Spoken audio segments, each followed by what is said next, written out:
Yo! This is the third and final part of a 3-part series I've made about Deltarun's meta-narrative. Parts 1 and 2 both discuss the entirety of my findings in Deltarune as a whole, from certain secrets, both well-known and obscure, to the sweepstakes, to other non-game material, to internal data, to even user interfaces and menus to try to figure out what Deltarune's message might be. This part will be going over the theory I've made to try to put all of my findings together, so if you're not too savvy on Undertale Deltarune lore and Easter eggs, have not played the games, or just in general have no idea what I'm talking about, I strongly recommend you watch at least part 1, but part 2 as well would be ideal. There is a lot I go over from here on, so I don't want you to be too confused. Oh, and aside from Undertale Deltarune spoilers obviously, there will also be spoilers for a few other things in this video aside from them. More specifically, the general plot of the video game known as Superhot and the SCP-2614 page. But either way, I can't really stop you. I'm just telling you in advance that this is where I go completely off my rocker. If you'd like to watch the previous parts, there will be some cards and links in the description taking you there. I know this is a long series, but analyzing an entire game for something this specific tends to kinda cause that.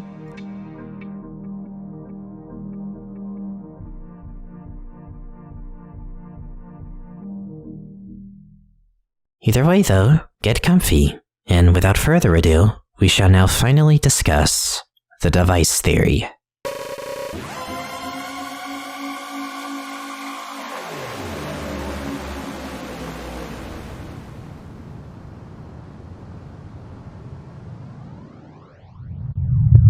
Now, I'd like to make something clear before we go any further.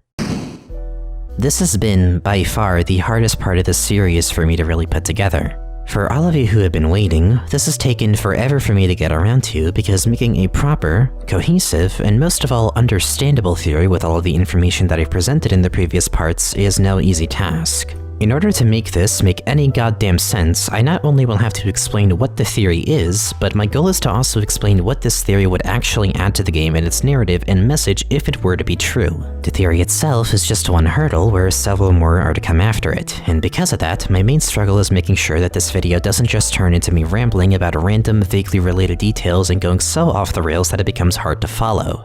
So, to hopefully remedy this, I decided to structure this part in a more unique way, making subsections of this one, more or less. In specific, there are 6 sections that we'll be going through, each one being revealed as we get to them. Obviously, this first section will be going over just what the theory is before anything else, so that we're all on the same page and can understand through what lens exactly I'm trying to analyze Deltarune's meta-narrative in. But before we even go into that, I'd like to also set a couple of things straight just for clarification's sake. For one thing, while I have put a lot of work and thought into this theory to make sure it makes as much sense as possible, I'd like to also take a moment to say that my intention is not to convince you that I am entirely, certainly right. There are people who are likely going to disagree with my take on the game. There are going to be leaps in this part where I can't fully prove certain things as much as I'm just going with my own preference for what I think will work better. For example, I may believe that the player is directly diegetic and important to the game's story. However, other people may believe that they're indirectly diegetic or just not diegetic at all. Because we're in pure theory land now, I can't give you only objective info. This theory does hinge on some unanswered questions having uncertain but confident answers. Such comes with the territory of theorizing and speculating about currently incomplete game projects and the like. I may believe some things to be way more likely than other things, but if you think I'm dead wrong, or if you have a wildly different take, then all the power to you. I personally have a lot of confidence in this theory, but that doesn't mean that I am convinced of it being a the end-all be-all or that it's truly what Toby is going for. Hell, I'm not even trying to predict anything super specific that may happen in the game, like literal bosses and whole cutscenes and the like. At least, not necessarily. If what I am about to say is all true, then the very most I could predict is the direction the game will go in tonally, the general message of the game, character motivations, and perhaps some elements of what will become the game's ending in a thematic sense. But I don't know what that ending truly is, and I don't know what Toby truly is trying to say with Deltarune, nor am I trying to parse that from him. At the end of the day, that would be trying to figure out what fever dream Toby had that led him to making Deltarune, and I don't know about you, but that's a pretty fucking tall task even for me to attempt pulling. So, don't take what I'm going to say as gospel, and feel free to challenge it after. Take this as purely just a what if. That is what this kind of theorizing is at its core to me, and we're not here to get into flame wars about who's right and wrong. I may be more passionate and more confident about some things being a certain way, but just about every interpretation has merit to it, no matter how nonsensical. And for another thing too, because I won't know when this video is actually going to be out until I'm about 99% done with editing, but I'd like to also say that because I am this far in the series, I am now automatically immune to any and all whataboutisms you might want to throw at me. Toby says something about Deltarune in a newsletter that suddenly recontextualizes a lot of things. Too bad, too late. I'm not about to just make a sudden segment to talk about it. We are too far in to make corrections now, except for one little thing in the Valentine's newsletter, but I'll get there when I get there. Another theorist suddenly unearthed something mind-blowing about the game that I wasn't aware of prior to writing this? Cool, but I'm gonna save that shit for another video. Too bad, too late. Toby releases chapters 3 and 4 while I'm working on this very video? Well, shit, that's a sign I took way too long to finish this thing, but what am I gonna do? Just stop? No, that'd be fucking stupid. We are in the home stretch, and goddammit, we're gonna wrap it back around and finish this series if it kills me for crying out loud. Everything that I am going to say is in a post-chapter 2 and post-sweepstakes world, but in a pre-chapters 3 and 4 world. How that ends up dating everything, how off the mark I end up being because of info that comes out right as I am working on the ending to this series, is future me's problem and is ultimately up to the angel itself. I am working purely off of what I've covered and analyzed in the first 2 parts of the series, and any analysis I can make about what comes after, I'd rather just save for another video or few. But, with all of that out of the way, and without further ado, we can finally get into the meat of this section. And to start, let's go all the way back to the beginning. This is a box.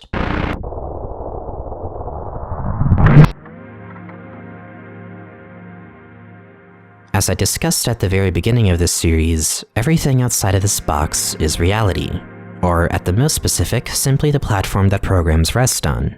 And everything within this box is a software of some kind, or a program.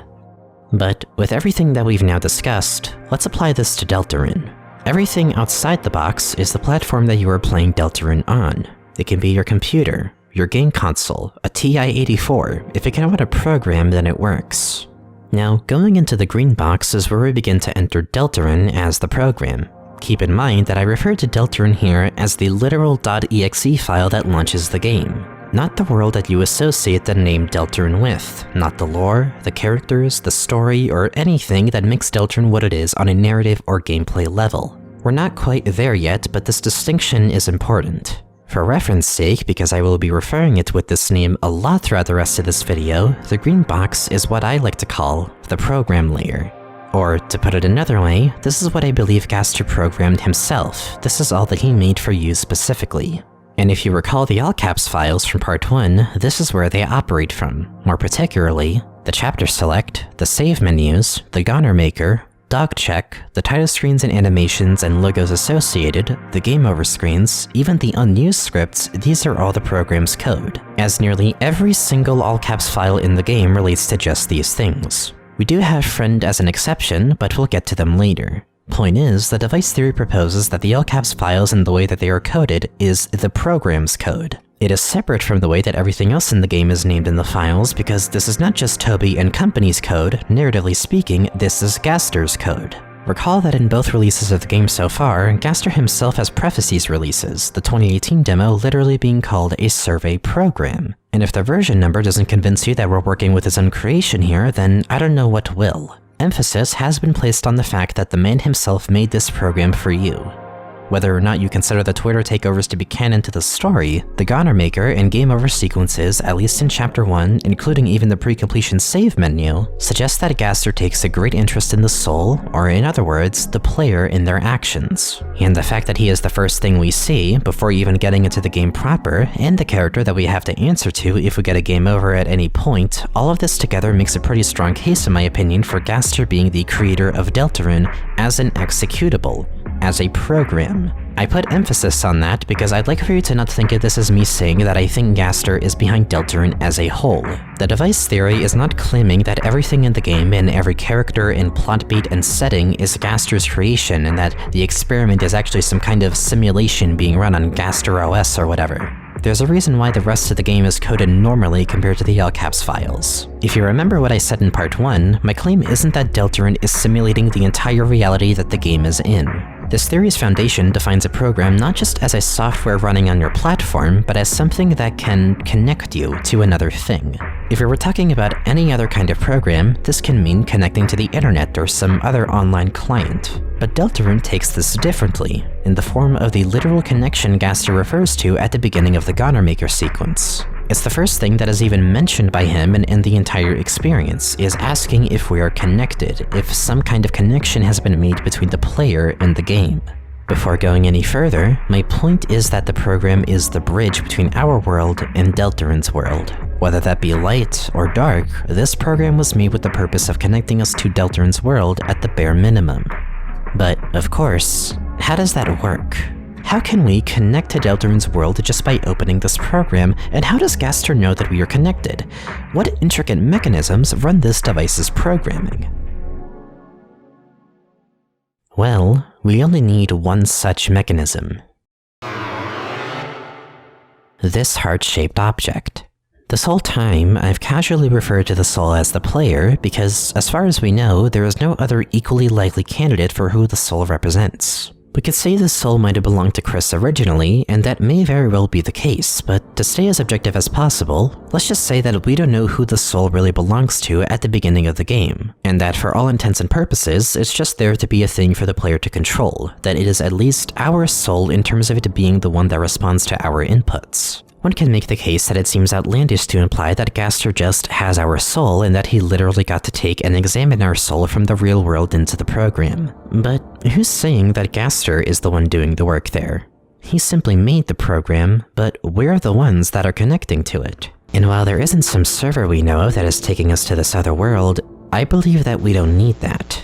In fact, I believe that we're already doing it right now, through a little something we call the suspension of disbelief, or, to be specific in definition, one's ability to emotionally and mentally tether oneself to a piece of fiction, to whatever severity that may yield. After all, what is suspension of disbelief? What is immersion if not its own form of connection?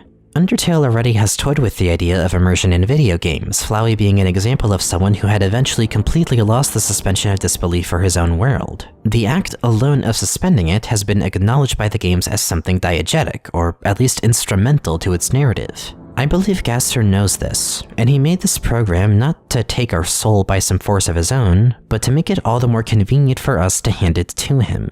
I feel Deltarune's meta-narrative and fundamentals in which it operates on, at least under this theory, hinge on the fact that this game is not simulating a reality, but rather is connecting us to something and taking advantage of our suspension of disbelief and using that as a means of connection. It is deconstructing that very idea of connecting to a piece of fiction on such a personal level and making that its main driving force for how your existence in this game's world is justified. To me, it is the Deltarune equivalent to what saving and loading is in Undertale and how that justifies the persistent nature of the player's existence. And to me at least, that sounds kind of insane. How can a game use such a thing against the player, you may ask? How could separating the game as an executable from the game as a world and story be deconstructed to say something meaningful? Well, there is another game that happens to do just that.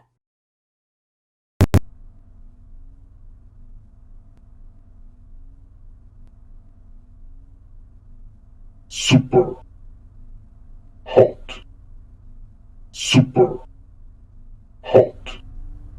Super hot. Super hot. Super hot. Super hot. Super hot. Super hot. Super hot. Super hot. Super hot. Super hot. Super hot. Super hot. Super.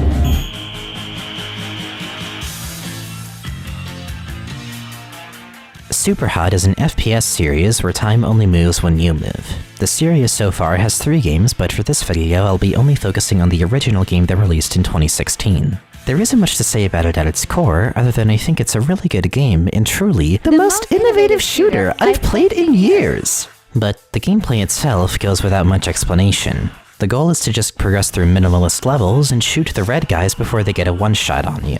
But we're not here to talk about Superhot's gameplay, or the core game of it in general, necessarily. What I want to focus on here is the menus. Much of Superhot's story doesn't actually quite take place in the levels themselves. A good bit of it does, but I'd say a lot more of it happens here. When you open this game, instead of being shown the kind of menu you'd expect from any other game, you're instead met with a unique operating system. You can look through some settings, watch videos and trailers, run some demos, screensavers, play a minigame or two, even look at a hacking chat room. And Superhot, as the game that you know it for, is just one of those many applications. A crack that a friend sent to you that just seemed kinda cool. Over the course of the game, you play through it, but you're booted out a few times once the game realizes you're not supposed to have access to it. However, later on, after being stubborn enough to keep playing it anyway, you're more directly shown by the game, or rather the system for lack of a better name, that Superhot is not just any old game. It's a tool. It's something with more significant consequences to it in reality, which they prove to you in the form of making you go to the exact place that you're playing the game in and making you hit yourself pretty hard in the head. For a good bit, the system continues to insist that you stop playing. It alters your messages to your friend, making it seem like you don't want to share the password to the game. It forces you to play at tutorial level and nail in that you don't have any control over yourself in this program. It even forces you after a certain point to actually literally quit the game, not letting you pick any other option. But you can't help yourself. You just want to get back into the game. Even when you know you shouldn't, you open the game again. And the system sees your insistence on just wanting more, and it gives you more.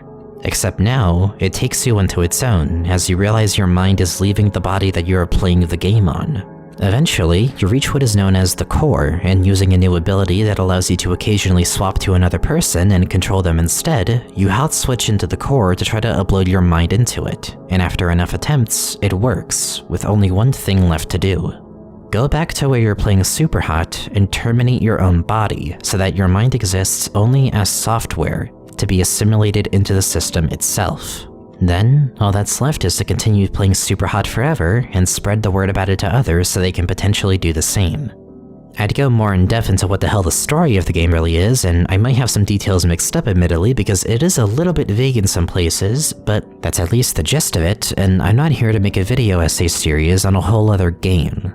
Now, I'm not going to sit here and tell you that Superhot is literally just like a Deltarune in its entirety, or that this is even remotely useful for predicting anything in the ladder, or that they have anything to do with each other in a way that would benefit theory crafting for Deltarune's lore. The story and themes are certainly different, although I could make the case that the two wouldn't be that far off, and Superhot really is just what would happen in Deltarune if GASTER was actually evil, like people may assume him to be. But Superhot has its own meta-narrative, and similarly to Deltarune, one that hinges on the actual program that you open being separate from the core game that you end up playing. You don't immediately open the game itself upon launch, you instead open an OS menu. And in both cases, that distinction is important, because it allows the game to have world building beyond the game itself, and adds a bit more depth behind some aspects of the game that would be hard to address otherwise. For Superhot, it's used to touch on the game's broader theme of how people are drawn into games and become progressively more invested in them in their surrounding communities. And more particularly, the darker side of that, where eventually people may feel addicted to it, or like they can't get enough of it, even if it puts their actual life on the line, and results in the player becoming completely detached from not just their reality, but their physical body in the game's story. As you play through Superhot, you, the player, become more invested in it and just want more of it. And in fact, your reward for getting through the story is unlocking the endless mode and challenges. You become freed by the system by getting access to more of the game, that same access that you were lacking, which led to it booting you out at the beginning. Through having this degree of separation between the core game and the program itself just being an operating system that happens to connect you to Superhot, the story is able to be told effectively. If it were not for this distinction being made, Superhot would just be a game where you shoot red guys and time moves when you move, and that would really be it. And any attempt to tell the story that it told without that separation would have felt flat, or at least it wouldn't be as likely to actually connect to the player as efficiently as it does. I don't think you would feel as addressed if it weren't for the game opening with this menu, and the game itself just being one of the many things accessible in that menu. Having the menu be its own OS forces you to acknowledge it as more than just a screen you have to skip through in order to get to the meat of it. Moments like your own messages being rewritten by the system to take away agency from what you want to say, or looking into that chat room after finding all the secret terminals to see how the system is telling the moderator to act and telling them what to do to get more people invested in Superhot, or the game actually needing to be closed and reopened just to do that sick-as-hell animation of you going into the game and then stopping in the middle of it and forcing you to walk the rest of the way into a more pixelated version of the jail cell room. None of that would be possible, and none of the game's themes would feel as fleshed out if the game wasn't structured the way that it was. And while it does it much differently than Deltarune, it does in fact fuck with your suspension of disbelief just as much. By taking advantage of that feeling of just wanting to play more of it, you're eventually forced to acknowledge that it's your own investment and suspension of disbelief that's fueling this connection to the system to only grow stronger, even when it initially tries to ward you off. By allowing the core game to be sandboxed within the program narratively rather than being the program itself, you're forced to grapple with the fact that you are engaging with a software, with something that you have to connect to, with something that to you at least is fictional. You have to make the conscious choice to not only open it on your platform, but to keep going through the program and to open the game yourself, and be aware of how that goes against the system's suggestions at first. And by deconstructing that idea, the game eventually uses your insistence on seeing more of it against you. Superhot, for whatever flaws it may have with the length of the story, is a game that separates the program from the core game excellently. And when you look at how Deltarune's menus have been designed so far, even with it going for something completely different, clearly there is something to be said about the fact that in order to deconstruct the idea of interacting with the software or with fiction in video games, you need to split that hair just a bit. By going with the logic that Superhot may have gone by, the program in Deltarune isn't the world itself, it's the launcher. It's the OS that allows you to connect to each chapter in each save file like you would connect to any game that you would have in your Steam library. And given that we know Toby and company are intending on the chapter select operating like a launcher app, even if at least just for optimization's sake, I'm only more convinced that this is all by design. Hell, if I wanted to reach, even the fact that we don't see the legend cutscene, or any of the intro animations for the game for that matter, until we pick a chapter, and the fact that the game just immediately throws you into the chapter select and waits for you to launch one of them, so to speak, feels like something that this design choice would have been the catalyst for. The device theory proposes that Gaster did not make Deltarune's world. He's just made it easy for us to connect to it through the program that he made. Or, in other words, the device that he made.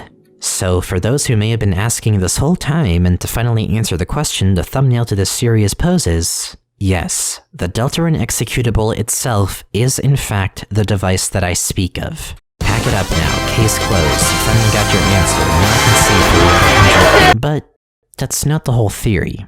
Though that is at least one of the major cornerstones of it, which I think all the evidence I've so far presented makes a very solid case in favor of. If you want to go any further with this theory, we have to not just look at this box from a software and technical perspective, but a narrative one. After all, everything within this box is not only a software, but in the context of Deltarune, everything within it is fiction. It's a fictional world. The program itself, while it serves a more technical purpose, is still a fictional one, and one that requires you to suspend your disbelief. And the second that we are about to fully immerse ourselves into the vessel we had made in the Goner Maker, which had a presentation, text, potential narrative, and overall style that is completely foreign to the rest of the core game outside of menus, that vessel and our answers are discarded, supposedly, as we are shunted into the body of Chris and sent into the other side of this connection, the light world, which in this diagram is represented with the yellow box. And in the light world, the UI is designed to be as close to, if not entirely identical to, Undertale's UI. Obviously, this was done to further the first impression that Toby intended for the game to feel like Undertale 2 when first playing it, which is why he has referred to it as just a game you can play after beating Undertale. But beyond that, I think there is something substantial to the fact that from this point on, just about everything you see on screen when taken apart in the files is coded completely normally compared to the program layer. I get the feeling from this that the Goner Maker was designed to be something that you would eventually have on the back of your mind or even forget about as you continue playing the game, as you get more invested in what Chris and their peers are up to. As far as the player should be concerned, Deltarune's story starts in this bedroom. It starts with Toriel waking Chris up. and everything before that just doesn't fit in, at least not currently.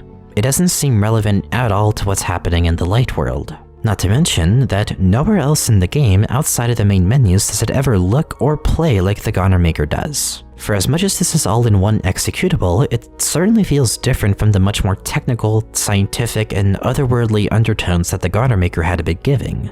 From this point forward, the game's lore and world actually become relevant, because this is what the program was connecting us to, or rather, this is where our suspension of disbelief is being put into good use. So, with that alone, that is rather simple. You have Deltarune the executable, and Deltarune the world itself. The former connects to the latter, and the latter is sort of sandboxed in the former, as you're able to connect to different instances of it through the chapter select and save menus. Under the device theory's logic, this is about where it would end, and really, it wouldn't be a complex ordeal at all.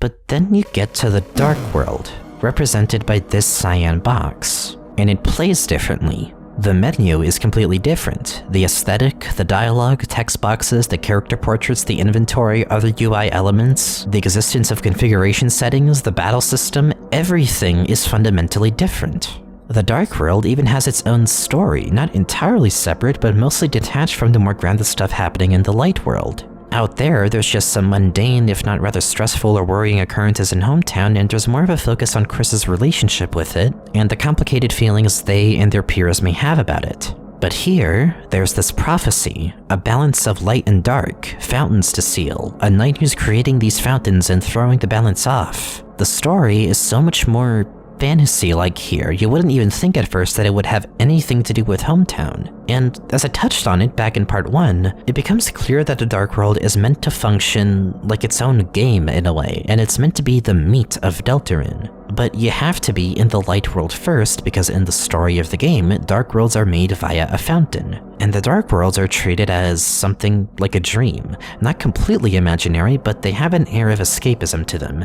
Like, you're not in another world entirely, you're just kind of detached from reality in the Dark World. Because what's happening here is that the people who live in the yellow box don't know that the green box exists, so they believe that they are real and that the cyan box, the Dark World, isn't. Just like how we perceive our own world as real and everything within these boxes as fictional. And for the program, which Gaster resides in this strange in-between of worlds that he's found himself, he may very well perceive the world of Deltarune as fictional too, and sees himself as a real entity, but that's up for debate. Although, you may now notice something else as I've gone over the gist of what each layer of this game is like. Between the program, the Light World, and the Dark World, all of them present themselves completely differently from each other. The Light and Dark Worlds play differently, and each layer believes itself to be reality where everything made in the boxes within it is fictional. The existence of another layer requires something to occur in the current layer in order for it to be accessible. Not to mention, every one of these layers presents its own plotline. The program with Gaster's connection to and interest in the player and whatever his experiments may be for. The Light World with Chris and company dealing with their own problems regarding their families, growing closer bonds and friendships, and generally coming to terms with potential trauma from a time long past and hard times in the present and near future. And the Dark World, with its story of the balance of light and dark being thrown off, fulfilling a long-told prophecy, and the long cast of eccentric characters that may aid or prove to be a challenge to the fun gang. All of these are their own narratives, but they're not completely independent of each other. In fact, most of them even exist within other ongoing plot lines. Do you see what's happening? We are dealing with a nested narrative. There are multiple layers of fiction occurring at once because any given layer believes itself to be real and is making, or at least participating, in its own fiction. Or in other words, in entering the Dark World from the light, we are playing a game within a game. But with that established, naturally, we have to ask, if this is how the game's structure and meta-narrative is building itself so far, how much further can we go? What's the next step? Where are we going with this in the long term? So before I go any further, and to better illustrate what a nested narrative means for Deltarune, I'd like to take another detour.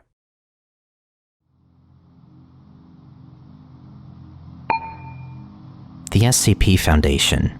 If you have had your finger on the pulse of internet horror for any period of time, I'd be shocked if you haven't at least heard a bit about this project.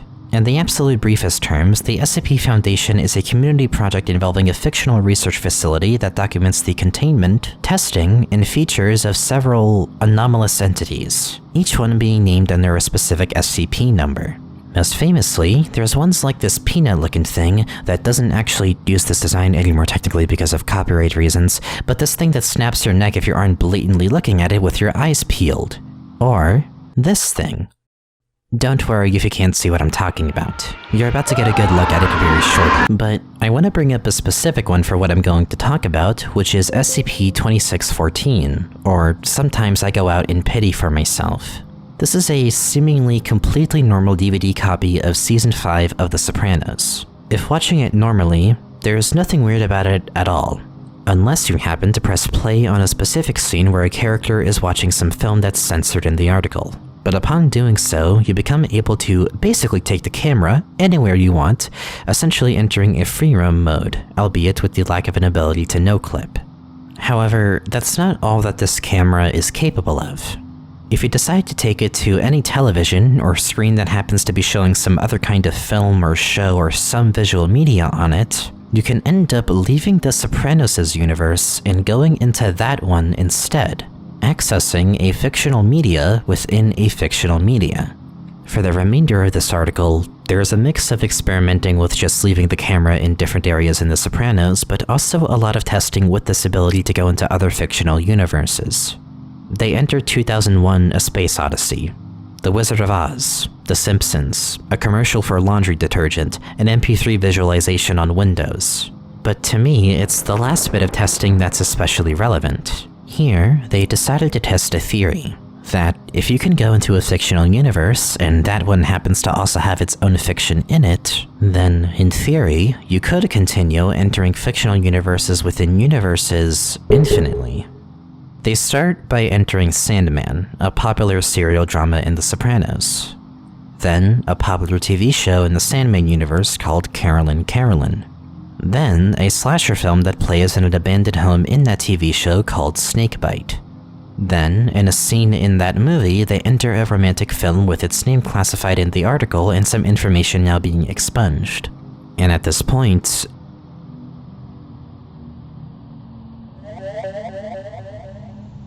Diner's lights reverted to a deep red color. All in-universe lighting is affected. City appears uninhabited.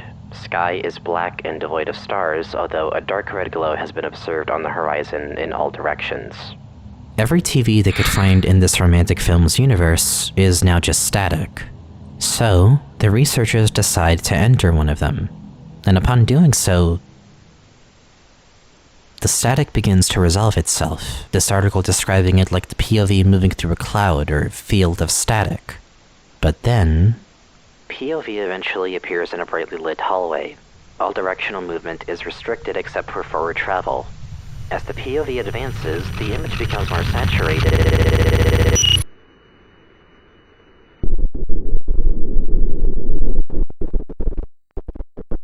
And from there, we don't know what happened after.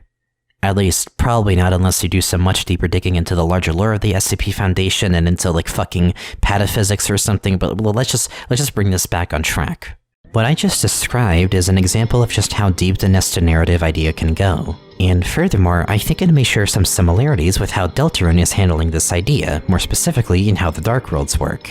In the sweepstakes segment, I touched a lot on how Deltarune has been so far using its own fiction to refer to itself. Dragon Blazers most especially does this, and just about every mention of it, it alludes to things that either have happened in Deltarune, or could at least have very striking parallels drawn to it that may indirectly foreshadow events to occur later in the game. And Noelle especially seems weirdly connected to this, as she even comments on Dragon Blazers' combat working similarly to the Dark Worlds. We also have cat pedders, which, while not as apparent in the game so far, does connect to both Spamton and the eggs that can be found from the man behind the tree. In both cases, the fictional media in Deltarune plays a key role in forming the Dark Worlds. And if not that, then inanimate objects and concepts in general, and even people's thoughts, tend to shape a Dark World and its theming. In this diagram even, I could technically group Dragon Blazers, cat pedders, and even the board and card games and internet in the light world as their own smaller boxes in this yellow box, which all come together to form the Dark World, and the connections between darkness and fiction are very apparent here, but I'm going to touch on that in just a bit. With all of this in mind, as well as the other themes that I'm going to touch on later, it's obvious to say that the concept of interacting with fiction and engaging with it is a central theme of Deltarune, through not just examining how we interact with it, but how the Lightners interact with it and how fictional characters are treated in general, and this connection to fiction has been examined rather closely in both chapters so far. In fact, not just in how they interact with it, but how they create it too. After all, one of the main driving factors behind a Dark World's creation is known to be the will of the Fountain's creator. So far, the Knight has been the one behind both the Card Kingdom and Cyberworld, and they both fundamentally play rather similarly even despite the different themes. And we don't really know how the Castletown Fountain was made, but I'm willing to doubt that the Knight was behind that one's creation, as it seems to have existed for longer, and it does play rather differently from the other Dark Worlds since it functions more like a hub currently. And, at least assuming that Chris isn't the Knight, I personally don't think that they are, but this isn't the video for that, and given what Toby has said about Chapter 3 so far being a lot more gimmicky and unusual compared to most of the other chapters in design, it wouldn't surprise me if the, so far, only Dark World in the game not made by the Knight ends up having a very different approach to how you go about playing it. That said, I do still consider all the Dark Worlds to be on the same level of fictional depth, because regardless of what playstyle a Dark World may have, you still access it from the Light World immediately, and fundamentally, it doesn't diverge from what the Dark World has set itself up to be from the start. The actual RPG part of the game, whereas the Light World is more focused on just going around and talking to people and the world-building side of things. But that's exactly the thing. If the game has already been structured in such a way to where the fictional media in its reality is being used to create a whole other reality of its own, and one that plays completely differently from how it would otherwise, being its own world to unpack from the one that you were just in, why just stop there? Especially given what we know about Gaster, and especially if he created this program, why wouldn't the natural conclusion to this design philosophy be to test, to experiment on this, by asking just one question? How much more fictional can you get than fiction? Or, in other words, how much darker can you get than dark? And that is the other major function of this program to me. The device theory proposes that at least one of the functions of this program is not too unlike that DVD of The Sopranos. Something that can be played normally, but is capable of taking you much, much deeper into a fictional world if you so choose. And not only that, but much like that SCP that asked that same question, I personally think Deltarune is seeking to find its own answer to just that, and the device theory, if true, would be an essential piece in that. After all, you need something to help better visualize the sheer inception fuckery that this kind of thing could cause. So of course, why not have that something be in the form of a program that is separate from the world of Deltarune, and that blatantly uses the fiction and its own fiction to create more of it? And even with all of that, there are still a few things to go over that help add to, and I believe strengthen the device theory just a bit more. To go back a bit, I've already touched on the fact that the all-caps files were named as such and almost exclusively refer to stuff in the menus and stuff that's outside of the core game. But there's technically two exceptions, those being friend and unused. And both of them, in my opinion, play incredibly strongly into this theory being true. Let's start with unused. The fact alone that this fucking script exists at all is all the evidence I'd actually need to be convinced that the files have to be part of the narrative. Let's not forget that after Undertale's release, Toby had tried to warn against people leaking stuff in the files, and yet, of course, people did it anyway.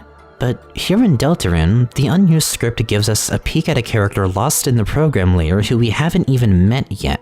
Were it not for this, a rather considerable piece of the larger story behind Deltarune would just go completely unnoticed. And you may go and say that technically that isn't the case because Spampton does have the moment in the shop where he does indirectly, or I guess in the Japanese translation, directly quotes the unused script. But how true is that really?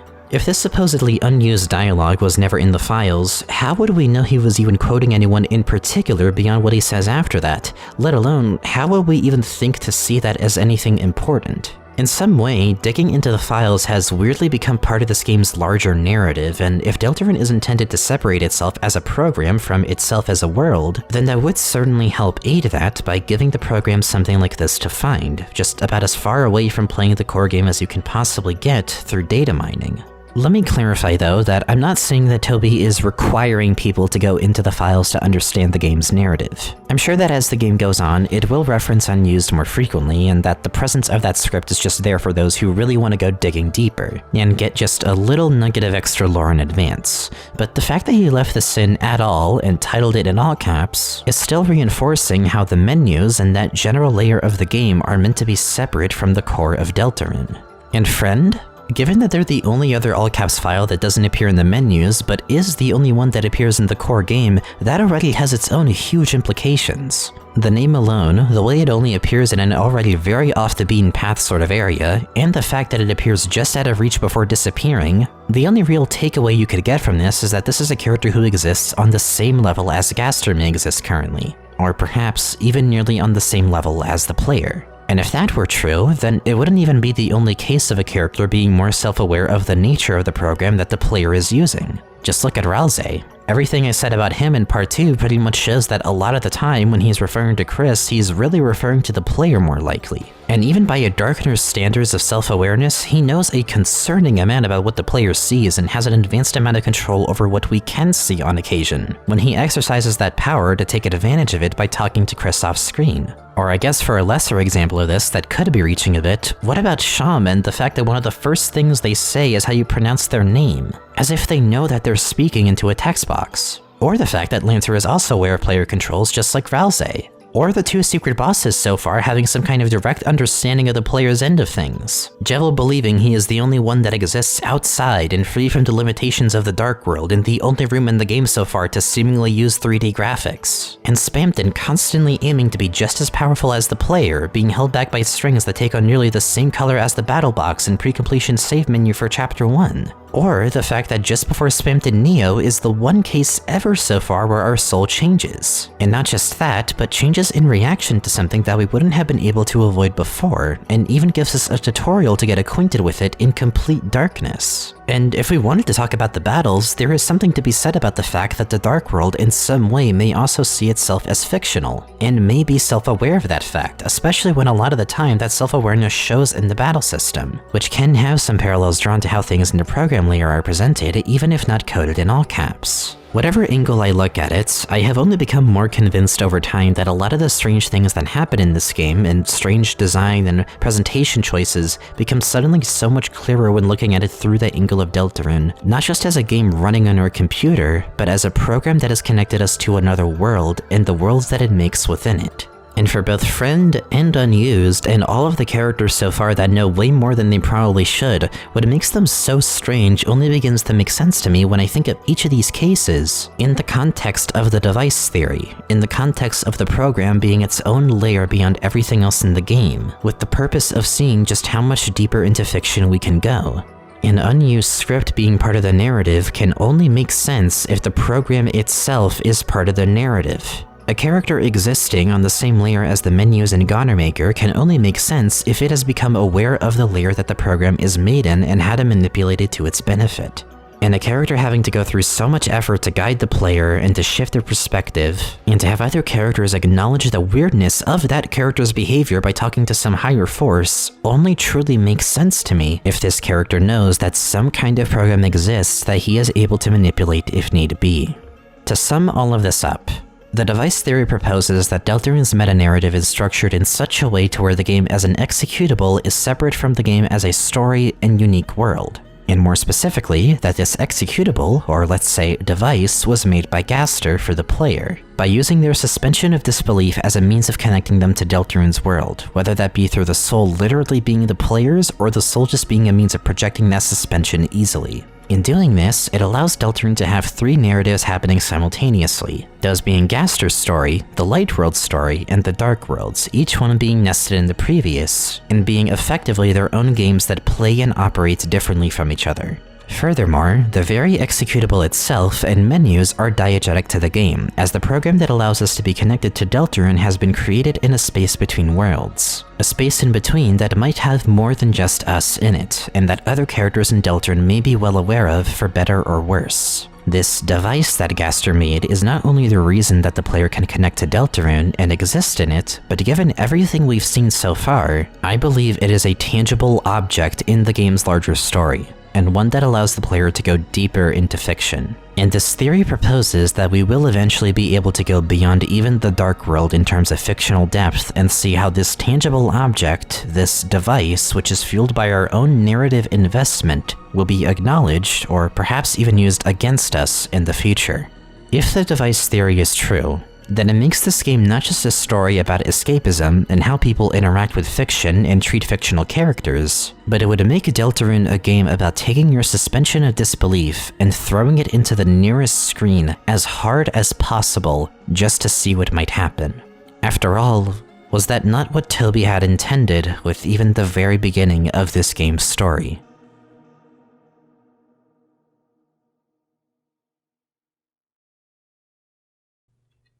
And there's our answer. After all of this time, that is what the device theory is at its core. That's what it all has been building up to, and why I needed all of this context in order to get around to making the theory itself. Because even I needed to have a much larger grasp of the game before I could feel confident in it, and even as I'm saying all of this, I still feel unsure if I got this theory across just right. But to some extent, this theory is finally out of my head, after all these years. And since you got what you came for, I suppose there's nothing more to really add. That's all from me. Because even I needed to have a much larger grasp of the game before I could feel confident in it, and even as I'm saying all of this, I still feel unsure if I got this theory across just right. But to some extent, this theory is finally out of my head, after all these years. And since you got what you came for, I suppose there's nothing more to really add. That's all from me. Is what I would say if I was a pussy.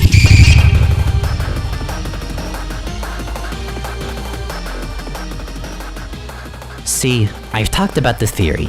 I've gone over what I'm actually trying to propose and how I got to that conclusion and what is ultimately my own personal, ideal view of what the game's meta-narrative could pan out to be. But what then? What should you, the viewer, gain from this? What's the point of this possibly being true? What answers can we actually find from going with this philosophy? And what should you take away from the game and its potential message if this is how its meta-narrative is structured? I don't want to just end this analysis off on simply giving you my theory and calling it a series. We went through 2 entire chapters and then some worth of material. For fuck's sake, the series isn't even solely called the device theory, it's Deltarune and the fourth wall. This theory is just one piece of the bigger puzzle I want to put together. Now that I've given you the philosophy I've been analyzing this game with, just so that we're all on the same page, we can now start asking the question, why? Why would a Gaster make a tangible device to connect our world to Deltarune's in the first place? Sure, I think something like that seems super interesting and a very cool way to manifest something as esoteric as suspension of disbelief in a narrative and mechanical context. But that's just the means. What are the ends? What is the goal behind all of this? Well, to start, we have to go back to the very beginning of Deltarune's rollout. We don't know much about his motivations other than the very likely conclusion that Deltarune is the experiment he was referring to in Entry 17, and that he mentions wanting to create a new future with the player by connecting to them. That is the extent to why he even made this device or program that we are aware of. He has a plan to make a new future, and it involves dark worlds and getting more fictional than fiction. See, the device theory isn't just my take on how the game's meta-narrative is structured. It's not even a theory in the sense that I'm trying to make an educated guess about the future of the game. It's a theory about the very mentality to which I think Deltarune has been designed. If everything I have said so far is to be true, then we can use this theory as a basis to actually understand the meta-narrative and its themes much more intimately, and perhaps even gauge what Gaster's motivations and intentions behind his experiments actually are. And to do that, I have just the thing to bring back from the beginning of this series. Back in part 1, before I actually went over the 2018 demo of Deltarune, I dedicated a chunk of this series to going back to Undertale for a bit, to not only analyze what we learned of Gaster in Undertale, but to dissect what it was exactly about Undertale that made its meta-narrative work, or what made it click. Through this, I came up with a little something known as the unofficial 3 essentials of Toby Fox's meta-narrative, which in short boiled down to there needing to be mechanics that were diegetic to the game, a clear separation between player and protagonist, and at least one character aside from the protagonist that functioned as a living testament to the game's message. Using just those 3 essentials, I was able to boil down at least a solid chunk of what Undertale's intended message likely was. And now that we have gotten this far, well, we have plenty more sections of this series to go. Let's take these 3 essentials and finally apply them to Deltarune. Well, that is, if it really were that simple. See, this is not the first version of this video that I've written, or that I've even recorded. In the original version of this part, I was intending on jumping straight into these 3 essentials and having the rest of this part be pretty much just a long series of tangents about how I think each of them could be applied to Deltarune, and using the device theory as a solid foundation or reference point to support my applications of those essentials. But as I grew to learn over time, I struggled a lot with really putting it all together. I could apply them just fine, but the glue wasn't there. Even with me applying everything and knowing what the pieces were, I just couldn't figure out how this was all supposed to really connect thematically. Something still felt like it was missing. But as I was working on the second part, and more particularly got around to doing the intermission bit where I realized that Deltarune's themes can go a lot deeper than just escapism, and seeing how that actually intertwined perfectly with how I was applying those 3 essentials, I realized something. There was actually a secret 4th essential. And one that should come before any of these 3. One that I didn't notice when analyzing Undertale because I never had to ask this question when the themes were so much more apparent, and when the game's message was already complete, compared to a game that is still yet to reveal everything that it wants to say. So, let me make this next section a little impromptu amendment to these essentials. We need to understand not just how the game's meta-narrative is structured, but what elements actually exist so far in the story that warrant it being structured in that way. And to do that, we need to examine the game's story and themes, and I'd say most importantly, the game's characters, to find some common threads and connections that justify the meta-narrative being structured in the way that it is. So before actually going into analyzing everything in this game that I could say is diegetic, let's introduce a new essential to the table. Any given meta-narrative element in the game must be demonstrative of a core theme of the game itself.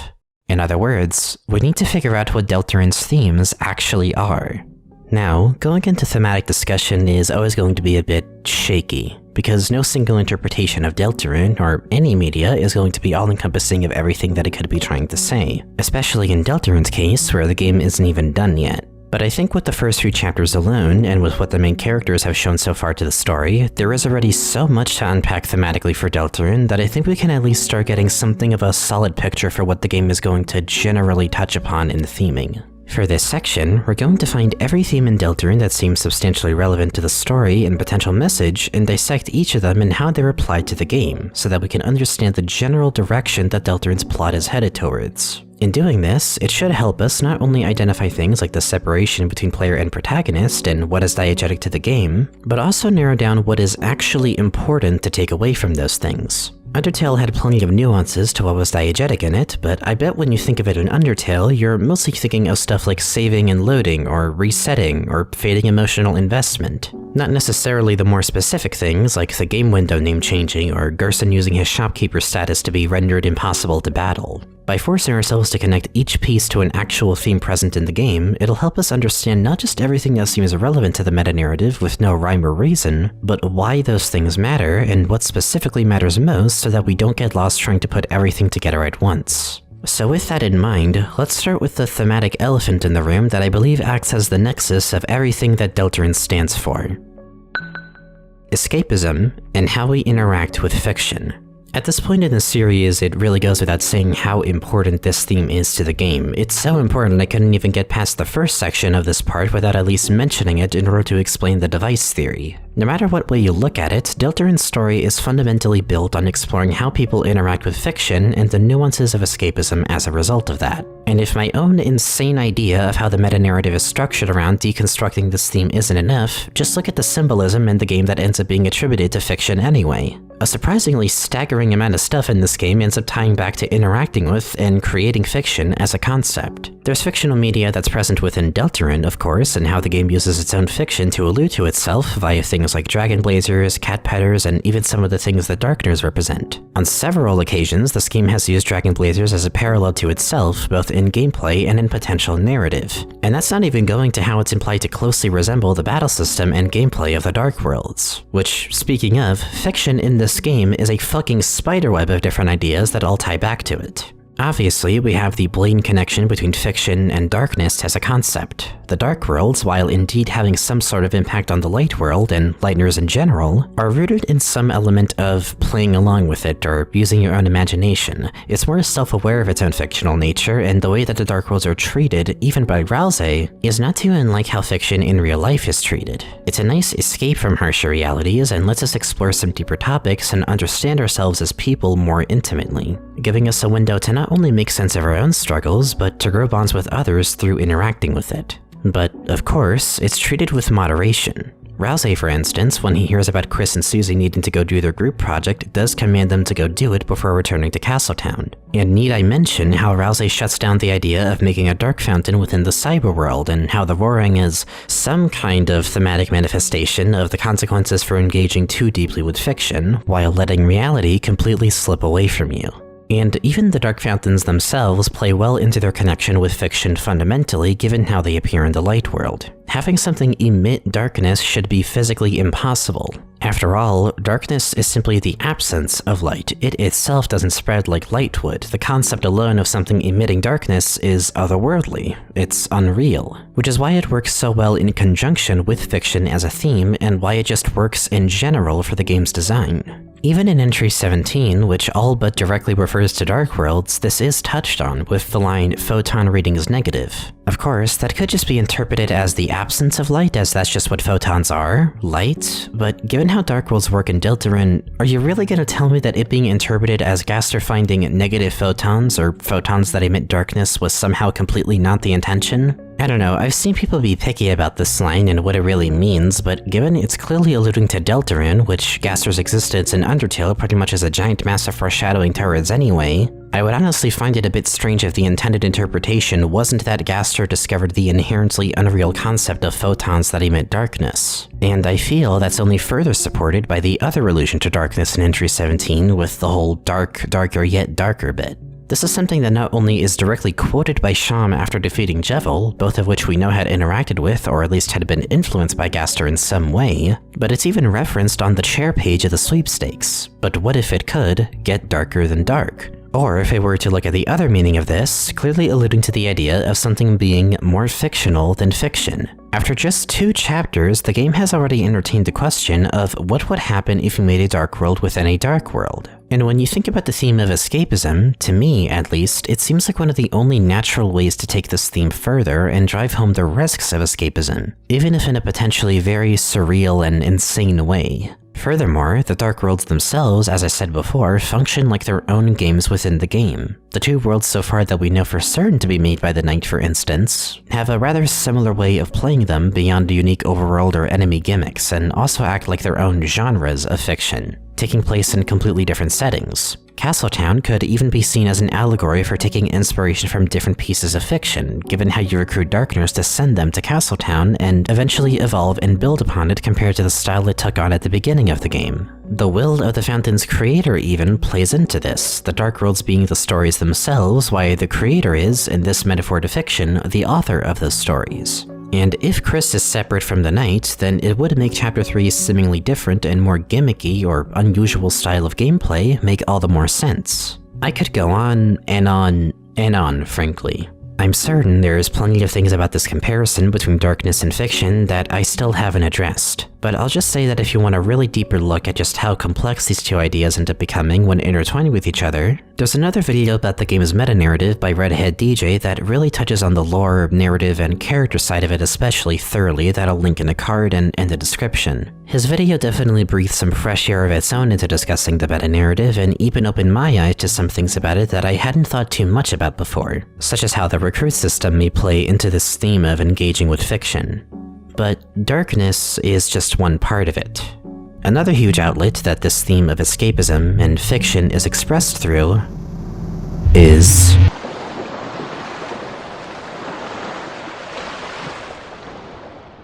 the ocean, or water in general. It's one of the more bizarre connections to this theme, but it pops up a surprising amount in some sometimes rather unexpected places. The Gonnermaker background, for instance, which is based off of this sprite, known as Image Depth, is clearly an image of just water, and it's even used for the background of the Dark Fountains themselves when you go to seal them. A lot of the language associated with and in Dark World also relates to this. When Chris and Susie first fall into the closet Dark World, before it cuts to Chris waking up in the cliffs, you hear what sounds like water or the ocean. There's whatever's happening with Onion-san in Hometown, with them hearing some kind of song coming from the sea, which also alludes to Waterfall and the river person.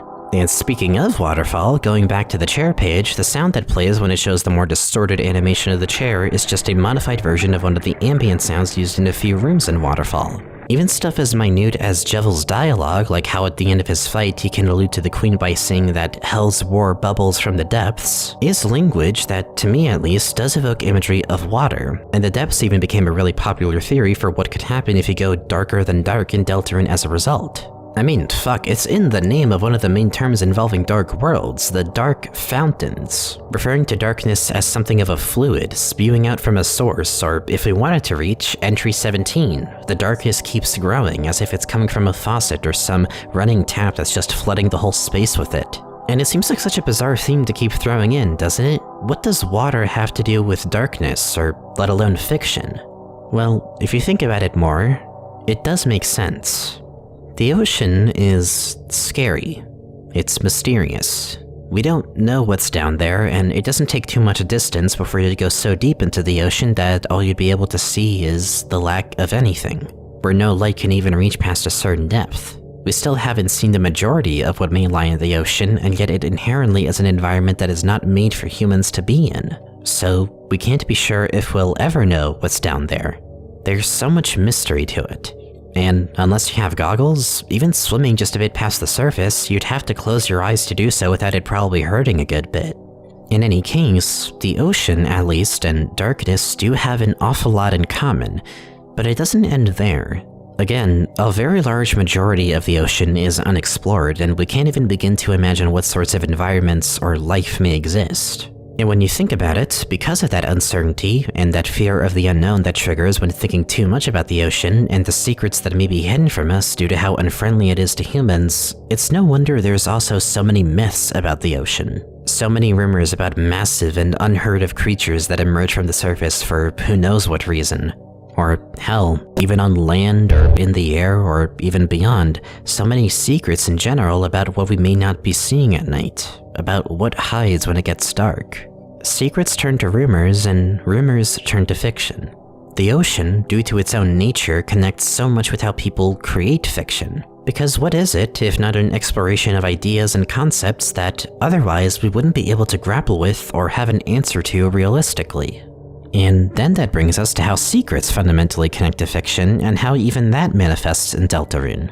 I already had touched on this back in the second part's intermission bit, but Deltarune to me lives in secrets. When looking at the way it's been marketed so far, as well as looking at how a lot of the content in the game that really goes deeper into the lore is found through deliberately going off the beaten path, I've grown only more sure over time that, especially because of the fact that Deltarune is deconstructing the idea and themes of engaging with fiction, a lot of the most important bits of its narrative sort of have to be shrouded in mystery, or let's say shrouded in darkness. Again, when I think back to how something like the Weird Rat was found, the first remnant of it that was found through data mining to my knowledge was the weird version of the Spampton Neophyte. And people just saw that by itself and simply thought that was a scrapped version of it. And when people found the rat itself and it hadn't fully spread yet, other people just straight up didn't believe it. They thought it was just a playground rumor, a creepypasta effectively. And yet, it was real. And I think the fact that Toby was able to pull that off and stay so hush about it and not promote it anywhere and just leave it there for people to talk about and discover on their own really speaks to just how much this game is intending on deconstructing the idea of finding not just secrets, but glitches in games overall. And this feeling of doing or finding something that you're not supposed to, something that I'll have to come back to later on in this section. I'd argue that much of Deltarune's design right now feels like a game that could easily be enjoyed on the surface, much like how the meta-narrative structure could easily be understood and explained a lot more briefly if it was as simple as just the program and the light world. But similarly to how the secret bosses and items and the Weird Rat all add this unique depth to the game's story that makes an already good narrative even more intriguing to dig into, the presence of the Dark World alone makes the meta-narrative so much more interesting, because it's both the player and the characters who are exploring these themes of interacting with fiction. In making this game all about a fictional world making its own fiction, and in having so many of this game's important tidbits involve looking for secrets both in and outside of the game itself, it ends up encouraging the player to be curious. Your sense of curiosity and perhaps nostalgia for the days of asking countless what-ifs about the fiction that you consume is enabled. You're brought back to the times where you were sure that there was still something hiding in your favorite games, something that no one else has found, something that you just had to dig far enough for.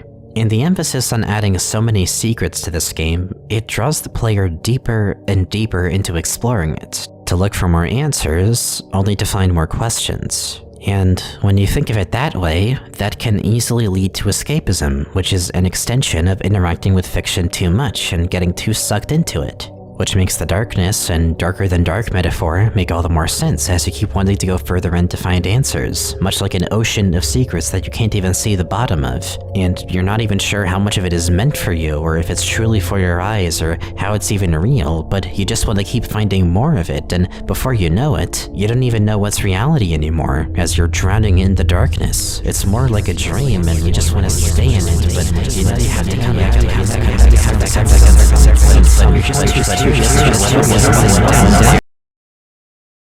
You see what just happened? This is the spiderweb that is Deltarune's theme of escapism and engaging with fiction. Through fiction being linked to darkness, which then links to the ocean, and then to secrets and mysteries, which then ties back to fiction, and possibly several other connections in between all of those, it's this constant feedback loop of ideas that all have one thing in common, making you ask more questions and feeling like you're somewhere that isn't here, or somewhere that you shouldn't be. Deltarune's incomplete state is a pretty big reason already for why the theorizing space for it is so huge at the moment, but I'm near certain that the sheer ability for this game to create so many questions and call attention to so many small details is by design. Narratively speaking, and in some ways even technically, and just how you play this game between both worlds, it feels like it's just asking for you to explore more of it. It wants you to engage with it more and to dig deeper. It feeds on your own curiosity. It's honestly no wonder that people have the most insane dreams about this game, because even dreams themselves not only are the reason Deltarune became a thing for Toby, but are their own branch of this web of themes that the core one encompasses in a sort of weird in-between of all the other ideas. I'd say it's almost synonymous with escapism in its role, in that dreaming is an act of finding yourself somewhere that is not reality, somewhere with completely different rules, and not only that, but as a concept, dreams inherently are mysterious and secretive too, because we don't know why we even have them or what makes them work, which sounds an awful lot like just how the Dark Worlds work and feel like anyway. And again, that could send us into its own feedback loop. The sheer aesthetic alone behind how this game depicts and handles the theme of engaging with fiction is instrumental to not only making the narrative of Deltarune work, but to actually making the game overall engaging to the player. Because sure, a casual isn't going to find most of these secrets on their first playthrough probably, but I can bet you that the game will eventually continue to leave more hints, more encouragement to keep digging deeper. This isn't like Undertale, where Toby wanted to keep people from leaking stuff in the code. No, he is leaving breadcrumbs in every single outlet he can. Where Undertale may have made you question how you engage with a fictional world by making you ask yourself when you personally feel like you're done with a game or have completed it, and questions how weird it is for you to keep going and exhaust every option, Deltarune to me is the opposite. Why not keep experimenting? Why not continue to go deeper? Why not beckon the player further into the darkness and secrets and mystery? Especially knowing that Deltarune is intended for people who played and beat Undertale, and knowing that Gaster is aware of the player's existence and how the player may have been looking for him, it makes this feedback loop of themes and this structure to the game's meta-narrative all the more apt to me. By taking an Undertale player's preconceptions about Toby's work and making Deltarune a sort of antithesis to it, it makes the intention of fucking with the player's suspension of disbelief only more effective.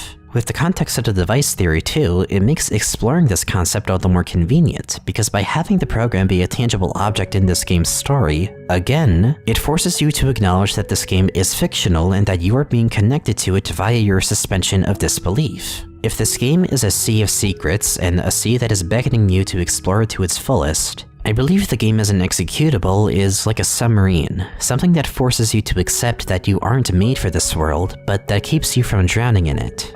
But similar to how escapism can lead to you becoming too detached from reality and losing yourself in fiction, going a bit too deep might make the submarine collapse in on itself. This theory, with this theme to me, feel like they work perfectly in relation to each other, and it allows the game to not only let you explore the contents of it as thoroughly as you want, but similar to the Superhot comparison, it being separate from the menus themselves makes it so that the game can use your own immersion and how you engage with fiction against you. Take for example the Goner Maker. And this is something that'll be brought up later when we talk about the separation between player and protagonist, but one of the key elements of the game's meta-narrative to me is of course how the player treats protagonists, and how much a player may or may not project onto them. At the end of the Goner Maker sequence, you're asked to give a name to your vessel, and for a good chunk of people, they may just assume that because this is their vessel, why not give it the same name as their own? Then the game hits you with the next question, asking to put in the creator's name. If you already put in your own name as the vessels, you probably would just come to the conclusion that, fuck it, why not just make it my name again? It would be weird to just make up some other name when this is where it would be applicable.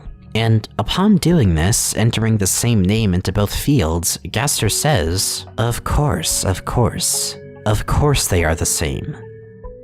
I'm naming someone else because they have a canon name. I know their name is Chris. I've seen it everywhere. Name your vessel. Well, there is only one correct answer, and it is always Roscoe. Well, name your vessel. All right, let's go ahead and do it. Here we are. It's Whack. What about the creator? Well, I'm also James. Should I do this? Is it going to be like the creator and the vessel are both referred to differently, so I shouldn't do it James? But no, we're gonna do both Roscoe. Roscoe all the way down. And what about the creator? Me? My own name. Oh, well, shit, now I seem like a bit of a narcissist because I named him after myself. Yeah, let's go ahead and put the same name. James. Of course. They're the same. Whack. Again, really? How original. Of course. Of course. They are the same. Of course. Of course. Of course. They are the same. okay. Our creation... It's a self-insert video game. You gotta understand how this works, right? It did call us out. Before having any fucking idea what this story is even going to be, or any clue what this survey program is all about, it already demonstrates one of the most essential pieces of the meta-narrative, potentially through something you did subconsciously. Of course you would pick the same name for both, because of course you see yourself in the protagonist, especially one that you made yourself. It already highlights one of the main ways that people interact with fiction, by being in the shoes of another character and projecting onto them, whether or not it really is accurate to how the character truly would act. It makes sense that the Goner Maker would take place on the same level as the menus and game over screen because it serves the same purpose to me. In separating itself from the core game, it allows the player to feel isolated and to be forced to grapple with what they're playing, going into this game with the assumption that you're just being asked questions and being talked to directly. It leaves you vulnerable in your responses, at least the first time around, and lays your desire for escapism bare. Of course, not everyone would have gotten this response the first time around, but I think this core theme of escapism especially applies well to the player above all else. After all, no one is experiencing more fictional depth at once than the player is. This game starts with you and how you engage with fiction, and regardless of whatever world it is that you connect to, this program is designed to channel that investment and to make you be aware of exactly how you are channeling it. Similar to my explanation of the device theory itself, this theme being the core of the game's message is why I think it's so important to even examine it as much as I am, because it also happens to tie back to the fact that Deltarune is all about making you question your own suspension of disbelief. And that is just to go over how the player relates to the core theme. We are not even nearly done yet with discussing this. That was just the biggest piece, but there are 3 other characters at least who, to me, are just as important to go over in discussing Deltarune's themes. And I'd like to present them all now. Chris, Susie, and Noelle may just be the 3 most important characters to understanding Deltarune's meta-narrative aside from the player and Gaster. You might be wondering why Rouse isn't on here, but don't worry, he has his own role in all of this that I'll get to later. But these 3 share 2 things in common. One of them being that they are all Lighteners. but the other being that all of them have some tie to or are referenced by Gaster. To start, Chris, Noelle, and Susie all yield the same response in the Garden Maker upon entering them as the creator name. You are about to meet someone very, very wonderful.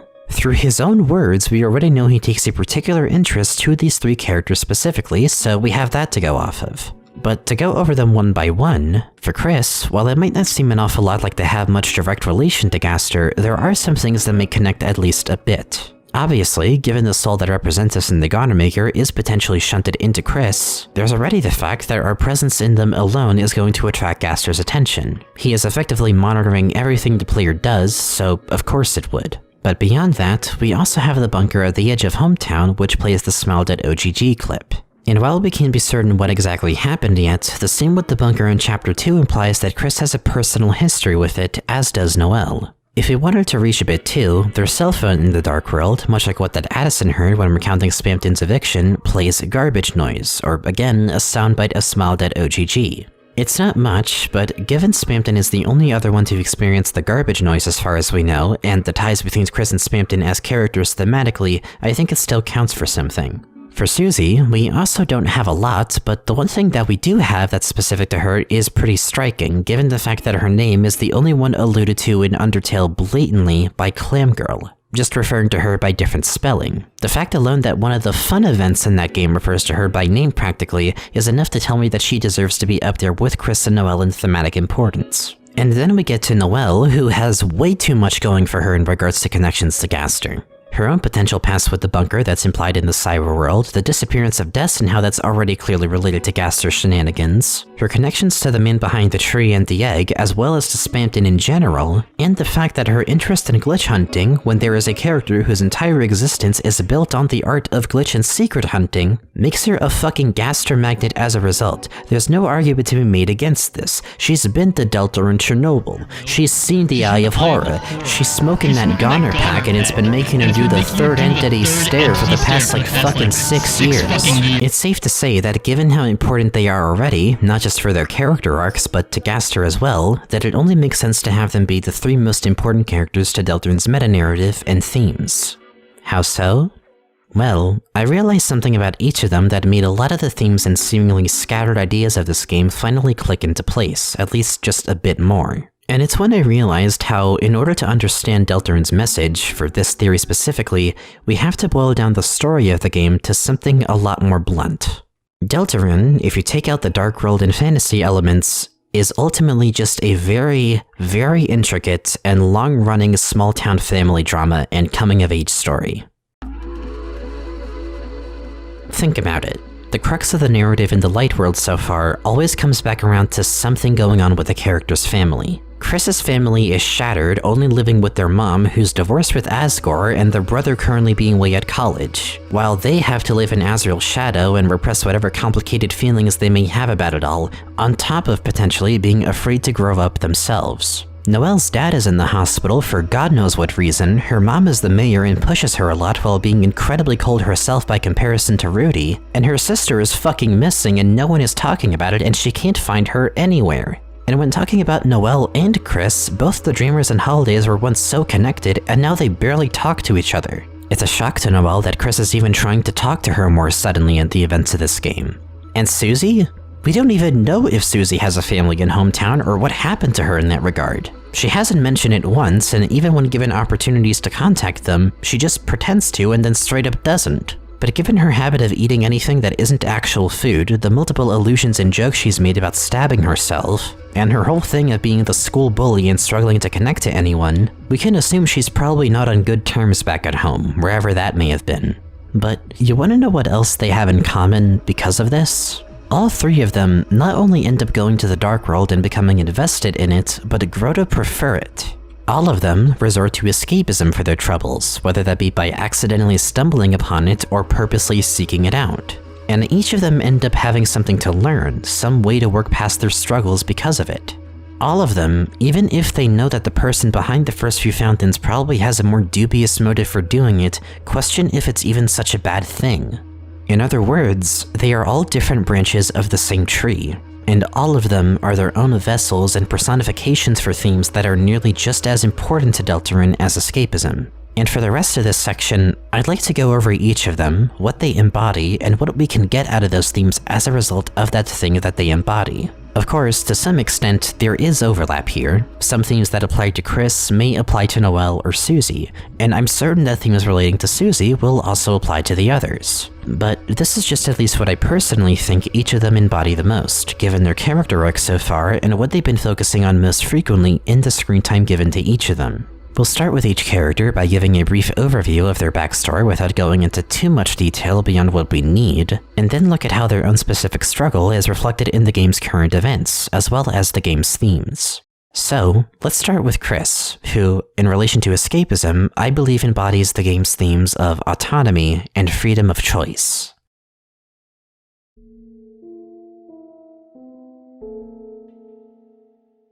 When taking a look at Chris's origins and childhood, given the fact that they're the only human present in Hometown, it's safe to say that Hometown wasn't their place of birth. They were adopted.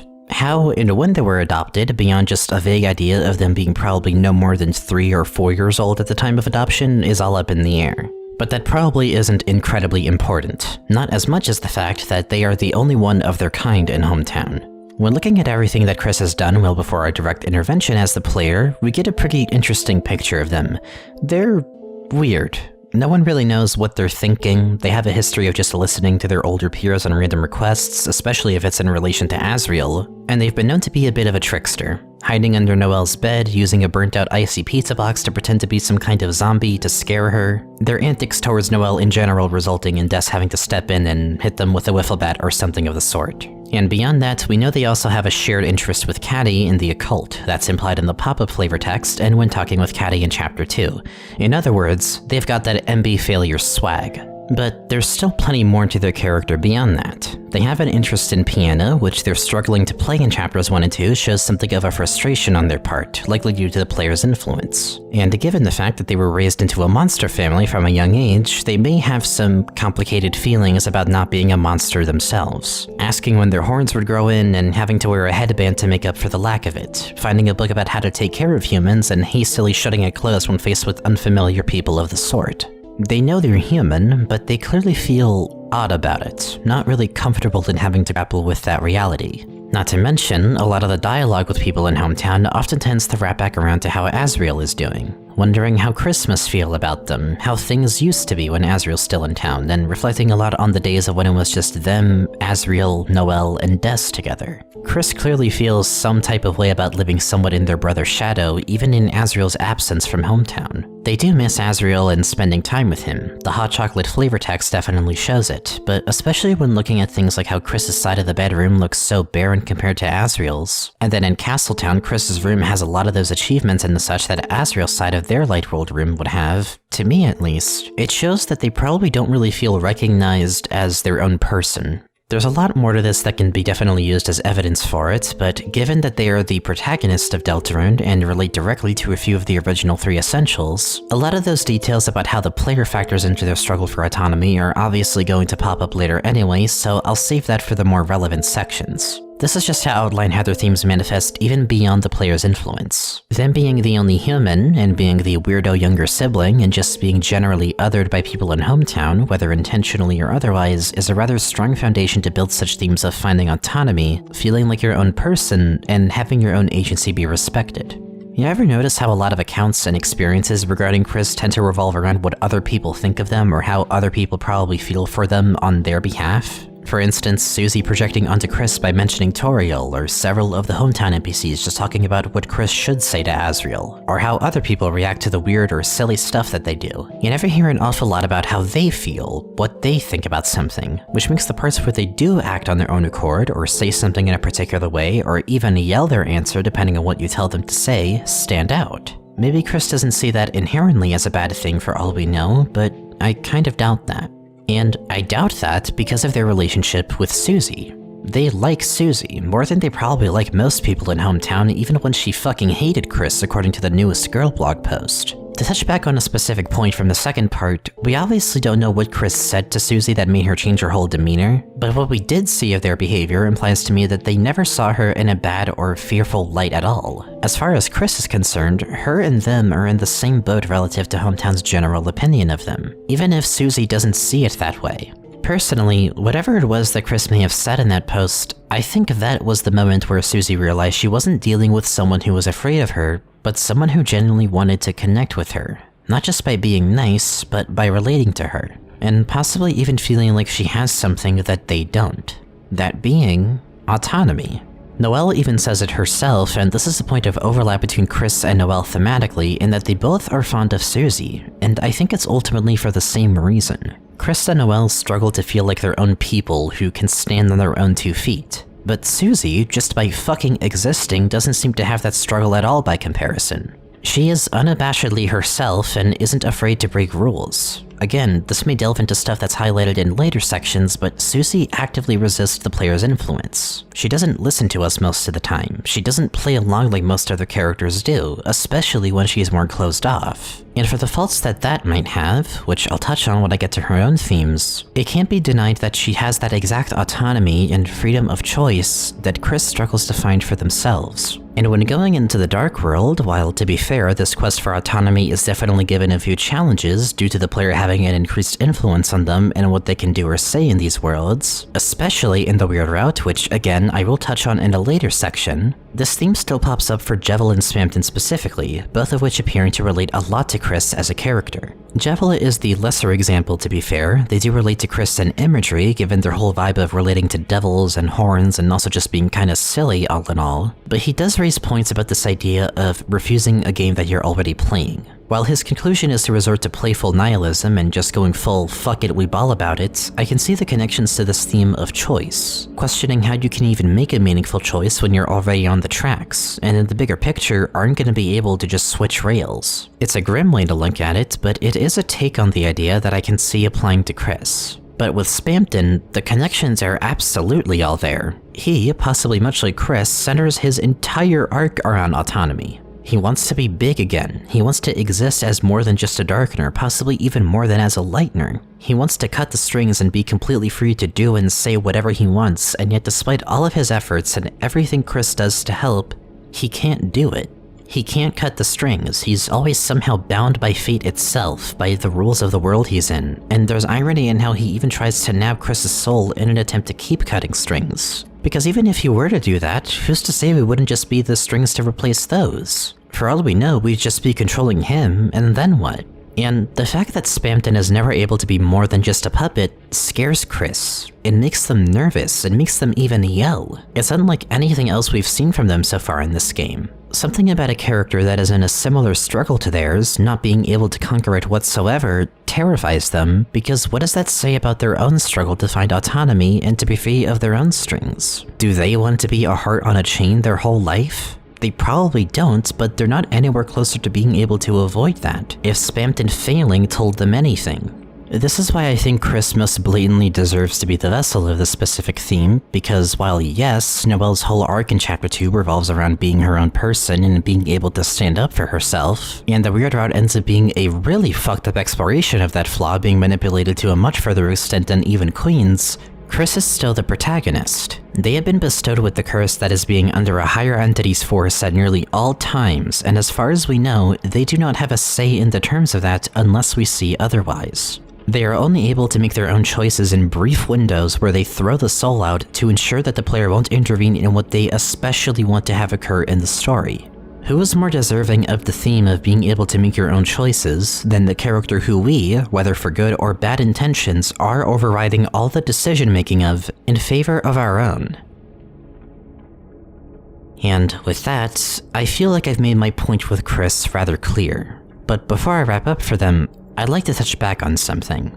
I mentioned how we don't really know much about Chris's childhood, especially not before Hometown, but even in their childhood before Death supposedly disappeared. In the Spamton Sweepstakes, Chris Streamer Chris blog post, their behavior in this post stuck out to me a lot. I already did my summary of it in the previous part, but given that this is one of our very few actual peeks into Chris as a character completely void of our influence, the fact that every time they end up at Noelle's house, it only takes a bit before they suddenly stop, as if they were thinking about something and just autopilot to play the piano for who knows how long, to me at least, really feels like it's trying to hint at something deeper in Chris's past. Beyond that, the Newest Girl blog post may also have implications about their past, since Susie seems to know something about Chris that she hasn't elaborated much on. I don't believe she actually knew Chris before Hometown like I may have speculated back in part 2, but this line about her knowing something about Chris having experience with running away also just stuck out to me a ton. In fact, I just realized a pretty good reason potentially why Susie might have said that I only realized right after, right as I'm recording this. Maybe she mentioned that because maybe that's how Chris got adopted. I know there's the whole theory about Chris having been in an orphanage or something, or even Susie also having been there before Toriel adopted them or something. But what if maybe, Chris was taking a page out of Kara's playbook here, and maybe they just ran away from the humans at a really young age or something. That seems like a simple enough explanation, honestly. I don't know if it, how much that holds up to scrutiny, but that was a guess that popped up that feels like it makes a lot of sense, weirdly enough. But moving on. In any case, there's things about their life that not even we know the context of yet. They have experience with running off on their own, they've done some pretty calculated and sometimes even devious moves when they pull the soul out, whether that be slashing Toriel's tires or plugging the TV in between chapters as if they already were planning on making a Dark World since chapter 1. And on top of all of that, there is something that happened that relates to Noelle that they keep finding themselves lost in thought about, which just leads to them playing the piano. Given how much they must have played it too, I'm certain that without the player's influence, they must have some pretty good experience with it. But in any case, something clearly happened in Chris's life that involved Noelle, and perhaps a few other certain characters. And the only thing we know of that they definitely don't want to talk about, aside from a possibly overly revealing book that Azrael bought and never returned, is a certain bunker in the forest behind the graveyard that they may have seen the contents of at some point. The piano, to Chris, feels like such a neat piece of symbolism for their theme in general. To me, it's Chris's outlet, their capability to operate on their own and get their feelings across without anything getting in the way of it, or trying to speak for them. But right now, all they can manage is just one forced plink. It's no wonder they're not happy about it. And, as I said before, there is much more to unpack about them in this regard, but because it relates more to the separation between player and protagonist, as well as what is actually diegetic to Deltarune, I'm going to save my thoughts on it for when we get to those sections. So for now, we'll leave them be. And we'll now move on to Susie, who, in my opinion, embodies the themes of compassion and bonds with others. Susie is, weirdly enough, the most mysterious character of all of these three in regards to her backstory. Even more than Noelle, who does have a lot of mystery to her in the form of Gaster connections and deaths. But the thing with Susie is, we've got nothing on her. We don't know how she arrived in Hometown since she was once seen as the new girl given the blog posts. We don't know where she might have come from or her upbringing before Hometown, and we don't even know if she has any family in Hometown. And the weirdest part is, that seems to be intentional on Susie's end, given the fact that when Toriel leaves to let Susie call her parents to say she's staying over, she walks up to the phone and then just runs back to the couch, completely avoiding any phone call whatsoever. We get another concerning sign in Hometown as well, since you can learn that Susie is the one drinking all the milk left in the bowl that Alfie's leaves in the alley, who's thinking there's some stray cat going around and drinking it. So, not only does it seem like her parents are just not in the picture whatsoever, but she's been getting her sources of basic needs outdoors? Does she even have a home or place to go to in Hometown? Currently, we don't know enough about her situation in the Light World to really know exactly what's going on or why she's like this about her family and potential home, if any. But given some other clues through her dialogue, it does paint a concerning picture for her home life. For one thing, there's several instances of her joking about stabbing herself, or at least self-harm in general. One time near a fence in the field in Chapter 1, and then another time when she's shown around her room in Castletown during Chapter 2. This is the same point in the game too, where you can check the fridge and she'll get all excited about the crumbs and leftovers and other stuff that I guess she's used to eating before then going, oh right, and actual food too. And really, her reaction to having her own room in Chapter 2, in general, I feel honestly explains itself in my opinion. And of course, there's the fact that she ate chalk in Chapter 1, which is a funny bit, but in context with everything else, Susie is clearly not well fed back home. And if that's the case, then some concerning questions end up being asked about what her parents are actually like. And this is relevant because then it leads into the other big thing about her. She is the new girl, but has also gained a reputation of being a bully. A delinquent. Everyone is scared of her. They gossip about her beating people into a pulp. They feel sorry for Chris when they're chosen to go with Susie to the closet. And she knows this. At the beginning of the game, the way she's introduced is just by suddenly having the door swing open as you see her hair covering her eyes and the room falling completely silent. And given her first interaction with Chris in the game, as well as the newest girl blog post, you get a good idea of just what kind of person she is to her peers aside from Noelle. No one seems to think of her as a friend at this point, or at least she certainly doesn't consider anyone else a friend proper. She's aggressive, and she has some specific bone to pick with Chris especially for whatever reason. It could be explained by just Chris being the only other weird kid. After all, they're the quiet one, they sit near the back of the class, and not to mention, they're the only human. Bullies kind of work like that, they go for the ones that seem like the easiest targets. But when looking at both the blog post and the first scene between her and Chris, you see there's one thing that stays consistent. In both times that she's bullying Chris, she mentions Toriel, Chris's mom. Her being their mom is important to Susie, or at least feels like a point worth mentioning to Chris multiple times. In the blog post, she says how one day Toriel will get sick of them and that someone will have to make them disappear. But then in this scene, she changes her approach slightly to now say that they've got a good mom, but that it would be a shame to make her bury her own child. Whether her change in approach had anything to do with the blog post is up to debate, I'd say, but given that this is a repeated point from her in conjunction with her own situation that she hasn't elaborated on to anyone else, some stuff may start to potentially click together. And here, I'd like to also link to a video by NIGHTHAWK about this exact topic, which goes over Susie's psychology really well, and it opened my eyes to some stuff that I hadn't noticed before myself, which I even took some notes from for the purpose of my own analysis. But it becomes clear that this very well may be her projecting and showing a lot of the hand that was dealt to her in her earlier life. In order to see that, we had to look at how Chris is seen by their peers. Chris is a part of the Dreamer family. They may be the only human, but they are a part of probably one of the most well-respected families in the town. Toriel is a teacher at the school. Asgore, while having been removed from the force, was a part of the law enforcement. Their other kid is off at college, and they were even close with the family of the town's mayor. And even with the current state of the Dreamer family, Chris is still treated pretty well by Toriel, even with whatever flaws she may have in her parenting. She makes pie for them and herself, she's caring of Chris and notices when they're not quite acting like themselves. She's holding their hand when they go to school. And on top of all of that, even though Chris is the quiet kid, and is weird in their own regard and sleeps through classes and is often late, they still end up getting pretty decent grades. Or at least it's gotta be average enough that no one's really giving them shit about it. Say whatever you want about Toriel, Chris does have a good mom.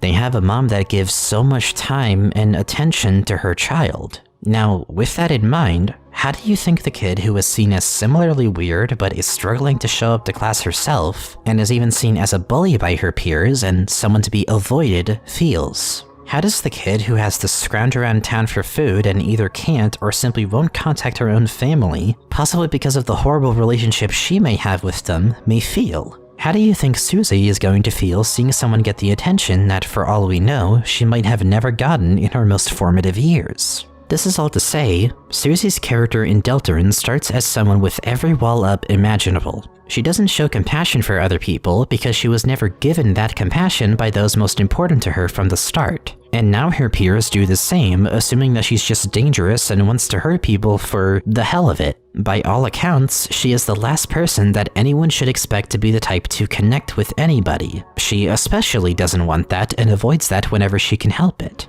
However, through Chapter 1's course, something happens. Or, well, a lot of things happen, but it ultimately culminates into one thing.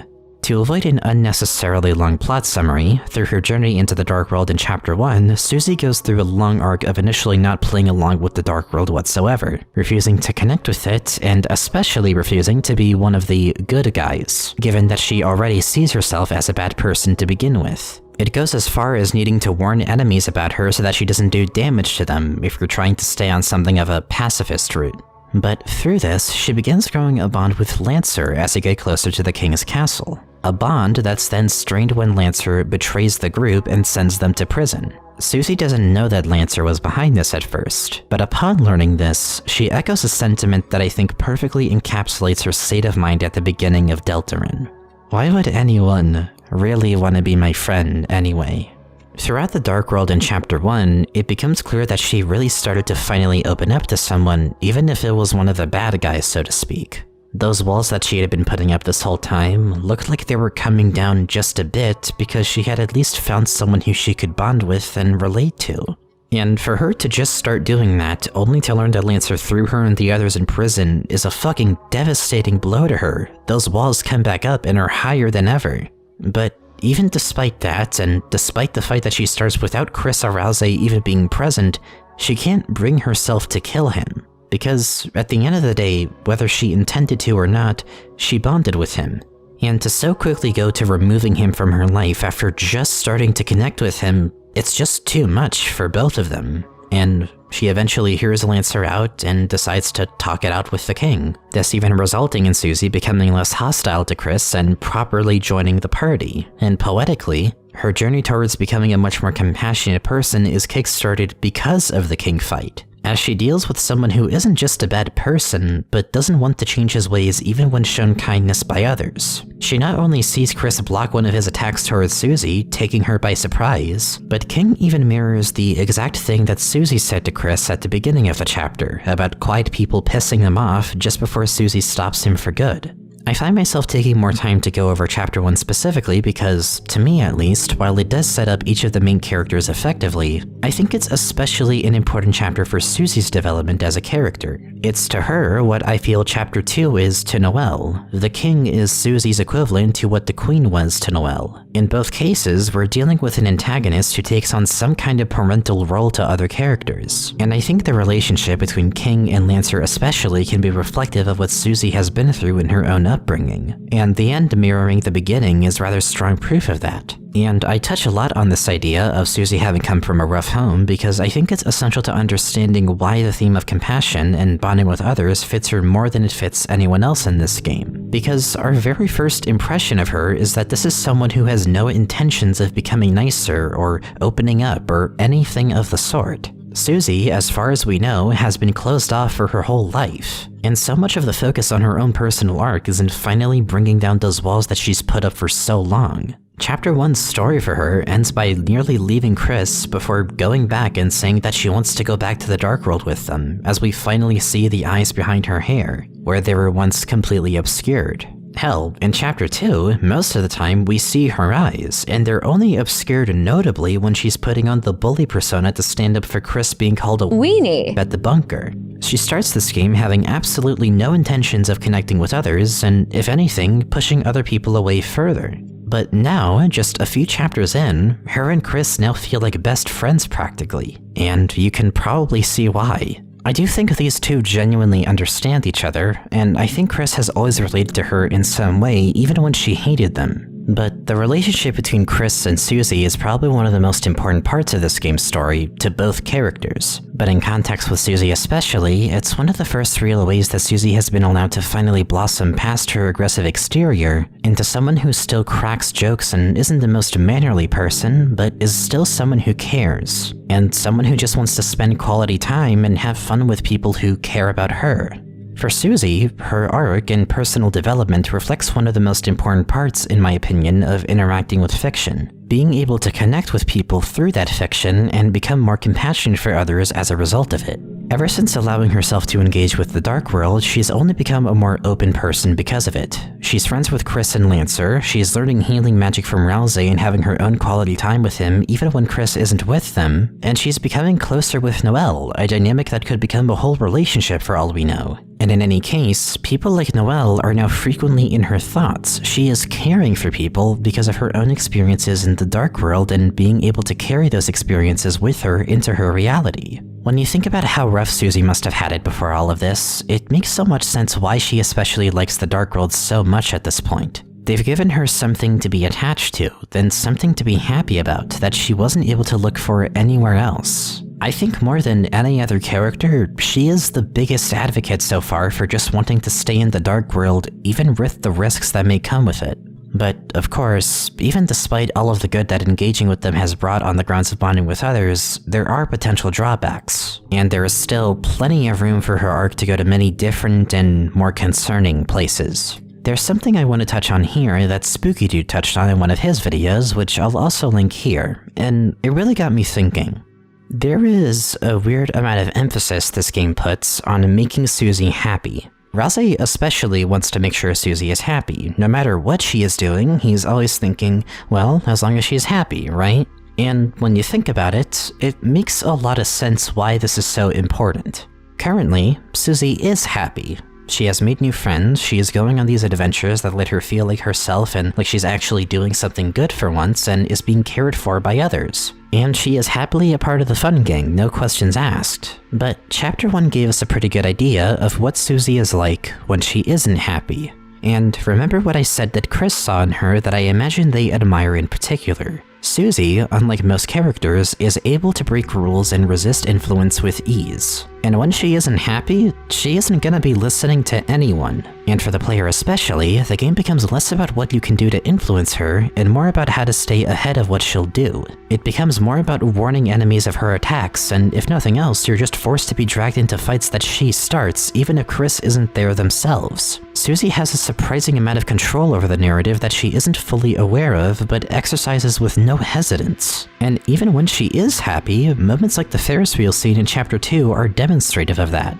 And I think something to keep in mind about her in her current state is she doesn't seem to be aware of just how deep the fictional nature of Dark Worlds actually goes. She may genuinely think that there is a way to bring Ralsei and Lancer to the light world, but what if there isn't? What if she realizes that these adventures, in some capacity, have never fully been real? That they've always been fictional, more or less? Can Susie grapple with the fact that despite all the good that's come from the escapism she's engaged in, that she still needs to bring herself back to reality and that the Dark World can't solve all of her problems? And what about Chris and the player? Susie doesn't even know that the player exists. She just assumes Chris is kind of weird and needs someone to tell them to sit on the couch, but she doesn't know that this whole time someone else has been sitting in their place. And not everything that they've said may be truly reflective of what Chris really feels as a person. And she has not really been suspicious at all of anything that's been happening in the story. And interestingly, even the one time she genuinely does start to question things after the Spamton neophyte, she's quickly shut down by Ralsei and told that it was just a corrupted program. Sometime, I feel she's going to start putting pieces together and realizing that there's something off with all of this. I think that while she is in a good place right now as a character, the way things are headed, and given what Susie is yet to learn, we might see an unhappy Susie again at some point. She's grown good bonds with people, and her resorting to escapism from her own troubles has helped immensely with growing as a character, and I hope that the focus of the story continues to be on that growth. But when she eventually learns about the player, and about the deeper truths behind how Dark Worlds work, can she keep those bonds with Chris and the others? Can she keep herself from having escapism consume her entirely? And even so, can she grapple with our existence as the player, or will our own ability to suspend our disbelief and connect to Deltarune's world prove to be a threat to her? Just as interacting with fiction can bring great connection, an overindulgence in it can strain those same connections or render them unhealthy. And I think that's something that Susie's character will eventually focus on and be faced with over the game's course. If she isn't happy, and she loses her bonds with others, then the player experience may suffer for it, and the very means to which we are able to be connected to Deltarune will not only be used against us, but threatened. And this is something that I think is supported by how the game explains losing recruits, of all things. Just one look at how Ralsei describes this feels reflective of Susie's character to me. From now on, defeating enemies with violence will make them lost, but the bonds you break may make you stronger. And Susie being so closed off, it allows her to be much more resilient to other people's influence and what people say about or to her. But as a result, it requires someone to be more detached from their emotions and furthermore from ever being able to connect to other people. In fact, a lot of this may even echo the whole Judgment Hall sequence from Undertale and love as a stat in general, but it's important to note nonetheless. If Susie getting mad at Lancer caused us to be in a fight where all we could do was just dodge bullets and hope she just stops at some point, imagine what can happen if she's mad at Chris, or even mad at us. And even with that aside, if she can overcome those struggles with the Dark Worlds, there's something to be said about how her getting overly attached to what is this game's fictional world may not be too unlike our own attachment to the Lightners. At the end of her arc, for all we know, she may be capable of turning that struggle back on us to make us question our own attachments to characters like her, and look at how we grow bonds with both other people and fiction through using Deltarune to suspend our disbelief. Or, if you're someone who prefers to break bonds yourself, it may make you question not just how much you really see the protagonist as their own character, but what you actually gain out of being connected to a fictional world at all. She is the perfect character for this theme because, like the player, she is being sent on a journey that focuses a lot on interacting with fiction to learn things about oneself that reality would have been too harsh to teach, as well as grow new bonds through that engagement. And I think what makes her so interesting to this game's meta-narrative is that whatever conclusion she ultimately comes to with how she interacts with fiction and how she grows bonds may very well lead to the player being forced to think about it for themselves and how they attach themselves to this game's characters. Yet again, forcing the player to acknowledge their own connection to fiction, as I've shown this game has continued to demonstrate numerous times in this part. But that's about all I can say for Susie. For being the least blatantly tied to Gaster aside from a single fun event and the Goner Maker, and being also probably the most straightforward in terms of her character arc, I think she has a fascinating role to potentially play in the game's larger narrative. But with that, let's finally move on to our third character of these three. The one who I feel embodies Deltarune's themes of nostalgia and curiosity. The one and only, Noelle.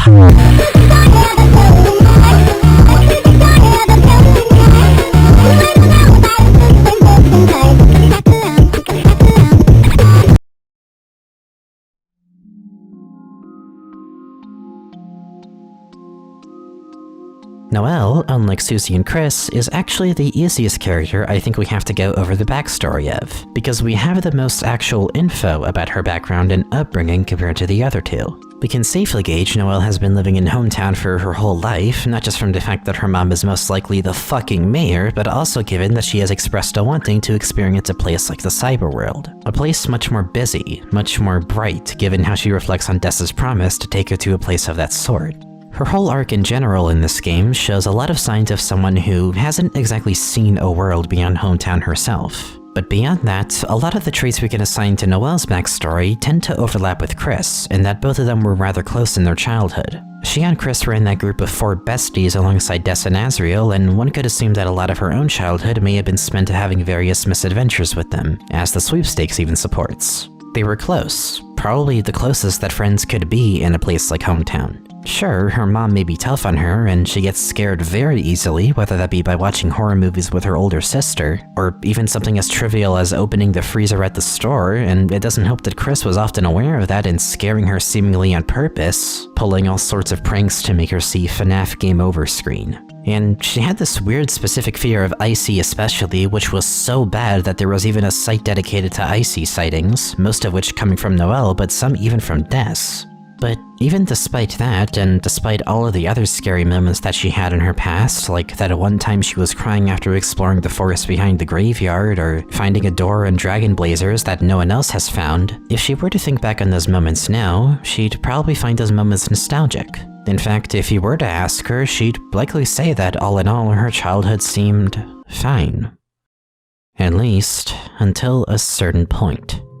We don't know when exactly, but it was early in her life, early enough that even hearing the word her sister was named after completely froze her and left her unable to win a spelling bee in her younger school years. At some point, something happened to Des.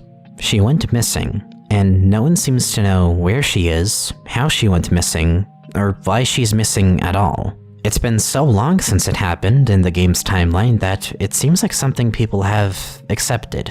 Not having moved on from it, but not seeing any use in dwelling on the topic. Everyone but Noelle. Ever since her disappearance, Noelle has been searching for her, seemingly resorting to the most unlikely places to have any leads to find her with, even junk mail. She searched December Holiday on the internet probably more times than she can count, and yet despite all her searching, nothing. Of course, she did go about her life despite this. She started a glitch hunting blog where she'd recount her experiences with glitches and secrets in the games she's played, and how oddly specific and unique her experiences were with games like Cat Pedders and Dragon Blazers. But she'd also used this blog to go over some more personal experiences in private posts, remembering how Chris would come over to play the piano after being lost in thought for whatever reason and questioning her friendship with them, or gossiping a bit about her totally not crushing on the new mean girl that's in town. But even despite all of these more recent developments, something is still nagging at her. More changes have been taking place, and clearly, it's all still bothering her. Her sister is still missing. Ever since what happened that led to Asgore's removal from the Force and likely the subsequent divorce between him and Toriel, the Dreamers and Holidays have only drifted further apart over the years. Her mom seems to be drowning herself in work, and she's afraid to even ask her for something as simple as the key to get through the gate to her house. Her dad is in the hospital for who knows what or how long, and she can't bear the thought of it just being her and Mom. And now, potentially, Chris is suddenly reaching out to her again, seeming unusually talkative, and she can't help but think that something might be off about them. But she can't tell what. Everything about her current life feels off. Things are changing, and maybe it's not all bad, but it might get worse for all she knows. And clearly, one could imagine in her current state, especially as she's getting closer to growing up, that given how much her life has changed, and how complicated things are starting to feel, that it's no wonder she looks back on even the scarier parts of her past with a bit of nostalgia. Back when things seemed so much simpler, and when she seemed so much more curious. And it's especially no wonder that she finds so much to enjoy about being in the Dark World. And the one good part about her life right now is the fact that the Dark World is now allowing her to not only be able to stand up for herself more, but also grow closer with her childhood friend that she may have grown apart from for a bit, and even bond more with her crush, even if she may currently still think that the cyber world was just a dream. And right now, that's about where her character is at, speaking purely through the main narrative. Of course, the weird route does change us quite a bit, but in a more interesting way. I'd say Chapter 2 resolved her main issue of struggling to stand up for herself and to take control of her life. And the main route does resolve this by having her snap at Queen and finally think about what kind of world she'd rather want to live in. But the weird route, for as fucked up as it is, and for as much as it does manipulate Noelle, does also make her stronger too. Of course, it's as a result of the player's abuse of their control, but she does still come out of it feeling more like she can take things into her own hands, given how the Weird Rat version of the scene with Rudy goes, with her not wanting to hand over the game to him. But with that aside, looking at how she has acted in the Dark World, it becomes clear how much the theme of nostalgia and curiosity applies to her. Several things in the Dark World make her think back to her youth and to specific memories. They make her think about watching scary movies with Des, that promise that Des made to Noelle about seeing a huge city like the cyber world, and about exploring that forest with Chris and Asriel and Des behind the graveyard, as she is unknowingly spelling out the word December, which I take as the game quite literally spelling something out to us in this scene that I think we should finally touch on now. This is going to be one of a few genuine leaps in my logic.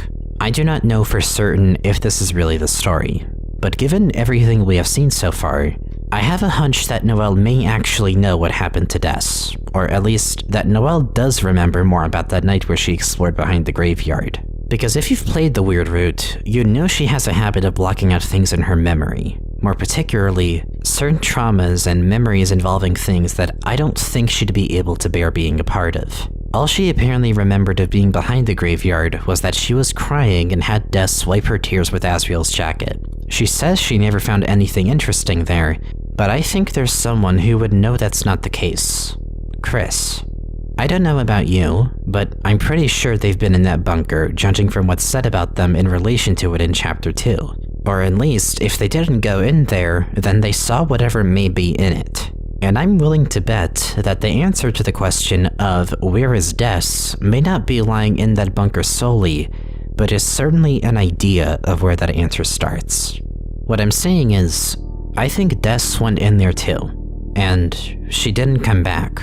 And maybe Noelle genuinely doesn't know that that's the case, but someone else might know by no fault of their own. And maybe they're afraid to really go in there and check for themselves. But if I'm right about what happened to Des exactly, then it would make Noelle's nostalgia all the more important to how this story might unfold. As I've implied and assumed before in this series, I may as well just say this now for the purpose of this series and my interpretation of how the rest of the game may go. I think it's safe to say that the character who speaks in the unused script is Des. For one thing, I have no other candidate who could fit aside from some unnamed character that we haven't met yet, and it being the latter one is a possibility, but a cheap one at that, in my opinion. I'd rather work with what we know. But for another thing, there is a certain salesman that has what is very likely the character from that script speak through him, even if for a moment. And it would only make sense that Spamton, the character who has a specific connection and fondness for Noelle for reading all of his emails, who even used her own searches for Des as a way of drawing her in, would have her own sister speak through him to try to get through to anyone. It not only makes the most sense to me, but it would be tragically ironic in a way. I have my own ideas of how Des exactly ended up in her situation, but to save my real full vision for later, let's just say that we're assuming Des went missing by going to the bunker, and that her going in there led to her being sent to a place that's darker than dark, or even sent to a place between worlds, the same place that the program was made in. Given that this situation inherently is going to tie her to not only Spamton, but to Gaster, and given the already clearly present connections to Gaster that Noelle has, and the stuff that already suggests that Des is also connected to Gaster not just through unused, but even stuff as specific as the use of certain motifs in songs relating to Des and Noelle, I'd like to echo Andrew Cunningham's sentiment in his video about Gaster's motif, that I believe Noelle's search for Des, and her interest in glitches and secrets and her eventual confrontation with the character who is best associated with said glitches and secrets, may end up converging into one. Her nostalgia in both traumatic events and in relation to her days of glitch hunting allows this specific theme of Deltarune that I believe she embodies to take on a much more interesting angle.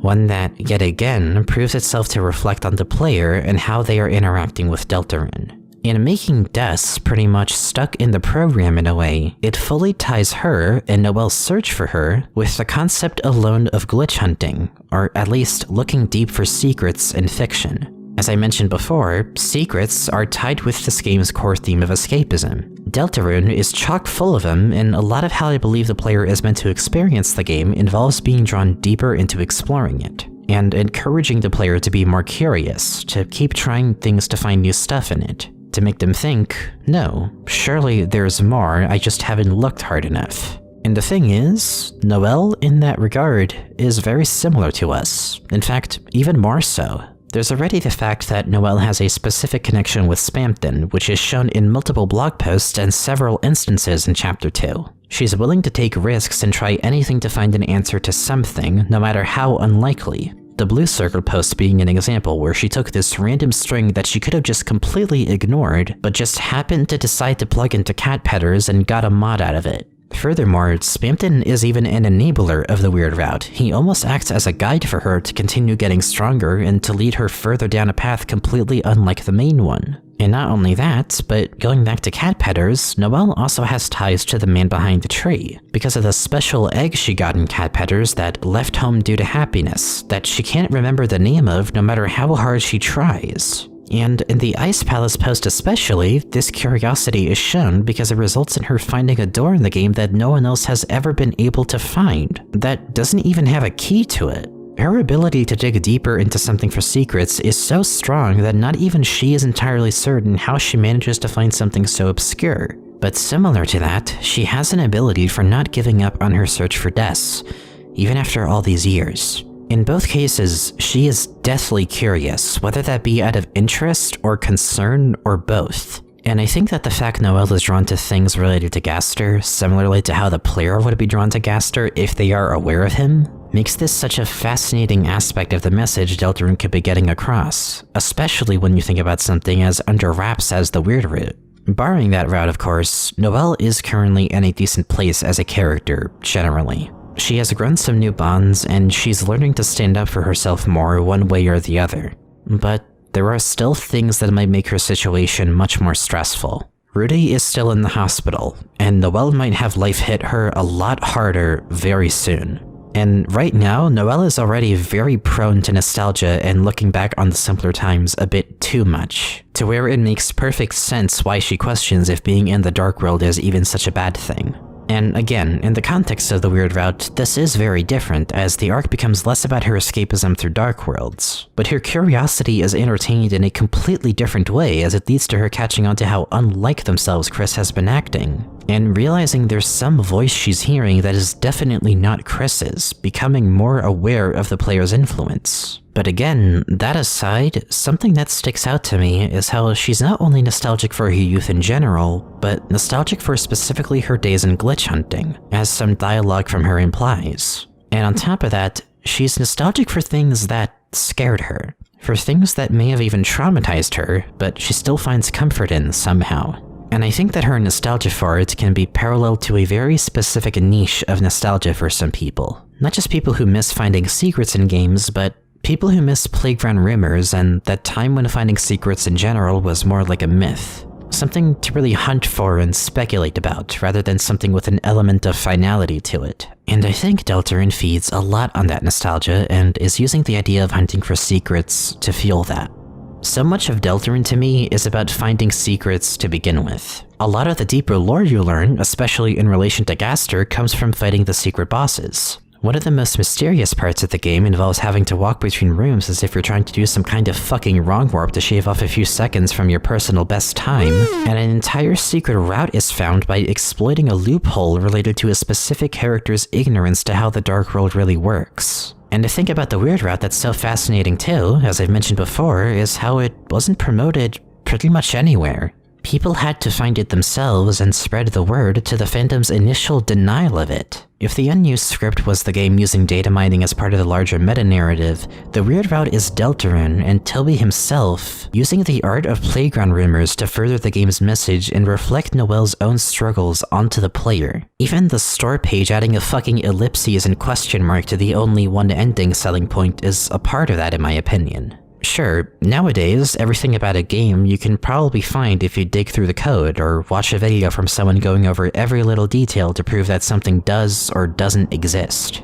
But there was a time when that just wasn't the case. There was a time when people were more likely to just spread rumors. When myths in games were more common, when shit like the Tales Doll curse and creepypasta culture in general was more popular, and maybe kids like me really thought their game could potentially turn super fucked up and evil. It was a lot more about just throwing what-ifs around rather than wanting to be completely right and wanting to solve something. What could be rather than what will be. Something that I think Noelle could relate to a lot. Sure, not knowing everything about something can be scary. In fact, not remembering whole details about stuff can be scary, but if you remember at least feeling comforted and you feel nostalgic for it, is it really such a bad thing? Don't you miss exploring and finding things you maybe weren't supposed to see, even if it scared you sometimes? Don't you miss when things were simpler? When you didn't have to feel like you knew exactly how things are about to go and that you couldn't actually do anything to help change that on a whim? When you at least could say that surely you just haven't looked hard enough for the answer instead of taking in some harsh reality? It's fucked up to say, but it especially makes Noelle a perfect candidate to go through what she experiences in the Weird Route. Here is a character who has a sizable chunk of her interests and experiences come from her nostalgia for and interest in glitch hunting in video games, being influenced by someone who is participating in a very similar activity by using something that feels like it's breaking the very fabric of what the player is allowed to do in the game. And the fact that so many of Deltarune's secrets and things we're not supposed to see are tied to Gaster, and thus to the unused script, I feel makes this a case where your own personal search for more secrets may very well double as a search for deaths. Just like Noelle, your own curiosity and nostalgia for finding secrets in games is an instrument that Deltarune is using to make you dig deeper into it, towards what I think is the game's real end goal above all else. To find her. I don't know where Noelle's character may be headed in the future of the story, especially because depending on what route you do, there is a chance it could go in two completely different directions. So with her, it feels like I'm trying to predict the trajectory of two character arcs and not just one. But if I can say anything with confidence for where she may be headed, I think she is the most prone to taking that sort of escapism well beyond anything healthy. The weird route already shows this, but as a result of abusing our power over Chris and thus Noelle as a result. Albeit, it's led to her now becoming suspicious of Chris and aware of the player's existence to some capacity, playing into her search for eldritch knowledge in a whole other way. But even without that, the way things are going right now, Noelle's search for Des, whether that be done through the weird route or main route or otherwise, is a perfect reflection to me of what I think Deltarune especially wants to evoke in the player. A sense that there is always something more to find at the bottom of the well, even if you've checked several times before. Finding Des is just as important to Noelle as finding another ending to the game with supposedly only one of them is important to the player. As far as we know, getting an answer to that seems impossible. But something is telling us that surely that still can't be everything that there is to see, that we just haven't looked hard enough. And I think that through that search, both the player and Noelle will have to similarly confront something that has been drawing them in, and has also been looking for them for a very long time, whether or not they actually know it yet. And especially because of how we are using the program, which exists seemingly on the same layer as the unused script, even that nostalgia and curiosity is an important part of what I think will make Deltarune's meta-narrative work so well. Aside from suspension of disbelief and immersion, curiosity is pretty much pouring gasoline over that fire. In being nostalgic as well as curious, you only become further drawn in and more invested in the game, and thus become more attached to it. If Susie, by comparison, was meant to make you question how you attach yourself to fiction, Noelle is meant to keep you on track and tell you that there is a very important reason to keep digging deeper into this fictional world. That even if you acknowledge this as fiction, and even if the odds seem to be against what you hope to find actually being found, when exactly has that ever stopped you from wanting to keep looking anyway? And with that, I think we've finally done a thorough enough analysis of these three characters in relation to the larger core theme of Deltarune. To recap, Deltarune's meta-narrative and themes all orbit around a spiderweb of ideas relating to escapism and dreams, from fiction to darkness to secrets to even the ocean. It works in tandem with how I believe the meta-narrative is structured, as I assume Deltarune aims to focus on deconstructing the idea of how people escape to and interact with fiction, through manifesting their suspension of disbelief as a tangible object in the game's story as a diegetic connection to the narrative. Furthermore, Chris, Susie, and Noelle all encapsulate three incredibly important applications of escapism. Chris, obviously, being the protagonist and focusing a lot on how a player may project onto them at the expense of the protagonist's agency. Susie potentially being a way for the player to question how they attach themselves to fictional characters, and the connections that they may gain or lose through that attachment. And Noelle being a reflection and an encouragement for the player's curiosity, and perhaps even nostalgia for what could be, to draw them further into the more offbeat parts of Deltarune's larger story and make that immersion even stronger, despite acknowledging its fictional nature. All three characters have their own unique backgrounds that have led to them resorting to escapism, and the character that made this connection happen in the first place for us takes a great interest in each of them, especially given how the sister of one of those characters may currently be stuck in a place between worlds, alongside the program that allows us a connection to Deltarune.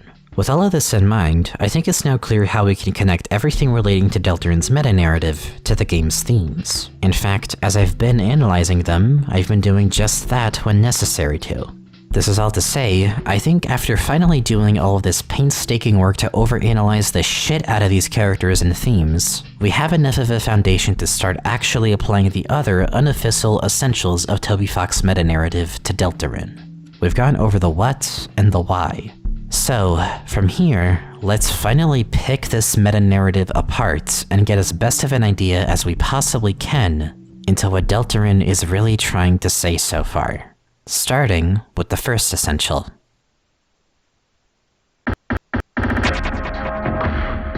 There are at least one or a few mechanics in the game that are diegetic to it and its plot.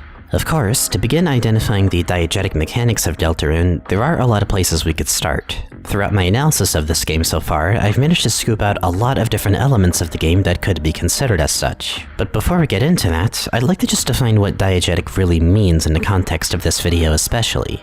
Generally, for something to be diegetic in a piece of media means that said thing exists not only as part of the experience for the player, but also exists in the actual world of the media itself. A very simple example of this would be, say, a song in a video game. Most of the time, music in games or media in general is used for the player's experience, but if a song in a game is diegetic, then it not only is playing in that part of the game as if it's from the OST, but is also a part of that section in the actual setting. It's the difference between being in a nightclub area and having a song from the OST to reinforce the fact that you're in a nightclub, versus having the song actually be played by a DJ in that nightclub. For Deltarune, to be much more general, we are identifying things that not only exist to serve or convenience the player, but also have a genuine impact on the game's story in some way or another. Things in the game that leave a real mark on it beyond just doing something neat for the player's sake. Beyond that, we may touch on a few things in this section that are just kinda cool and meta for the hell of it, and maybe stretch the definition a little thin, but I think everything counts in order to get as accurate of a picture as we can for what really matters in terms of mechanics that directly impact Deltarune's story and meta-narrative. So, I think to start going into this, because I've already mentioned this being diegetic in the previous sections, one such mechanic that I could describe as being diegetic has to be your own suspension of disbelief and ability to attach yourself to a piece of fiction.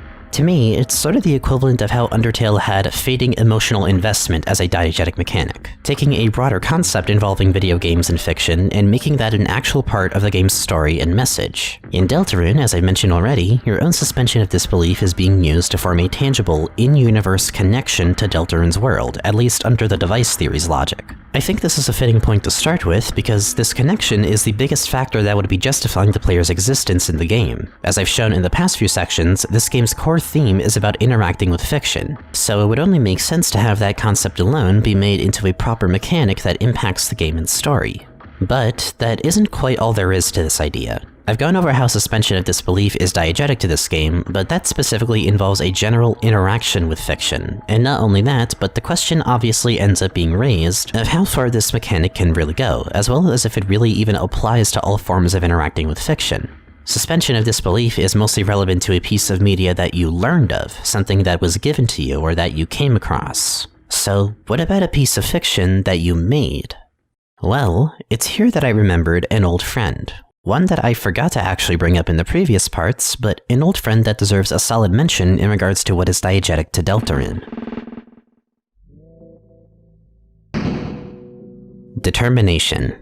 Now, look, I'm not about to go on a whole other tangent about this. I'm assuming you are about as, if not even more brain-rotten than I am if you're watching this, so knowing determination is about the Undertale Deltarune equivalent to knowing your fucking 10 commandments. Also, while it does seem to have different purposes between games, as we know it doesn't seem to be responsible for saving and loading in Deltarune compared to Undertale, we're not talking about Undertale, so we don't need to worry about that.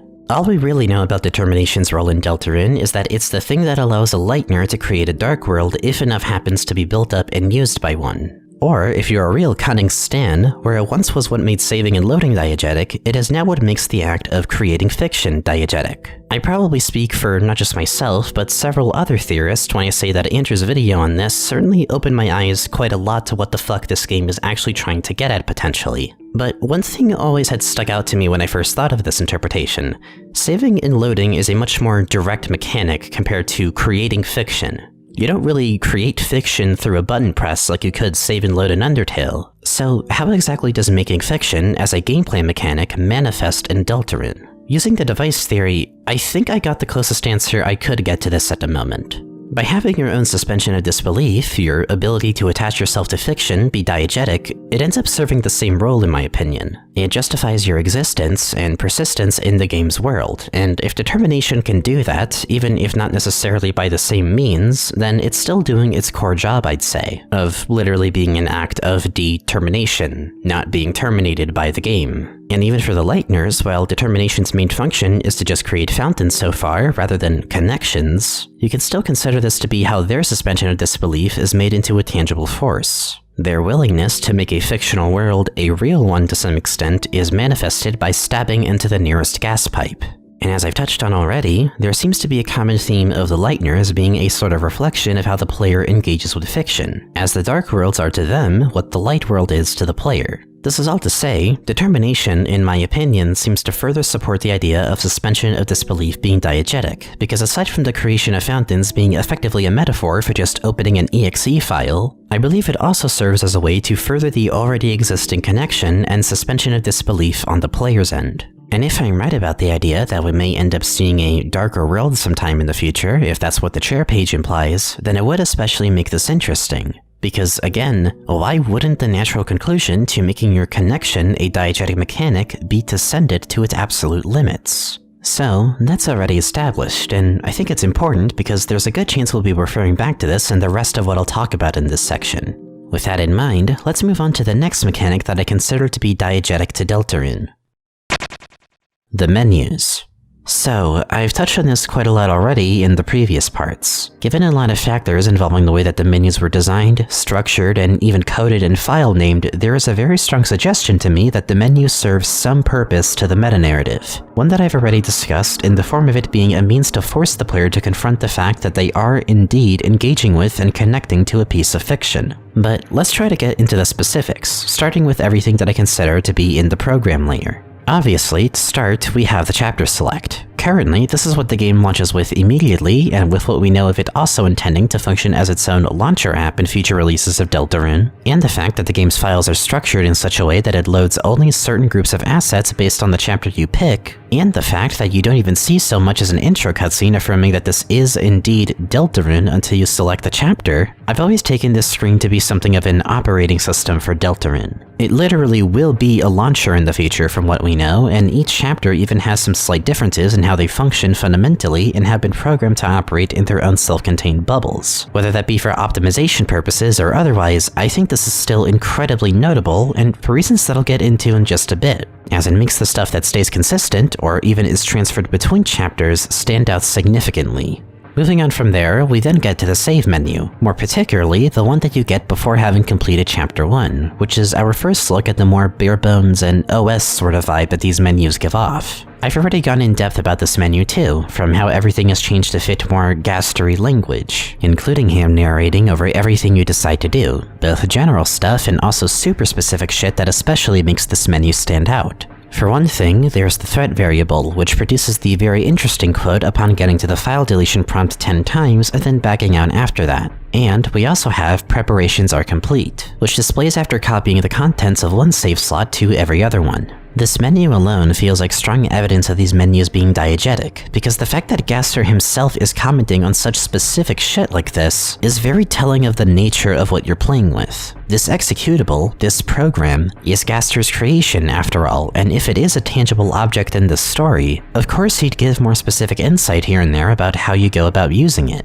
But the latter quote especially feels important to this, as it plays into some more shenanigans involving the save files that, again, I'll touch on in just a bit, but keep it in mind. Him acknowledging the idea alone of copying one slot to the others and considering it as a preparation could be very telling of how we might want to go about using this menu in the future. Also, yes, I know that the threat thing is very probably a reference to a near identical Easter egg in Super Mario RPG that also happens if you say no 10 times in the save menu, and it feels like a very Toby thing to make a reference to that of all things, but I still think it carries a bit of weight here even with that in mind. Moving on, we also have the Goner Maker and even Game Over menus, which both serve their own roles in regards to your connection to Deltarune. The Goner Maker is what sparks that connection and is what initially boots up the program for you, while the Game Over screen is what's responsible for reconnecting you to the game's world if you fail to progress the game's plot for whatever reason. It's safe to say that given the Goner Maker exists in a way that identifies more with these menus and isn't presented this way in the core game whatsoever, that it does exist on a completely different layer to everything else, as I've mentioned already. But the Game Over screen is an interesting case because, through the device theory, it may even give a reason for why you're able to give up in Deltarune, unlike Undertale not giving you that option. This one is a bit of a stretch, but it's an idea I'd like to pose in regards to how this applies to the game's meta-narrative. If going with the mentality that your suspension of disbelief is diegetic to Deltarune and is thus essential to your existence in the game's world, then this would make giving up in the Game Over screen an actually very reasonable option. Think about it this way. In most games, if you do get a game over, you usually do get an option to just quit the game or go back to the menu. In a meta sense, this is you deciding to cut off that suspension and go back to reality to do something else. Using this logic, I believe this may actually even further reinforce the idea of your suspension of disbelief being diegetic, because it's Deltarun's way of handling the idea of the player cutting off their own connection to Deltarune. If quitting at the game over screen is you cutting off that suspension of disbelief, that connection, then of course the give up option would do something like covering the world in darkness. Especially when your presence is stated to be the thing that contains the fate of the world and is responsible for pushing the story forward and getting the game's characters further along its plot beats, then of course giving up on your attachment to Deltarune's world would yield such a result. The future is in your hands, as Gaster puts it, and we know that we play a part in creating that new future. And in refusing to play a part in it, it ends up affecting the game's world severely by throwing away the future of it altogether. And once again, as I will get to soon, there is plenty of reason to see why the player even has this much power over that future, and why this connection is so important to not just the player's existence, but the fate of the world in general. The game over screen being a part of the tangible connection between the player and Deltarune is just one of many ways that the game manifests this. And with all that said, that's about the gist for the menus themselves. We obviously have to mention the fact that these are all the only occasions so far in which Gaster directly speaks to the player, which is notable. Again, I believe this adds credit to the menus being diegetic, as if the program exists tangibly on the same layer as him, then of course we'd have to answer to him if we ever end up in this space between worlds, as I've been calling it, on top of the fact that he is the one behind the program's creation. Which brings us to the next piece of evidence that proves this is his creation. The all-caps files. As I've shown already, all of these files, aside from friend and unused, pertain specifically to just the aforementioned menus and are structured and file named completely differently from the core game. And to further prove this, when looking at the rollout for the 2018 Survey Program demo, it lines up a lot more with the way that the all-caps files were named. And on top of that, Survey Program is even under the version number 0.6.6.6. And given that it was packaged even as an installer, the terms and conditions for it even say that you accept everything that will happen from now on. All of these factors in mind, as well as the fact that Gaster himself is the one that provided both demos of Deltarune to us so far, and the fact that the all-caps files all likely take place on the same layer of fiction as him, above the light world but beneath reality, is more than enough proof to me that we are supposed to see the actual executable of Deltarune as Gaster's own creation. If the game has acknowledged these menus as being created by a specific character in-universe, then that's pretty damn strong evidence that the menus themselves are diegetic in my opinion. Which leads me into the next important bit related to this. Unused may in fact not just add to the menus and executable being diegetic, but I want you to think about this. Unused is a script left in the files intentionally with lines of dialogue from a character we haven't met yet that's only been maybe referenced once ever in the game so far. And that reference is likely something you wouldn't even notice as being actually important unless you already knew about the unused script to begin with. Otherwise, the only way that you'd even know about it is by going into the files of the game and stumbling upon it yourself, or sharing the word about it to others, which is something that Toby had advised against doing back in the Undertale days. Now, let me say this much again, I don't think that data mining will be required in order to understand Deltarune's story from start to finish. I think through some means, Unused will become more present in the game, with more moments of it leaking through, like with Spampton in his shop. However, the fact that data mining leads to actually getting something of a lead as to what might happen later in the game, and implying that there is a character who is stuck in the program given the all-caps formatting who isn't even reachable in-game yet, might make the act of data mining a sort of diegetic mechanic. Sure, it doesn't directly impact the story in the same way that suspension of disbelief does, but if the program is a tangible object, then it would make data mining an act of picking apart that object, the idea of going where you're not supposed to, being taken to such a degree that even looking into the files now becomes somewhat part of the story. Maybe not an essential or required part, but still a notable part of it. That is fucking insane, and yet it tracks, because we are dealing with the creator of this program being heavily associated anyway with data mining, which, if the program exists in a space between worlds, then data mining would be an act of somehow going out of bounds in that space. And it doesn't end at just the unused script. While I do have a stipulation that I'm only going to heavily factor the all caps files into my examination of the game's internal data as being relevant to the meta-narrative, since those are the only ones that seemed intentionally designed to be found by data miners, if we wanted to reach, we could factor the placeholder and error handler flavor text into this too. A lot of that flavor text is extremely cryptic, evoking imagery of being in some place that's just nowhere. Your voice echoing aimlessly, your vision becoming blurry and asking what you're even looking at, and even that cryptic as hell poem that, if anything, could be a reference to the appearance of the Mystery Man sprite if we really wanted to get silly with interpretations. Again, I won't factor these too much into this analysis because I think the all caps files already gave plenty of fuel to prove that the program and menus are diegetic to the game and exist tangibly within Deltarune's larger story, but it may support this notion further. So, with that, I've laid out everything that proves that not only your suspension of disbelief is diegetic, but so are the menus themselves outside of the core game. The only thing I haven't mentioned in regards to this that might support it just a bit more is the fact that the window name does change quite a lot in Chapter 1 especially before completing it for the first time, as I went over in this survey program section of this series, but given that Undertale did the same on rare occasion, I don't think it's worth looking too deep into aside from mentioning it as still something that reinforces the executable being separate from the game world itself. Although, I do find it notable that the only window names that happen to not be in all caps here are the ones that are used for when you're in the light world. The menus, Goner Maker, and even Dark World each use all caps window names. So, with all of that, I think I've made my point. This is what I mean when I say that the menus are diegetic. Because GASTER made this program and is speaking to us directly through it, it makes the use of it essential to not just navigating to the core game, but essential to channeling our own suspension of disbelief into a proper connection to Deltarune. Plus, a character in this game having made the executable and menus for you to play the game itself sounds pretty fucking diegetic to me.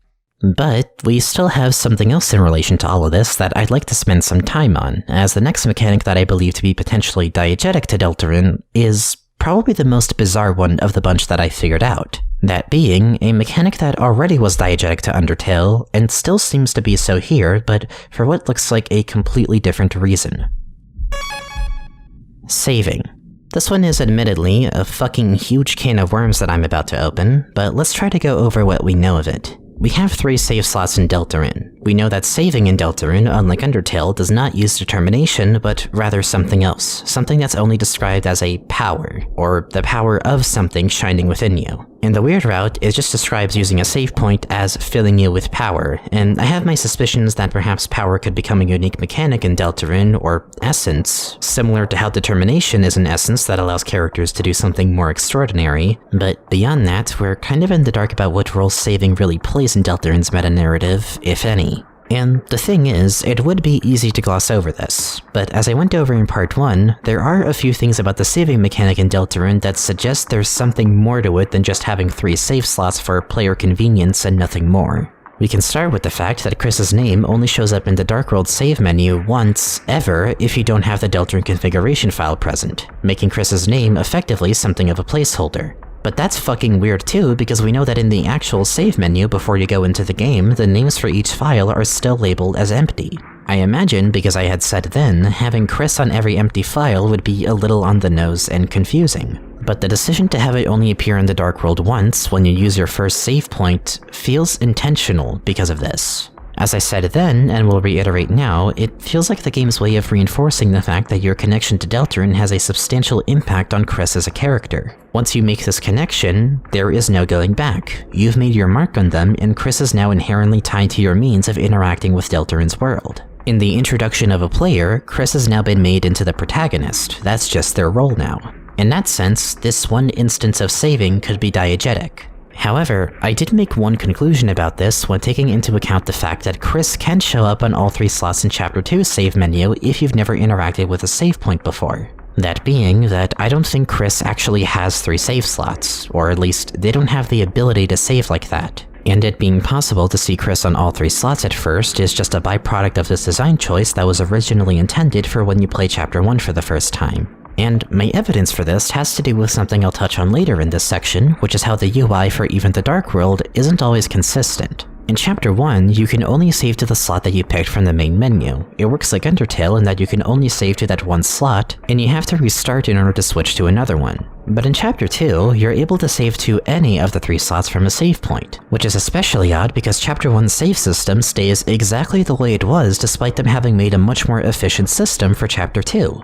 You'd think they'd carry this over to the first one, and yet they didn't. So that leads me to think that this is meant to be intentionally different between chapters, which could change later down the line, but let's say that that's the case. You know what else is interesting about the save system in Deltarune? When you try to save in the light world through some hacking shenanigans, the thing that shows up is actually the same save system as in Chapter 1's Dark World. Or in other words, just Undertale's save system, as the light world in general is meant to be basically just Undertale in a meta sense. Furthermore, Chris's save file before we save over it doesn't seem to have anything implying that they've even used a save point before, other than the first save point in Chapter 1 describing it as Chris reaching out to it by second nature. However, this can be debated, and it's a little shaky to really use this as a reliable piece of evidence for anything. With that aside, in the light world in Chapter 2, the save menu's UI only accounts for saving in the way that Undertale handles it. When you try to open the menu that shows all 3 slots, it shows the Dark World UI, which ends up going off screen due to the Dark World being upscaled, so this new system for saving isn't even accounted for in the light world.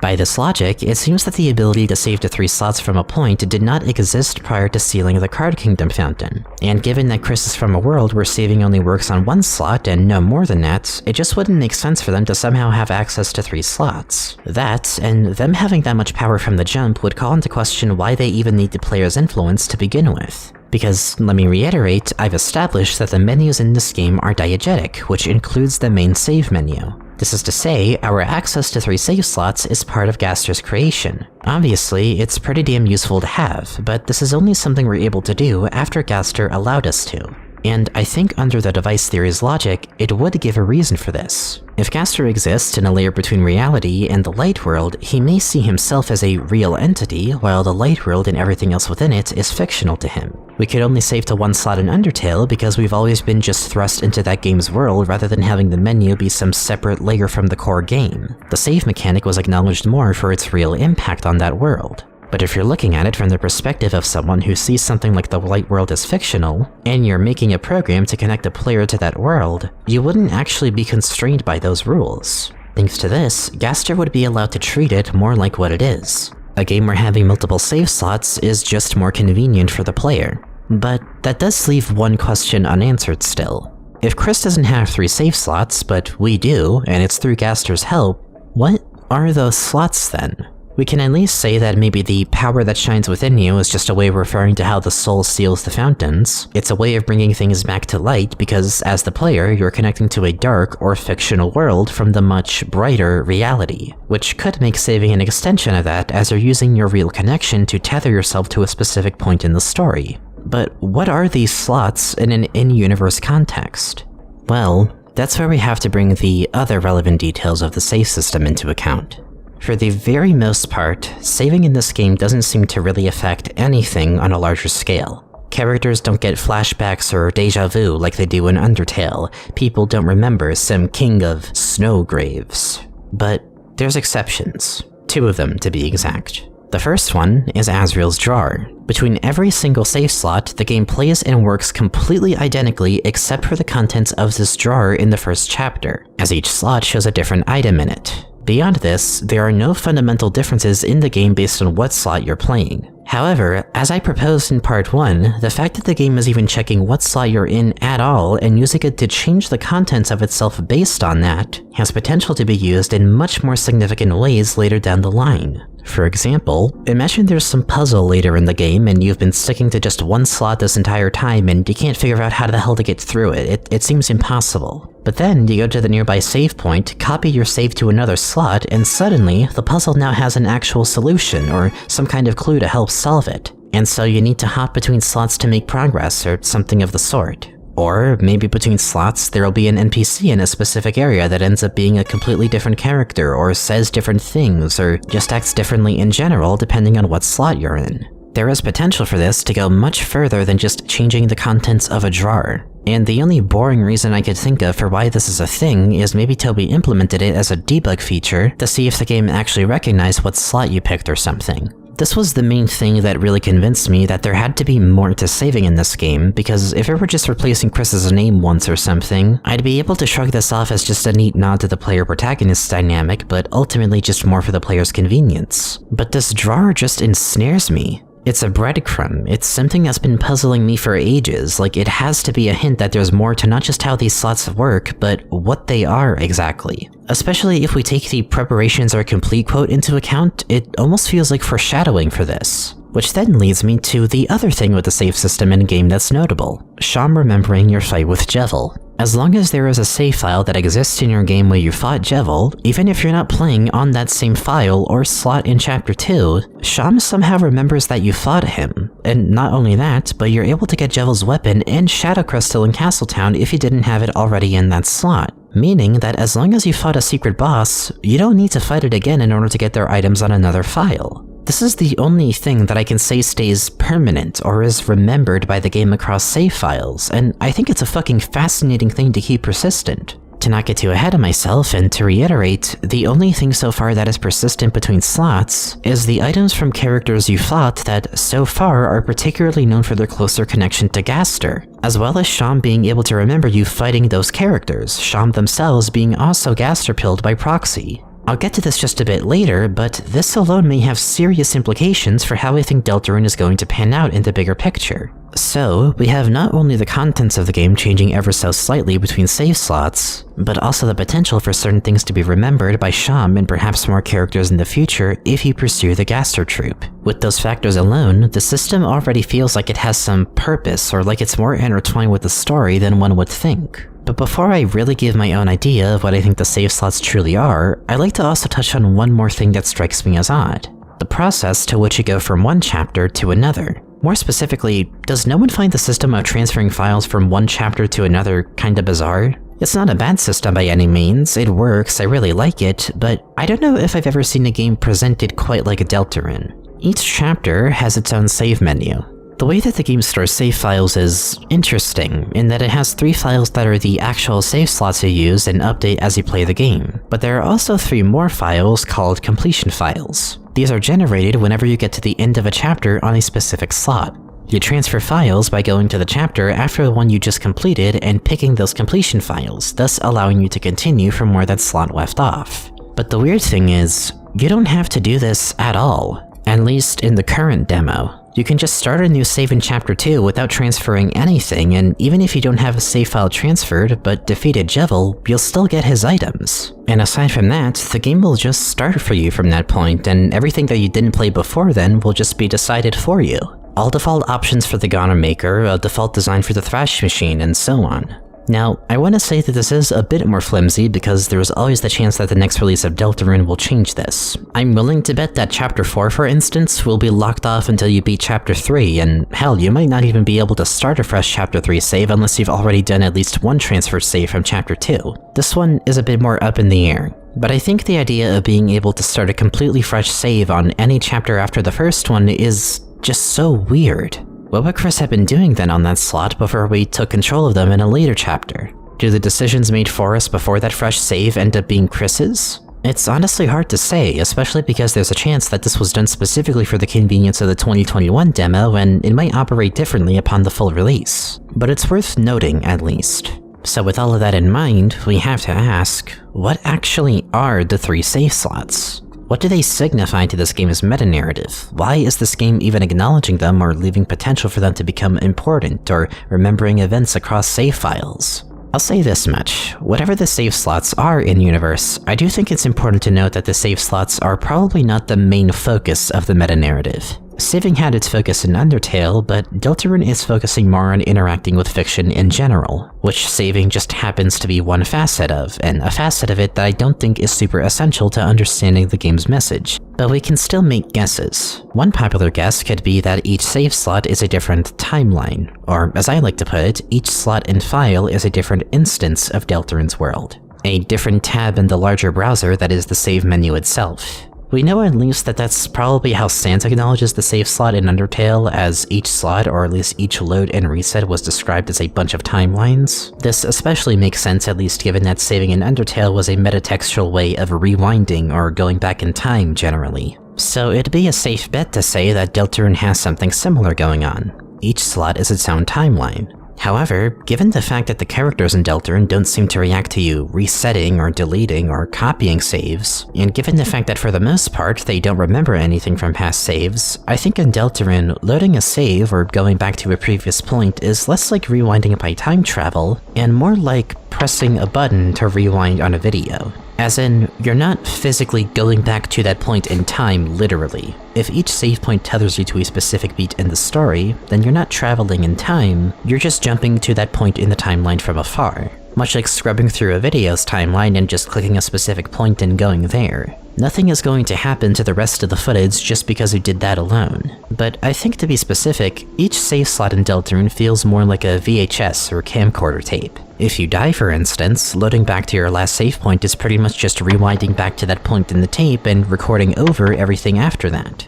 And giving up by that logic would just be refusing to record any further, leaving it as nothing but just a blank screen. But, of course, there are issues with this interpretation, and the thing is, any way to go about saying what the save slots are results in either essentially a multiverse theory, or a GASTER is simulating literally everything theory, the latter of which I just don't think is true, and neither of them in general feel like they apply particularly well here. So again, maybe knowing what they are exactly doesn't even matter all that much, but it's still interesting to comment on. I'd like to think there's some secret third thing that manages to explain how each slot is its own instance without delving into multiverse territory, but I can only speculate so much before repeating myself and losing the plot completely. If my interpretation is right, though, then it would explain a lot about why the game works the way it does in the program layer, as well as explain things like why you can start a fresh save on a later chapter, because you'd just be fast-forwarding to that point and would be able to play over everything after. But regardless of the specifics, a few things become clear to me in making saving diegetic to Deltarune, even if potentially to a lesser extent than in Undertale, and they both have to do with the few things that do manage to make the save slots important.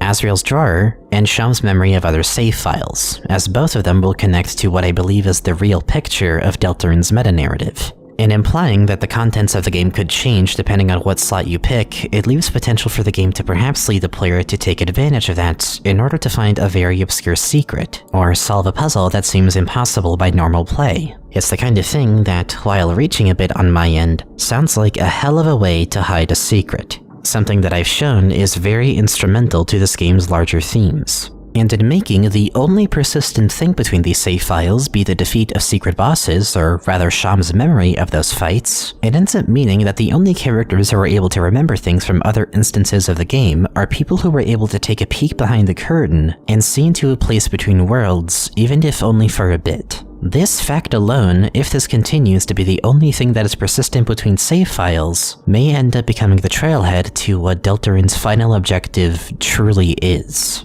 All I'll say for now is, if the only thing that's carried over regardless of what file you're playing on is how involved you are with characters that were involved with GASTER, who in and of themselves are discovered through going off the beaten path, the saving system is one of many instruments that I think Deltarune is using to further the game's themes of curiosity and encourage the player to go well beyond the surface level of what Deltarune has to offer. In a way, this could set the game up to encourage a New Game Plus sort of system, where even if you go through the whole game from start to finish, there will be things that require you to go back to previous points, but under a whole new context. And defeating the secret bosses is a way to make that return to past chapters all the more convenient. This is, again, something I'll touch on once we get to the later sections.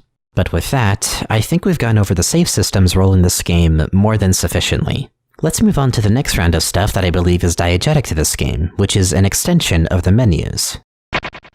That being, the overall user interface. Although, I'd like to put an asterisk on them being quote-unquote diegetic. I've established the main menus being as such, but the UIs in the core game is where it gets a little bit harder to say. So, regardless of whether or not the UI is diegetic, I think it's still important to discuss because it's in the same general ballpark of being one of many ways that the game's design philosophy is reinforced. This is to say, I don't think the UI or battle system are as likely to be a tangible thing in the game, but they do still provide a lot of very useful information about how I think the game's meta-narrative is presenting itself. It may not add to what's diegetic, but it does support the stuff that I believe already is. And as I've been saying a lot in this section especially, many of the things that I'll be going over I've already analyzed a ton in the previous parts, so I only have to touch on them lightly. We know the UI between the light and dark worlds are very different, and it's something that Toby put a lot of care into. These two worlds are meant to feel like different games altogether, and in some ways they even function independently of each other. The light world is a more stripped-down Undertale in style, and the dark world is the meat of the game. It's the proper RPG part of it. While these by themselves I wouldn't say make the UI diegetic to the game, they do reflect the fact that these worlds aren't fully dependent on one another. One such example of this being how leveling up works in both worlds. Or in short, the fact that love is a completely different thing compared to level in the dark world. While love is likely something that's referenced by Spamton as the supposed hyperlink block he keeps yapping about throughout Chapter 2, and if so, may be rather important to the lore and how the player achieves more control over the narrative in the future, level operates completely differently from love, as a fellow Deltarune enjoyer Half-Bred Chaos has gone over, and even I have examined to a certain degree. No matter what you do in the dark world, even if you do the weird route, your love will always be at LV1, and level only seems to go up vaguely upon the ceiling of a fountain as far as we need to be concerned. There's definitely more to it than that, but at this point that's worth its own video. And if that were all, then I'd be able to leave the UI at that. But of course, there is more to it. More specifically, in the fact that the UI in the dark world especially is not consistent between chapters. As I mentioned earlier, the save menu for instance is different, allowing you to save to any of the 3 slots at any point in Chapter 2 compared to only 1 slot in the first chapter. But on top of that, new features are introduced to the second chapter altogether that aren't retroactively added into the first one. Those being the recruit system, which I already have gone over the meta-narrative relevance of, as well as the storage system. This may suggest that as you progress through the game, or even gain more levels in the dark world, you'll gain access to more features. And the UI of the dark world will change over time to reflect that. But in any case, the design of the UI is not applied the same way across the board. Unless the full release decides to make that the case for whatever reason, this is what we have to work with, and I have to assume that this is an intentional design choice. Furthermore, it's not just the save menu here, but even the main menu for Chapter 2 prior to completing it is different, as well as the game over screen for Chapter 2, both of which now removing direct communication from GASTER in favor of more gamey versions of each menu. And of course, in both chapters, completing it changes the main menu into that background of the fun gang facing the fountain. The fact that the menus and some features change as you go further into the game rather than being consistent the whole way through, implies to me that there's more to the UI being different between worlds than just getting different playstyles across. It may be a way of reflecting how the player becomes further immersed in Deltarune as they go along with the game's story. Especially since Chapter 2 is where a lot of the major lore bits shine compared to Chapter 1, it honestly can become easy to forget just how much more bare bones the first chapter was in comparison. And I think with Chapter 1 remaining in its current state with how it handles the menus, this seems intentional, making the UIs a part of the meta-narrative by further reinforcing the connection between the player and the game, therefore drawing them further in and also giving them more room to use new features in the program as they are added to it. It's a sort of larger scope version of the Goner Maker in a way in its purpose. It's this weird thing where the game is forcing you to acknowledge that you are engaging with fiction and immersing yourself in it, but it doesn't dwell on it for too long. It eventually just lets you play it, as you would probably have that acknowledgement in the back of your mind anyway. Or at least, that's what I think the intention behind this is. In any case, it's very interesting in general that UI changes and the menu evolving are a part of the meta-narrative, whether or not it is diegetic by definition. But I can't talk about the UI without also going into one of the most important parts of it, which carries its own implications: the battle system.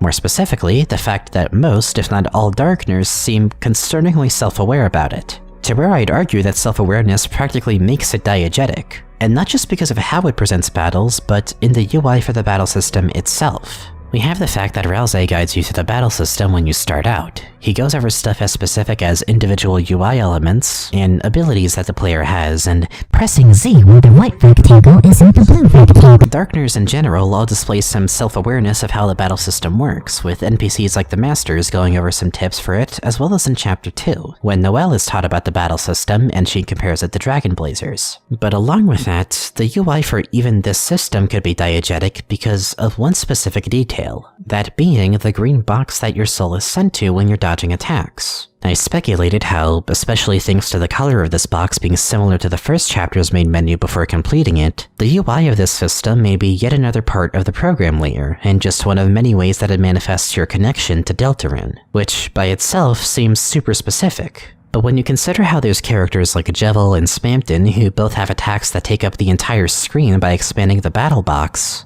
While it's a stretch admittedly, given their backstories, maybe there's something to it. Especially for Spamped and Neo's case, actually, because guess what else is a weirdly similar shade of green? The strings that keep him held in the air during that fight. And on top of that, cutting those strings is what causes him to just shut down, as if those strings are the reason he's even able to function. Given the overall nature of this fight too, when you consider how the Spamped and Neo fight is the only one where the yellow soul is used as both a response to the blue attacks, but also potentially being a means of intervention by Gaster to keep Spampton from going too far out of line, would it be too much to say that the strings holding him back are the doing of the program itself, or even Gaster? Or hell, as I remember a friend of mine putting it once, literal strings of code that are keeping him held back from doing more than what he's able to in his current state? And speaking of the Yellow Soul, as I mentioned earlier, that whole situation further seems to point towards the battle system being diegetic, as not only does everything stop as if the program had paused and thrown you into the darkness to change the soul color, but it even gives you a small tutorial to get yourself acquainted with it, like Gaster was able to look at this part of the program and manipulate it, if for a moment, to guide you. It's not a huge piece of evidence towards this, but it does relate to something else that I want to bring up in relation to self-awareness and the secret bosses especially. Jevil and Spampton both share an uncanny self-awareness about the nature of the Dark Worlds, as does Sham by proxy. The specifics of how and why aren't the focus of this section, but where Jevil specifically mentions HP, it alludes to the fact that the player can't really refuse a game that they're already playing, which could be in reference to the connection that they've made to Deltarune. Spampton also is weirdly self-aware in that he is especially focused on how important the soul is in battle. As Rousey has said before, the soul contains the fate of the world. It's the collective hitbox for your party, a tank that allows the fun gang to tread forward through the plotline. And Spampton seems to be well aware of how powerful it is, likely because the soul is from Lightner, which they want to reach an equal level of power to.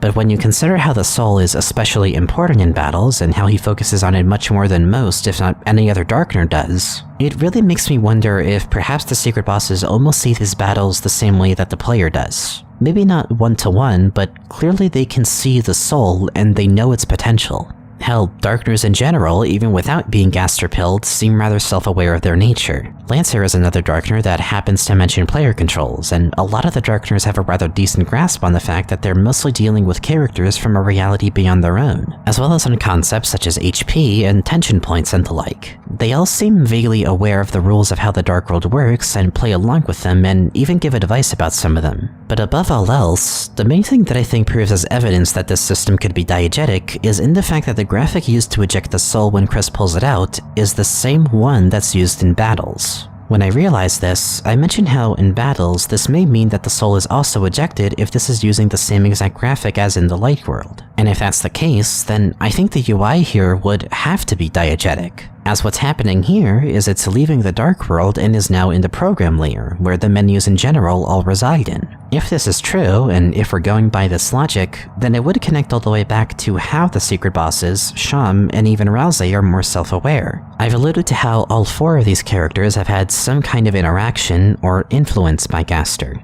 Rousey may not be entirely aware of how things look beyond the light and dark worlds, but I'm willing to bet that the other characters have a better idea of what that looks like. It would explain why Jevil sees himself as the only free one. It would explain why Spampton is able to see the soul so vividly and wants it so badly. It would even explain Sham's behavior in general. Darkners inherently probably don't see the soul leaving Chris's body every time the player has to dodge attacks, but maybe the secret bosses do, and that awareness of the program layer is what separates them from the other Darkners.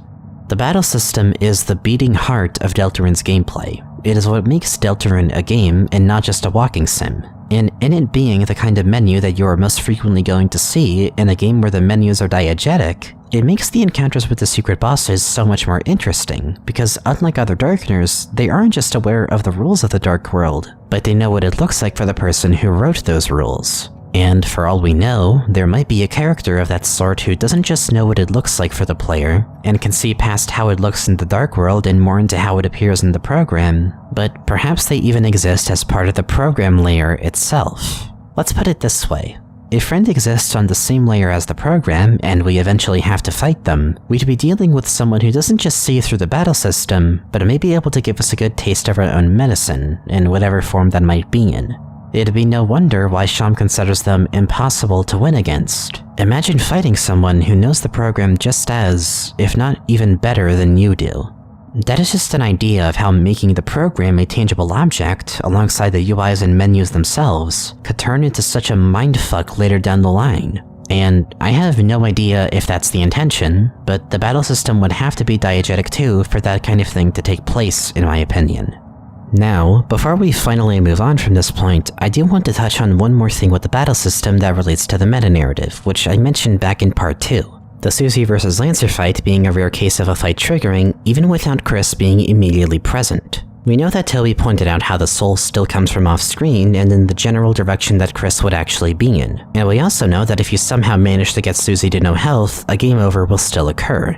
I already went over the deeper meta implications of this, so I'll only touch on it lightly here. Aside from me having already established that the battle system is yet another means for the program to manifest the player's connection to Deltarune, this specific fight is a case where it demonstrates more blatantly what the player's role in this system is, in my opinion. Going back to how we know Gaster's motive for the player's involvement is to create a new future, and the future being in our hands popping up as a somewhat frequent point in the game, I think the battle system essentially functions here as plot beats. These aren't just fights, they are what must happen in order for the story to progress any further, regardless of whether you're on the main track or not. Getting a game over here, even though Chris and Rousey are still alive in this fight, that doesn't matter because it's not about who did or didn't die, it's about if you are able to keep the story moving forward, presumably closer to that new future that Gaster mentioned. And getting a game over here just means that you failed to secure that possibility. Sure, that also could mean that everyone died, most of the time being dead would probably do that. But Deltarune also knows this, and I think that making this distinction is important.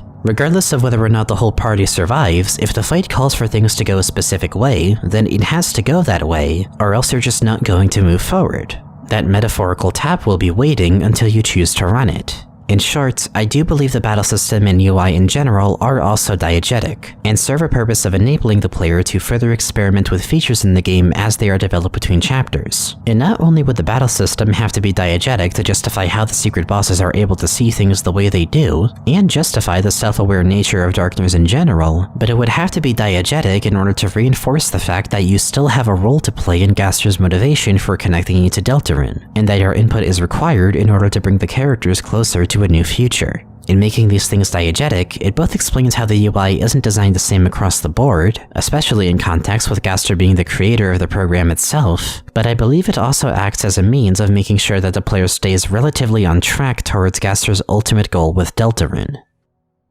With all of that said, I hope this interpretation of the battle system and UIs in general for the meta-narrative has been holding up, and that you haven't gotten lost in the middle of all that, given how esoteric the specific point feels to bring up. Because, believe it or not, we are still not done with discussing this. However, I have a feeling that with what I'm about to mention now, a lot of what I just went over is going to finally come together into what I think is one of the major cornerstones of Deltarune's meta-narrative. Let's talk about how Rousey relates to all of this. When we factor Rousey into this discussion, what he represents in the meta-narrative is extremely important. For one thing, he's a Darkener, as far as we know, even if a very unique and unusual one. But for another thing, as I mentioned before, he is effectively the tutorial and hint guy of the game. He guides the player through the battle system, he mentions player controls, which results in characters like Susie calling him out for that because who the fuck is Z? He even makes reminders and clarifications here and there about how certain mechanics in the game work. And as I said in part 2, are you really gonna tell me that Toby wouldn't make the tutorial and hint guy an essential part of the meta-narrative? Does it really sound outlandish to say that perhaps Rousey's increased awareness of how things look on the player's end isn't in some way diegetic to the game? Hell, if the bit in the Chapter 1 field was anything to go off of, it practically already is. And albeit, while my other example of this from back in part 2 was taken out of context unintentionally, as it was more so just the game riffing off of Trashy rather than being just a tip about storage, it's another Asriel's Drawer situation where, sure, this kind of thing only really happens once or a few times, but the implication alone of Rousey's hints and tutorials being diegetic suddenly opens the door for a whole slew of things to potentially come into play later. And it made me realize something.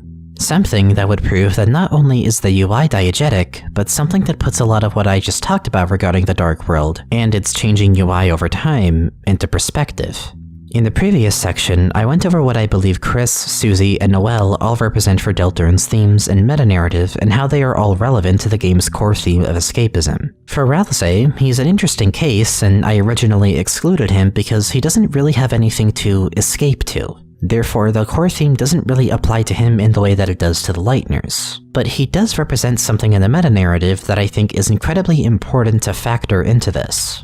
Ralsei, for the course of the game so far, seems to be pretty much on a quest to make everyone feel as happy and comfortable as possible. I know there's theories about him being sus, or perhaps even him being secretly evil and planning to betray the party later down the line and become Omega Ralsei in Chapter 12 after he remembers your snow. But I personally just think that while, yes, he absolutely is withholding some important information and only opening up about it when he absolutely has to, I think that while he does come across as a bit weird, he genuinely just wants to make all ends meet. He wants the Fun Gang to go on enjoyable and memorable adventures. He wants the Darkners to be brought to Castletown so that the sealing of the fountains doesn't just erase them from existence. Even if that means he has to withhold info or shrug certain things off when they're questioned, I don't think it's because he's trying to lie to them on purpose or send them on a deceptive quest. He's just waiting for the right time to talk about it. After all, just telling your two most important colleagues that the world is going to fucking end if you don't help him right now and spilling the beans about literally everything would probably be a little bit much, and I don't think it would really be a good way to bring them on his side. But above all else, I think Ralsei also knows that revealing all of that information would not only be a lot for the characters, but he also knows that it would be spoilers for the player. See, I theorize that I think a lot of the times when Ralsei is referring to Chris in-game, he is more likely actually referring to the player. A lot of the stuff that he attributes to Chris just doesn't really apply to them, but it does apply to the player's experience and what they can do. Or, in general terms, I think Ralsei is not just the tutorial and hint guy, but is a personification of the game being incredibly observant of and concerned with the player experience, which makes a lot of things about the Dark World really start to come together from a meta-narrative standpoint, such as the UI changing between chapters. After all, who is the one that talks a lot about those new features in the save menu? And who's the one that even guides you through the battle system itself? Ralsei, much of the time, is guiding the player through the game as best as he can. He knows what it looks like vaguely on the player's end, which means that he'd have to also be aware that there's something, some tangible thing that is allowing the player to see the game's world in the way that they do. In this sense, the UI is diegetic, if for any reason, because Ralsei knows that it exists just by the sheer virtue of being the guy who has to explain everything to the player in the first place. When acknowledging his role in the game, how the game itself changes as you go back to Castletown to expand upon it, how the menus are improved upon conveniently around the time that the Fun Game becomes more familiar with the Dark Worlds themselves, the fact that again, on any occasion at all, Susie has to ask Ralsei what the fuck he was talking about when going over something that is only ever relevant to the player's experience, this is the picture that I feel is being painted. Hell, even him withholding information could be a result of this. If he knows that the player sees this as a game and nothing more, then he'd know that to the player, not only would spilling all the beans be overwhelming to the characters, but it'd also spoil the plot. And that would damage the player's motivations to keep going through the game, and it'd be pretty fucking bad for the pacing of the story. Even though to him, and perhaps even to the Lightners, this is much more than just a fictional story. It's why Ralsei is even so casual about how the player goes about playing the game. He suggests that you should go about the game by being more of a pacifist and recruiting everyone, because that's what would make the game's characters and world building more rich compared to if you attack everyone. He doesn't condemn you for attacking people, he's just telling you, the player, what he thinks would be an overall more fun experience than just blazing through the game and not bothering to do things like expanding on Castletown. Recruiting more Darkners is a way for the game beyond the Dark Worlds themselves to be more fun and provide more things for the player to do and mess around with. Plus, being nicer in this game does result in more entertaining moments in the story. He's not saying be nice just because it's the right thing to do. He's saying try to be nice because otherwise you might not have a lot of fun with the game or story if you don't. Of course, there's nuance to this statement, especially when you consider things like the weird route, but we'll get to that in just a bit. My point is, I believe Ralsei has to be aware of the existence of the game's menus and user interface. Maybe he doesn't have a picture-perfect idea of what it looks like, but clearly the UI has to be tangible to some extent. Because that's how Ralsei knows of not only the player's existence, and not only how he can guide the player through the game, but how he's able to use the UI in his own favor. Because aside from everything else that I've just mentioned, you know what else Ralsei has done? Twice, in fact? shifting the player's perspective away from him and Chris into Susie's point of view. In both times that he's done this, we cut back to him saying, "So that's why," to Chris, as if at the tail end of a conversation that happened off-screen. Rouse has used the cutscene mechanic of this game to ensure that the player not only sees the story progress as it should, but to also ensure that he and Chris have alone time without the player listening in on them. And even more interesting is Rouse might not even be the only one who's used cutscenes in that general state in the game against the player.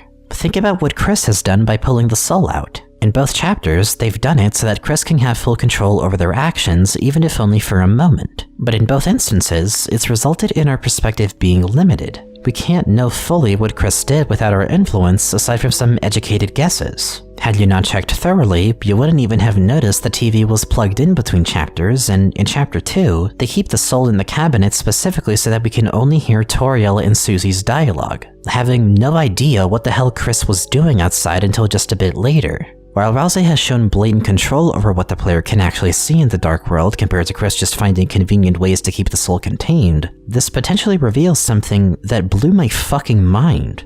If cutscenes and the idea of being locked into the plot is being used against the player as a means of limiting what they can do or see, and is something that the characters are not only aware of, but even use to their advantage, that can only mean one thing.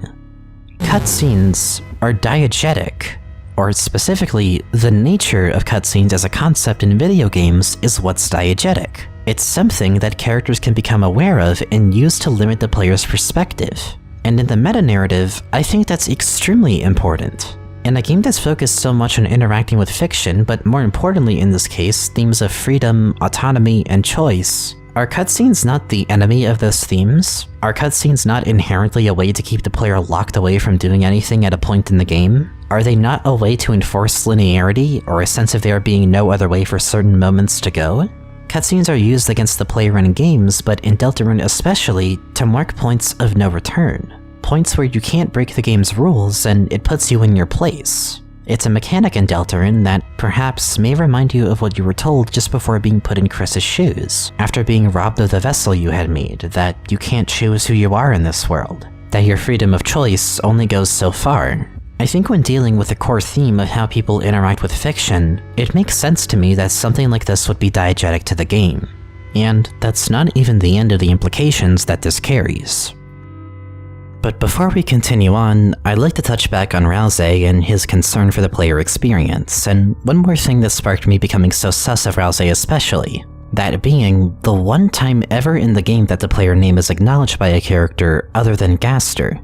The Rudin in Castletown that refers to it as a town named after the player name. Aside from the fact that this was and still is evidence of me believing that Rouse is clearly more self-aware about the player and some aspects of the game compared to other characters, it may even be proof that he himself had gotten in contact with Gaster at some point before the events of the game, this led to me realizing something else about the Dark World specifically that suddenly put everything about it so far in the meta-narrative into perspective. Doesn't the Dark World feel much more like, well, an actual game? Think about it. It's where you actually see the real gameplay come in. It's where you're able to go on much more interesting adventures. It's where you're able to save, load, recruit other Darkeners. The Dark World and even the majority of the promotional material is the centerpiece of Deltarune. It's where the goddamn configuration options are. The Light World doesn't have that. Looking at the Light World by comparison, it's not only more like Undertale, but it's significantly more limited. You can't save, you can't adjust any options, but most of all, there's one thing that really separates the two. That being the acknowledgement, or for the Light World, the complete lack thereof, of the player's existence. In the Light World, it's Chris that shows up in the stats. Susie and the other Lightners wouldn't even think that Chris has some other entity in them. The player is much more detached from the narrative of the Light World despite them still clearly being a separate entity from Chris. The player is ignored. But on top of that, beyond just interacting with a bunch of NPCs, there isn't much to do in the Light World from a gameplay stance. It's a lot drier.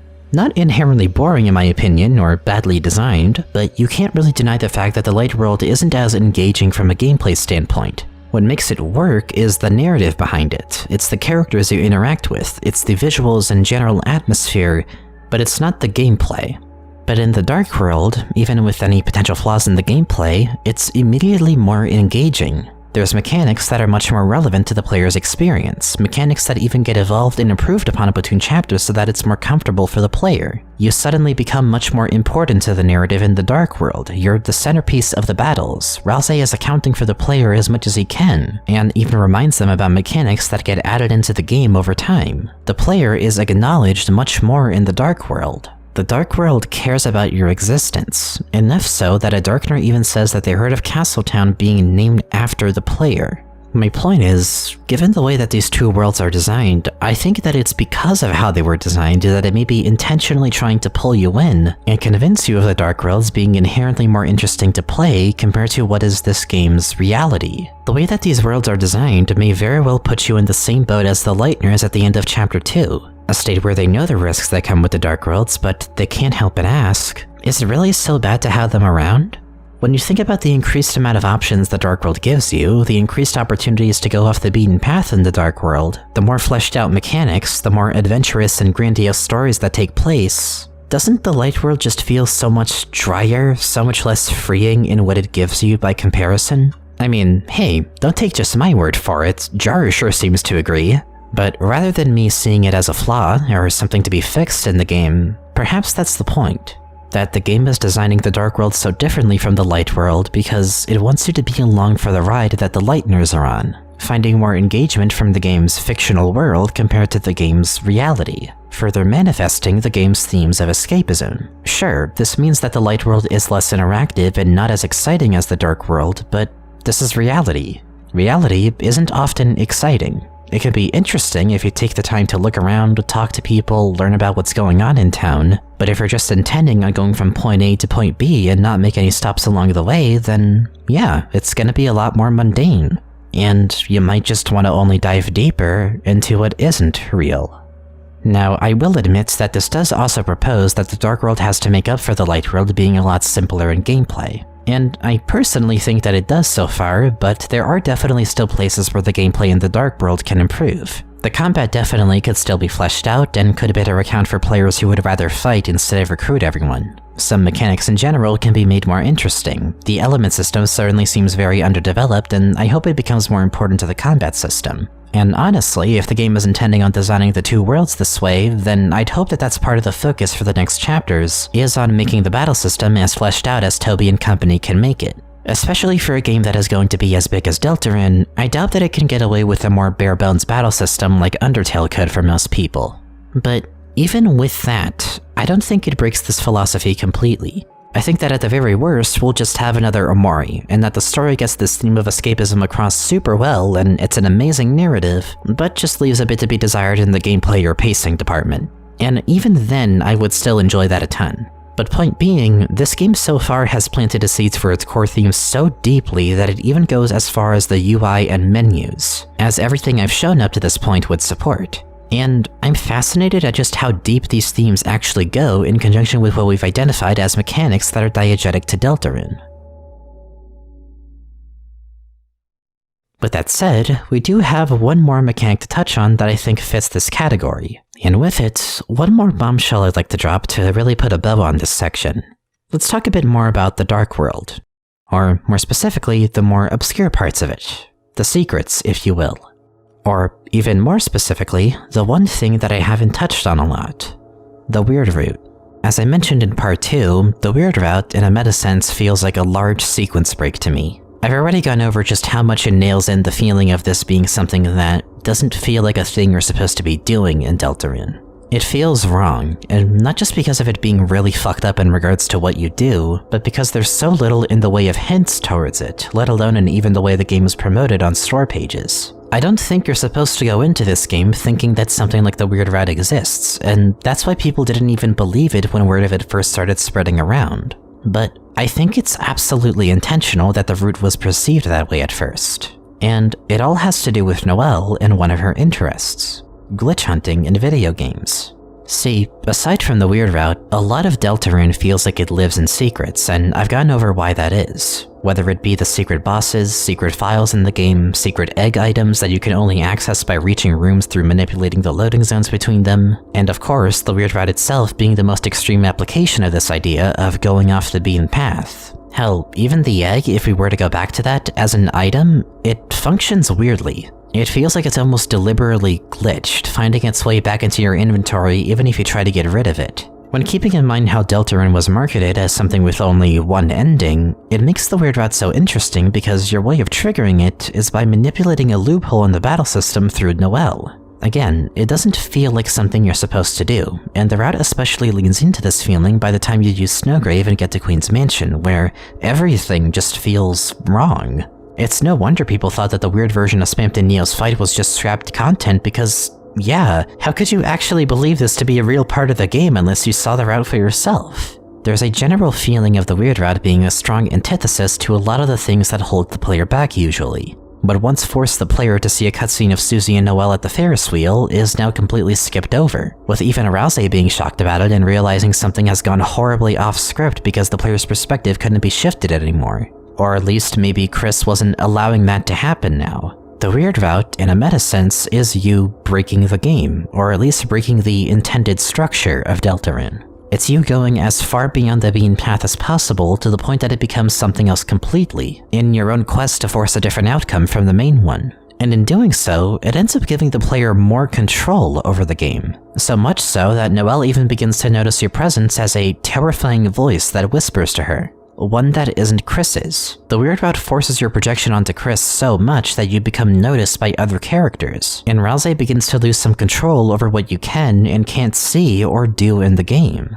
It gives you so much more control that it allows you to override Chris's actions completely, allowing you to whisper Noelle's name. Not Chris, but you. It's through this route that you're even able to override one of the cutscenes in the light world by having Chris step towards Noelle while she's talking to herself, up to bypassing that scene altogether, something that you'd never be able to do in the main route. A lot of the things that count as digging deeper into Deltarune involve going further off script, doing things that Rouse has to shrug off, doing things that feel completely irrelevant to the main plot and yet feel all the more relevant to the bigger picture of the game. Maybe it's not the more often tread path, and maybe it's not what was originally intended for the player to see, but it's still a part of the experience. And I'd even argue it's what the player is ultimately meant to see, as they're encouraged to dig past the surface level at some point or another. If not through the weird route, then at least through the secret bosses and shadow crystals, especially given the persistence of Sham's memory of those fights if you manage to battle them. And especially when looking at things like the egg and the weird route, one could say that perhaps glitch hunting, or secret hunting in general, may be diegetic. Or more specifically, that the player's curiosity and need to dig past what was originally intended for them is at least a core part of the meta-narrative. In doing what you're not supposed to be doing, you are actually doing what you're supposed to be doing. The game is just telling you to keep going by telling you that you're not supposed to be going in that direction, because nothing encourages curiosity more than telling someone not to do or not to think about something. And it's interesting, because here we have an example of something that is diegetic that focuses on going as off-script as possible. And when looking at everything that I examined, something clicked in me. Deltarune, to me, feels like a constant struggle between the things that are off-script and the things that are on-script. Cutscenes, for example, keep you on-script. They keep you in your place. They remind you that to some extent you have to be dragged along whether you like it or not. But then you get something like the weird route, where you get to go as off-script as possible and completely derail the story, in a way that not even Rouse could have anticipated, and everything in between are lesser or greater extents to these two ideas. In the meta-narrative, it's about what's on-script versus what's off-script.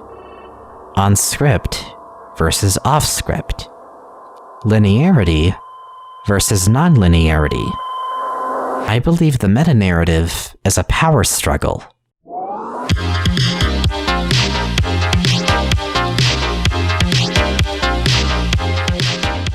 When looking at everything that I've identified as diegetic, you can categorize them based on whether it's supposed to be dragging you in a straight line or is supposed to be pulling you aside from that. Or, hell, maybe even both.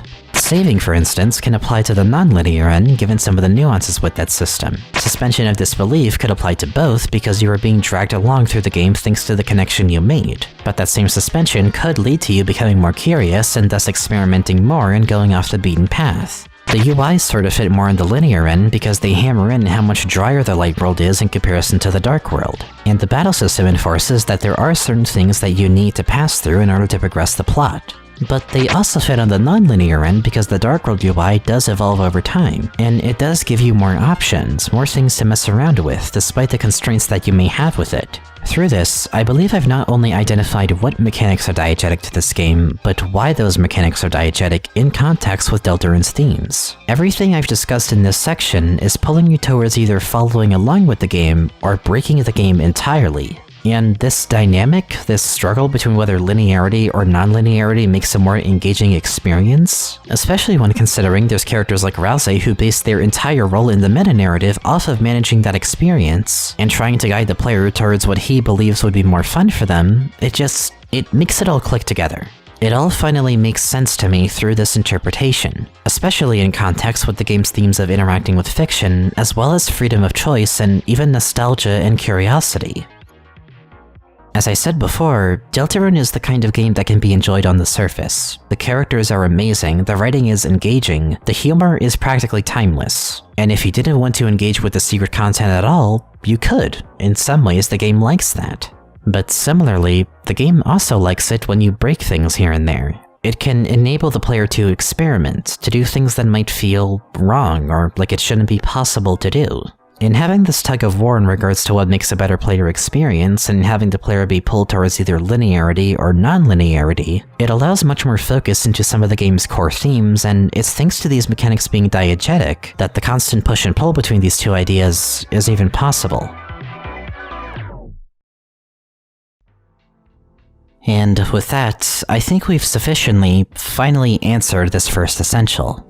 To recap, the mechanics that I've identified as being diegetic to Deltarune are your own suspension of disbelief and creating fiction, the menus, or program layer as I call it, as a tangible device in the story, saving, albeit to a lesser extent than in Undertale, data mining, the UI and battle system in general, cutscenes, and hunting for secrets and glitches. All of these mechanics put together each serve the game's meta-narrative and core themes in their own way, but ultimately play into bigger questions that Deltarune poses of what makes players get more enjoyment out of fiction. Why digging into something beyond what was intended for them is so enticing for the player. If a linear experience is more enjoyable than a non-linear one, or vice versa. Alongside already serving the game's core themes, they establish a dynamic in the meta-narrative that I think will become incredibly important and that I'll expand on further as we get into the next few sections of this video. But the main takeaway from this section is that everything that is diegetic to this game, to me at least, has established a focus on linearity versus non-linearity. And that is more than enough of a takeaway in my opinion to say case closed on this section. We've got a major piece of the puzzle here already. Although, there are a few loose ends that feel worth mentioning at least, things that I feel are hard to find a place for and don't feel super vital yet, but do still fit in this section. For one thing, we do still have aborted weird routes to take into account and how that factors into the meta-narrative. It's an interesting case because given the weird routes being on the extreme end of non-linearity, aborting one would be an act of going back to the main route after having gotten lost in the NB Sigma grindset sauce for just a bit, but not fully. There isn't much to comment on for them, but one thing that is notable is the Twisted Sword in relation to this route, as it's an item that requires the Weird Route exclusive Thorn Ring, an item that, at least for now, you can only keep with you if you don't go through with using Snowgrave on Birdly, or else Noelle would keep it on her and leave the party with it. This may change later down the line if Noelle rejoins our party and we can nab the ring from her that way, but as it stands, this makes the Twisted Sword an item only attainable through aborting a weird route. But the implications of this in the bigger picture are still vague, even if notable. The other thing is, the other item that's needed for the Twisted Sword, the Pure Crystal, which we know has some relation to the Shadow Crystals given this item's reference to Sean. This may be the result of fusing all of them together when you defeat every secret boss, but it's hard to say for certain, especially when any of this could end up changing in the full release of the game. But if this is the case, and if the former is true about the Thorn Ring being aborted route exclusive, then it makes the Twisted Sword potentially an item that requires you to both defeat every secret boss and abort a weird route. I don't know about you, but that does sound like a pretty elaborate way to get a super powerful secret endgame item to probably break things in a whole other way, but there's no telling for certain if that's the intention yet. But as for the Shadow Crystals themselves, they are worth a mention in this section. Since you get them only from characters who have interacted with GASTER and thus would have a better idea of what things look like in the program layer, I would also speculate if whatever it is that the shadow crystals are fused into may have a more direct use in regards to the meta-narrative and breaking the game, so to speak. However, I'll save my more specific thoughts on the shadow crystals for a later section. For now, I can at least say that if the secret bosses are so important to the meta-narrative, then surely the reward for defeating all of them would likely have to do something to really shake things up not just for DELTARUNE'S world, but maybe even your connection to DELTARUNE itself. But let's leave that in the oven for just a bit longer. We finally answered the first major essential of this meta-narrative. So, let's move on to the second one, and go back to our protagonist and examine something a bit more specific. At least, that will be after we take a little intermission. We've been going on for about 3.5 hours now, and I know how some of you freaks work. Go get a snack, hit the bathroom, what have you. Gotta have a pace breaker somewhere, you know? Anyway, I'll be seeing you again after the break.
The player is not the protagonists, even if you gave them a name, and even if you project yourself onto them.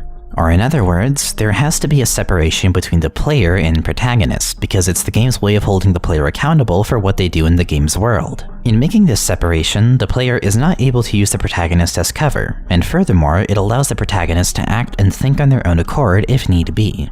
And, well, this is actually the easiest essential to apply to this game, given the fact that it has been handed to us on fucking several silver platters and is probably the part of the meta-narrative that's arguably the most highlighted out of anything else, in the form of the player being the soul and thus being completely separate from our protagonist, Chris. That's it. That's the separation. We could literally just cut this section short and move on to the next one because in regards to looking for a straight answer, it's painfully obvious.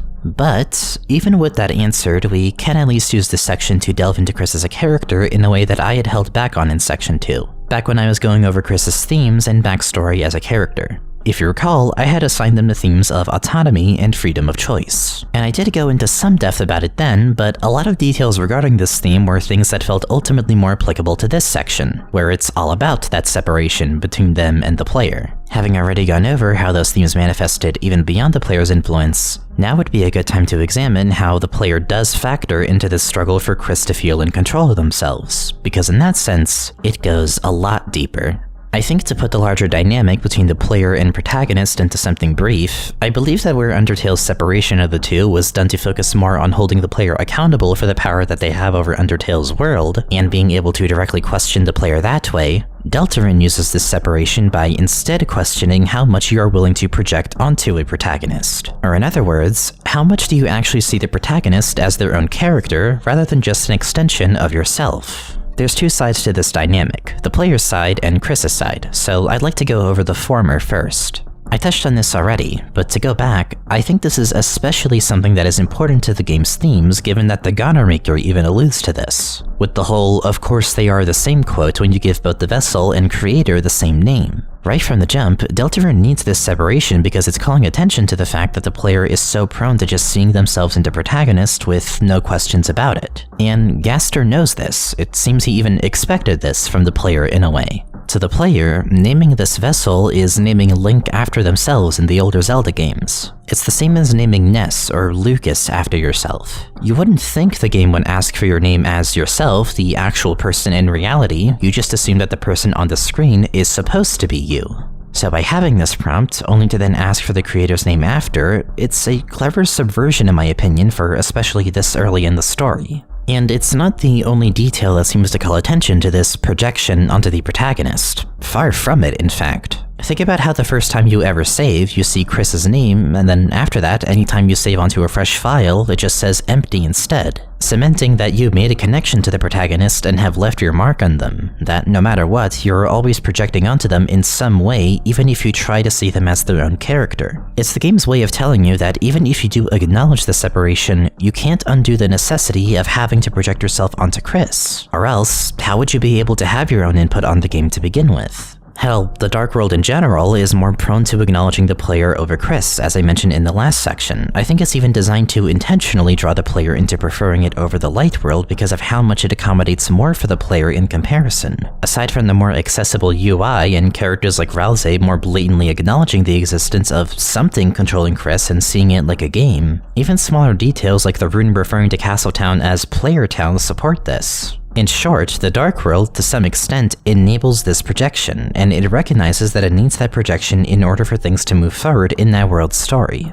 Contrast this with the Light World, that seems to focus more on Chris rather than the player. The player's name never shows up in the Light World even if you manage to hack in a save point. And as far as we can tell, barring the weird route, nobody seems to even know that there's something else controlling Chris. Susie doesn't even know the player exists, and the closest that anyone can get is characters like Toriel and Noelle noticing that Chris is clearly not acting like themselves lately. But to them, that could mean literally anything, and I don't imagine that their first guess is because they're literally possessed, at least in a normal route, that is. But in general, the Light World is also clearly where Chris is more in control of things, even if only by a bit. It's where they've pulled the soul out on their own accord, no one is there speaking to the player through Chris, and it's where the core of this dynamic is most blatantly demonstrated. That what the player wants is not always going to be what Chris wants, and vice versa. Some dialogue choices you get, for instance, like the end of Chapter 2. Maybe you would rather go with Noelle or Ralsei, but Chris only really aligns with the player if they pick Susie for that prompt.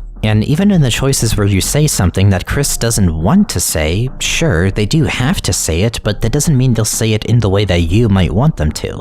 You can make Chris say that they're perfectly fine after the neophyte, and they'll say it even if it doesn't sound convincing. But when you let them say that they're not alright, they mean that shit. And if you make Chris open the door to Azrael's room in the mansion, they'll do it, but they're sure as hell not gonna let you see what's in there. And for the light world, well, we'll get to that in a bit, but that goes without much explanation. They know when to especially leave you out so that they have all the input to themselves. In the first few chapters, we can tell that they will go with the player generally, but they also know when to ensure that you won't intervene if there's something that they really want to do just on their own accord. Sure, that might mean that they'll have to throw the balance between player and protagonist against your favor if they decide to pull the soul out, but generally speaking, this is the dynamic at a somewhat balanced state.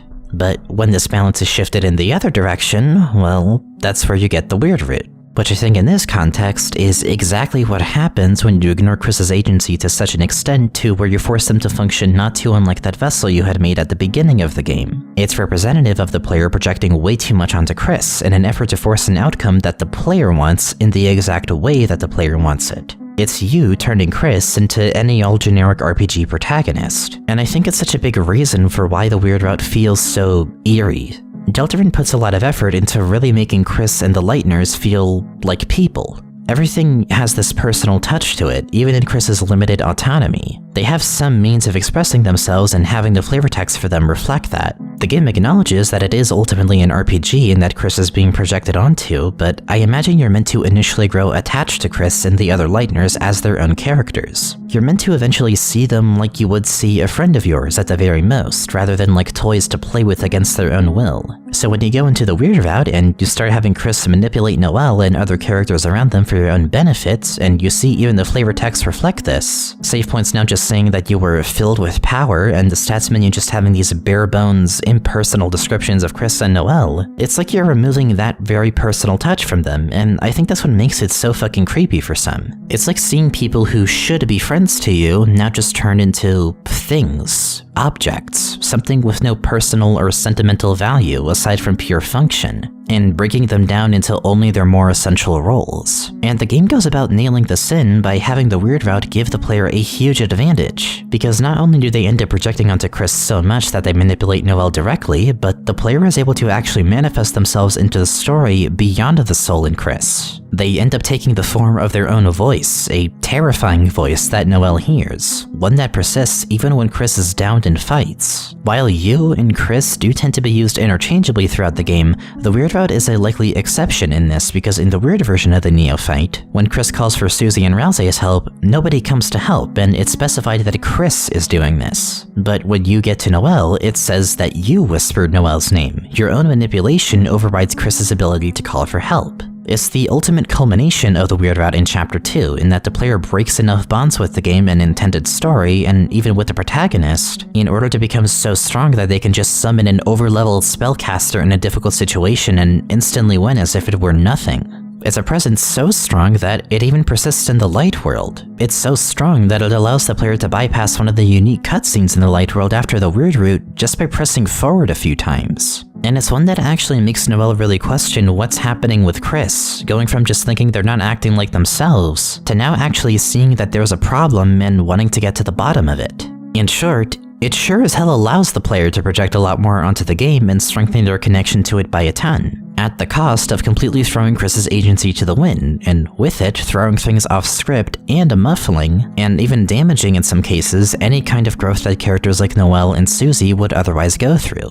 And, you know, actually fucking killing Birdly along the way. Because the player is treating Chris solely like a shell for the player to insert themselves into, with no respect for their own agency or any say they want to have on the matter, onto a world that sees itself as real and treats itself more like a real world rather than a fictional one, it fully nails in how important this dynamic is and how disastrous it can be if it's thrown completely off balance. And that's not even going into the whole thing I mentioned with how this route involves breaking bonds and manipulating said bonds in the player's favor. Especially if going with the theory that hyperlink blocked is actually love, there's plenty of things in the weird route that have strangely romantic implications. Saying that you'll ride the Ferris wheel with Noelle, a few of the main items for the weird route being rings that Noelle can wear and referencing and alluding to them like they're wedding rings, and referring to Chris and Noelle's relationship like it's something more than just friends. Spampton literally asking if Chris and Noelle were making love. Under this theory, it's fucking creepy, and intentionally so. Because not only are you projecting way too much onto Chris, but you're projecting your own desires onto other characters. Instead of respecting what kind of bonds Chris wants to have with Susie and Noelle, the game is calling attention to the player forcefully trying to get closer to Noelle and make her more subservient to the player, against her own will.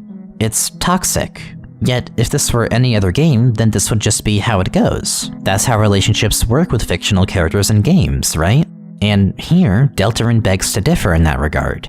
And it's not just in the weird route. If I really wanted to poke the hive a little bit, for as much as I love Rousey as a character, the scenes where him and Chris are alone, with the player still controlling them and where you're able to hug him and borderline flirt with him on occasion, kind of have their own weird implications. I don't think Rousey is literally Asriel, or that they're even going to be remotely similar characters in personality, but I can't deny that the similarities are there. No matter what way you look at it, Rousey does resemble a member of the Dreamer family. If not Asriel specifically, he sure as fuck looks like a Dreamer. And that's probably why Chris doesn't really see him as highly as they see Susie. To them, it's like seeing a weird alternate version of their brother when Asriel was younger. Not quite the same, but still clearly reminding them of him. And I imagine they probably feel a way about the player trying to flirt with and be so affectionate to Rousey through Chris. You don't want to do that to anyone in your family, obviously, and that would extend to someone who would ultimately remind you of someone from your family. It's got undertones to it. Even if not as blatantly harmful as the weird route in Noelle, I think that how the game handles the player's bonds with other characters through Chris is really notable.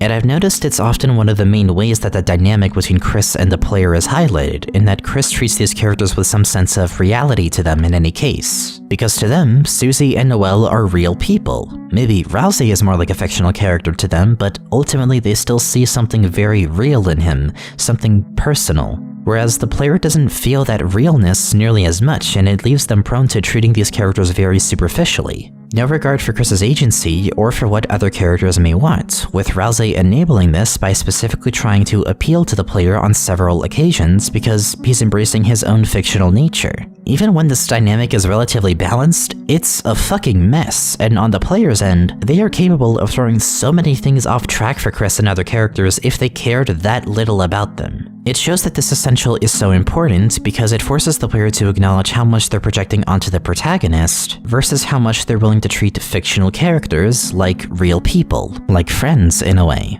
In order for the Lightners especially to get their way, the player has to acknowledge the agency that they're taking away from Chris and treat Chris like their own person, which for a medium where the two are often synonymous in function may be a lot to ask of some. I don't think it outright condemns the player for not treating them like real people, because some players just don't really feel that way about fictional characters, as some like Rousey may be more understanding of. And let's not forget that I do think the game is actively encouraging the player to go out of their way to break things and entertain their own curiosity. But I really think that this dynamic serves as more of a litmus test for how far you're willing to go in projecting onto Deltarune's characters. Can you treat the Lightners like real people, or do you just see them as toys to play with and impose your will upon? Because regardless of that, they are more like the former, and they have to be in order for the player to be forced to grapple with this dilemma. And I think the game has to see the Lightners like real people because I think it even goes as far as the marketing for Deltarune. Why do you think Toby doesn't want merch of the Lightners to be made, for instance? He's always been pretty mindful about how merch is handled with certain characters, making sure any official merch of GASTER isn't made. Or if so, it's then removed from future production of that merch aside from the first wave of it, and describing Kara as something that can't be bought in a store. And the Lightners feel much more real to me. They live in a substantially more mundane setting, deal with issues that may hit closer to home compared to the scale that Undertale worked with, and I think for a lot of people growing up in similar circumstances to them can be a lot more relatable as characters. And furthermore, the Darkners are to the Lightners what both of them are to us. To make merch of the Lightners would ignore the realness of them as characters. We don't have the consent of these people to make such things of them compared to the Darkners, which do embrace their fictional nature and thus make sense to have merch of. In fact, having merch of them probably supports the purpose of their existence. They were made to serve Lightners and bring entertainment to them, and they know that. Especially if Deltarune's message overall is anything like what I might think it is, it might be that very connection, that personal bond to the Lightners, or even the lack thereof, that is essential in order for the game's message to work. And making merch of them not only discredits the amount of realness that they possess, but would hurt the message of the game at large. And that's just the player's end of the dynamic. It's the game's way of measuring how much you are willing to project onto the protagonist and characters surrounding them. But what about the protagonist? Because looking at ourselves alone is only going to reveal so much. What does Chris actually feel about all of this, and how does that play into this dynamic? To start, we obviously have the various ties between Chris and Spimpton. As I went over before, they clearly feel some way about him, given that they're both in similar circumstances, trying to gain freedom and undo the strings, whether physical or metaphorical, that keep them bound to only function and express themselves within a certain limit. Chris is actively kind of freaked out by Spamton on multiple occasions, and it's the one instance where they're so emotionally overwhelmed that they have to raise their voice to really express how they're feeling if given the chance to do so. Whether that be because they saw him as a friend, or were scared of him, or simply just saw him as a cautionary tale, one thing can be said for certain. They're terrified of what Spamton went through, and I believe that's because if Spamton wasn't able to break his own strings, and even upon doing so was just rendered unable to function, then what does that say about Chris's struggle with such a thing? How can they achieve freedom of choice and full autonomy if helping someone else to achieve it ultimately didn't work out at all? Adding on the other things I mentioned regarding their struggle for autonomy, and I think it's safe to say that, obviously, they don't really have a lot to be fond of in their current predicament. They rebel against the player a lot depending on what the player chooses, and so any semblance of freedom they can find, they're willing to use. And furthermore, we know that even just our presence in them is enough to make characters like Toriel and Noelle question them and notice that something about them isn't quite right. But beyond that, if we want to understand Chris's role in this dynamic, I believe we have to look at what Chris has done independently of our influence. What have they accomplished while the soul wasn't in their body? At the end of Chapter 1, we get our first instance of them pulling the soul out to our knowledge. They jump out of bed, pull the soul out, throw it in the cage, and then pull a knife before smiling into the player's perspective. Aside from this likely being taken as them knowing that they're being watched, this doesn't give us much aside from, oh boy, they're about to do something devious. Which, in Chapter 2, is confirmed in the form of them eating the pie that Toriel had just made, as well as plugging in the TV between chapters, which, given what happens at the end, is an especially interesting choice. And at the end of Chapter 2, they pull the saw out once after turning on the sink, and then jump out the window to slash Toriel's tires without her, Susie, or the player even knowing it. They go back in and act like everything is normal, until Toriel goes out and notices the slashed tires, which leads to her making Susie stay home, which allows them to pull the soul out yet again, open the door, turn on the TV, and create a dark fountain of their own. Currently, this is the extent to what they've done without the soul in them in the game's events. And the most notable thing to me, beyond them making their own fountain, is that they had plugged in the TV between chapters 1 and 2, which may imply that they had been planning on having a dark fountain be made in the Dreamer home before Chapter 2 had even happened, and may have even planned on Susie staying over for this event. With what little we've seen them do, this all tells me at least one thing. Whatever Chris wanted to do seemed premeditated, prepared, planned out with some level of thoroughness. They didn't just pull this all out of their ass, this was weirdly calculated. Maybe not fully, but to some extent they had been wanting to make a dark world before the Queen even gave her whole speech about how fountains are formed in the first place through determination. So, they might have experience with dark worlds, or at least learned on their own that it was possible to make one. That is, if we wanted to reach a bit there, but that's about as much as we can take away from what they've done without the soul, in-game at least. Of course, there are other things of note, like the blog posts where we can assume they're the only other real peeks we have at how Chris is like without our influence. Especially in the Chris Dreamer Chris blog post, where, as I said before, they display behavior that suggests that there's something about being at Noelle's house that often reminds them of something, and leaves them lost in thought, leading them to play the piano for a while as a result. And of course, I've gone over their character overall, so I won't retread old ground here. But there is one thing that I did leave out. Or, well, a few things, but it all culminates into what I believe is one huge discrepancy regarding Chris and the soul. We've been assuming this whole time that our control over Chris started right as Toriel woke them up in Chapter 1. After all, that's when our connection to Chris was officially established from our point of view. We weren't controlling them at any point before, especially because clearly, if we were, then Toriel and Noelle wouldn't be saying that Chris is acting or looking unlike themselves. But if that's the case, why have they had a wagon with a birdcage on it just sitting in the corner of the room for who knows how long, which, as far as we know, has only been used to store the soul in it, but is said to have already seen some crashes? Sure, we could try to assume that maybe they had a pet bird or something, but we don't know that. You'd think if that were the case, someone in Hometown or even Toriel would have already mentioned it, and yet there's nothing implying that in the game at all. And what about this bit in Chapter 2, where while Chris is away slashing Toriel's tires and Susie's asking what's taking them so long, Toriel just says that Chris does this sometimes, as if this isn't the first time Chris has just left the sink on for a while, as if maybe they've pulled the soul out before the events of the game?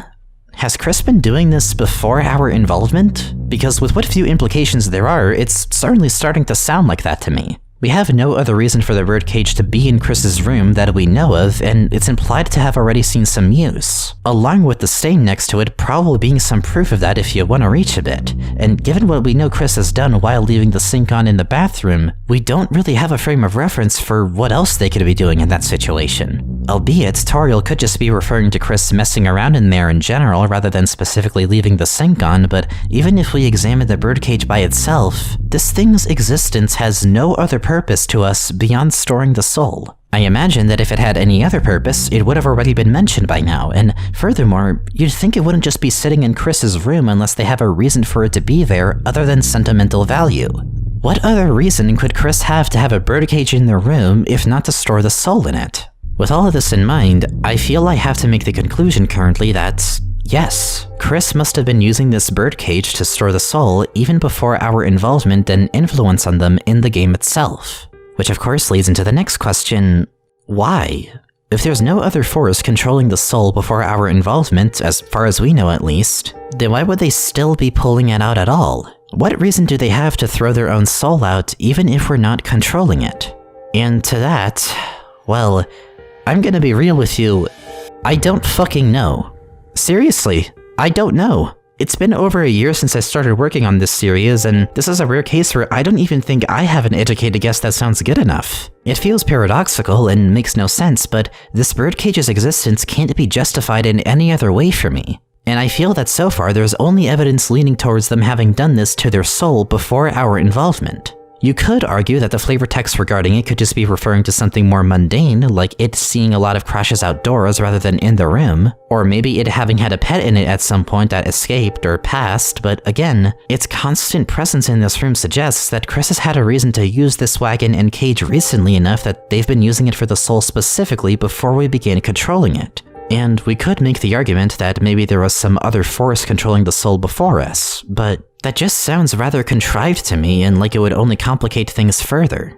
But I'm fixated on this birdcage because I'm certain that this one object may be instrumental to understanding Chris as a character. I just feel that it's a case of retroactive foreshadowing currently, because for some reason, I am sure that this birdcage has to be extremely important to the story and it will have more light shed on it eventually, but that it just hasn't gotten to that point yet in the narrative where it's relevant. I think it will become a thing where it'll seem super obvious why Chris has always had this cage around or what it really means, but only if you already have the context for it from much later in the game, which we obviously don't have. But what we do have are themes and potential symbolism.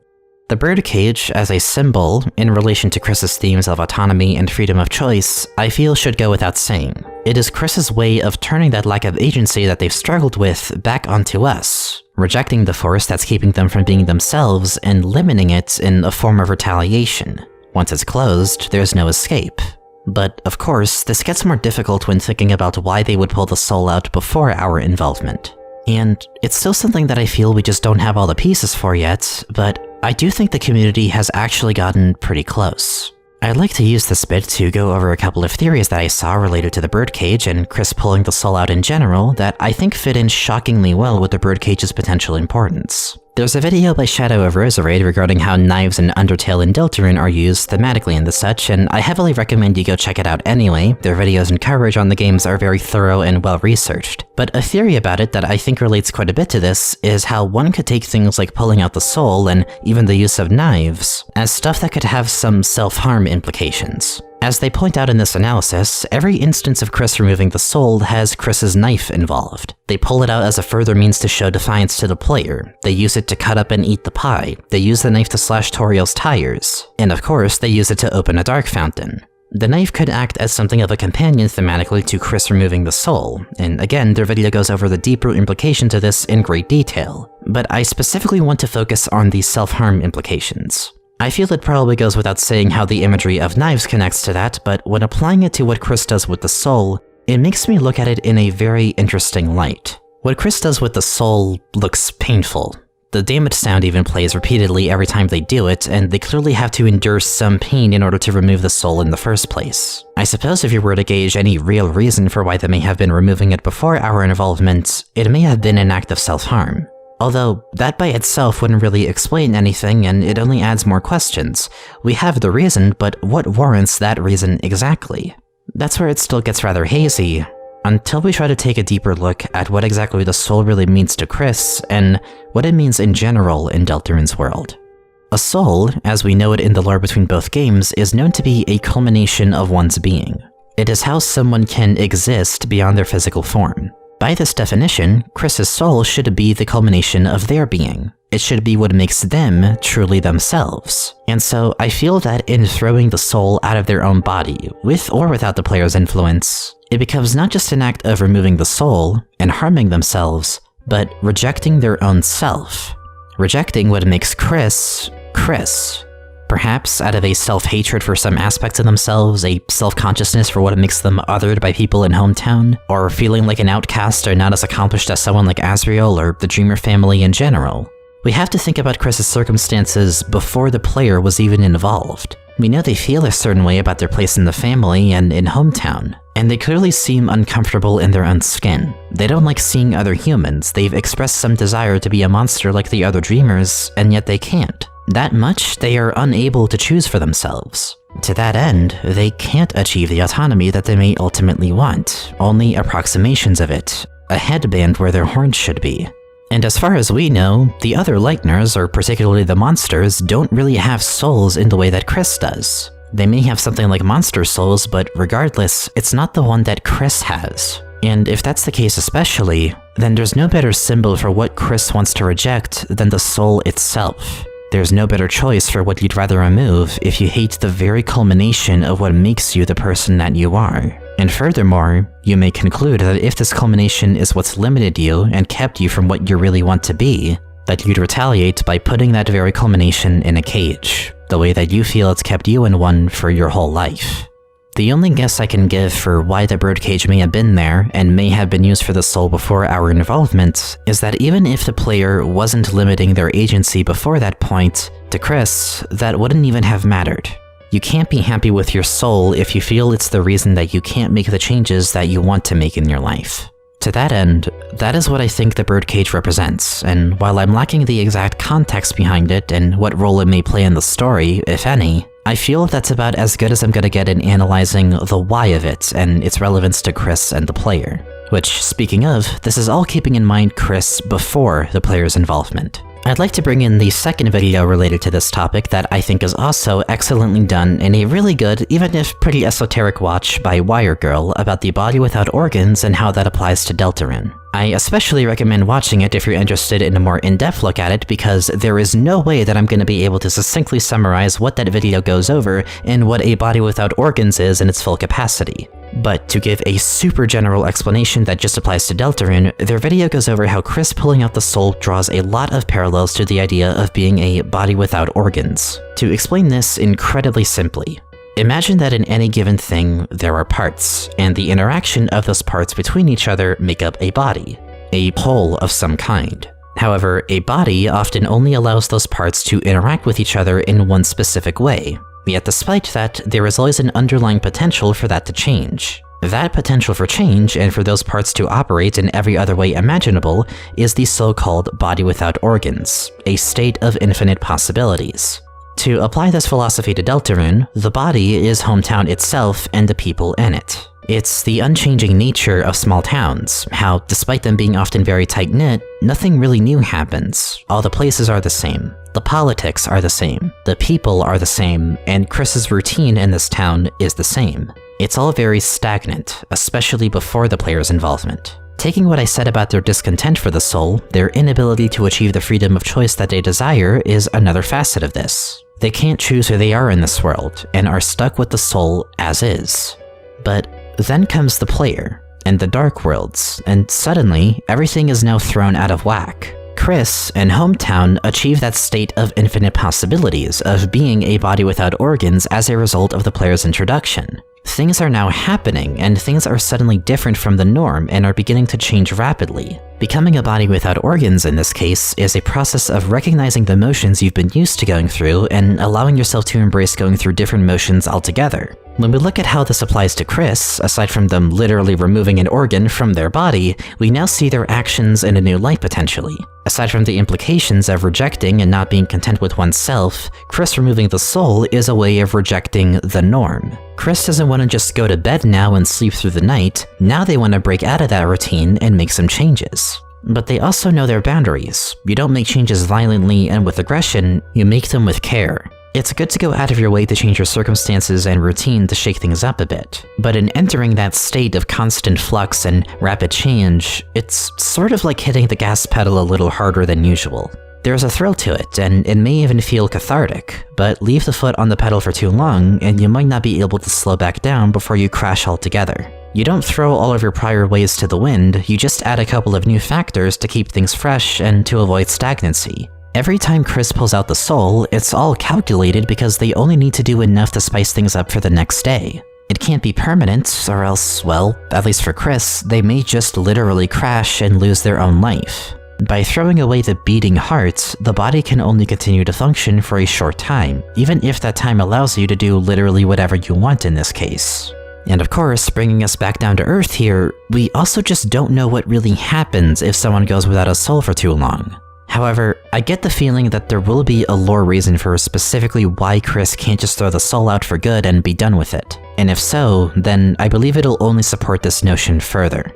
And it's not just Chris that participates in this activity of removing themselves from the norm. On the player's end, their very existence rejects the norm. The second that they enter Chris, people start to notice that things are different with them. And things in the town suddenly start developing more rapidly because of your presence generally. And I believe this relates very closely to what I mentioned regarding Deltarune's themes of nostalgia and curiosity and how secrets are a part of the game's core themes. You are encouraged, in my opinion, to go off the main route to find these secrets. Being in a state of instability and rapid change isn't this inherently bad thing, it's something that the game wants to draw out of you. It wants you to dig beyond the surface. But of course, when it's taken too far for the player, that's when you get something like the weird route. Derailing from the norms so hard that it delves further into the negative potential and things that can harm Chris and those around them. So, looking at the player-protagonist dynamic with all of this considered, I believe both of them are dancing the same dance, but in different ways. The player does have to acknowledge that they are projecting onto the protagonist and that they are taking away some of the protagonist's agency in favor of their own by connecting to Deltarune's world. And it can be abused to make something like the weird route happen, where they reduce these characters with their own lives and personalities and feelings into nothing but toys and roles. But on the flip side, we have a protagonist who, as a character, is already in a state where they feel stuck, in a place where it seems like nothing is changing ever and they can't achieve the freedom that they want. So they reject themselves by putting their own soul in a cage, like they feel it's done for them. It's the only thing they feel they have control over where everything else seems to be spiraling out of it. But because of the player now getting involved, while it is still limiting them, it's now evoking more rapid changes and shaking things up a bit, both through the player's influence and Chris's own changes here and there upon removing the soul to prevent this intervention when they really want to do something on their own accord. Both the player and protagonist are participating in rejecting the norm and going off the beaten path, and while the protagonist may not fully align with the player, and said player similarly may not like being locked out of certain situations via cutscenes and made unable to see certain things, they weirdly enough kind of need each other in this story.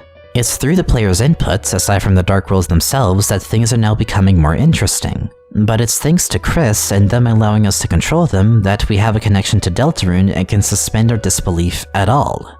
There is a balance to this dynamic, one that can become catastrophically thrown out of whack, but a needed balance regardless.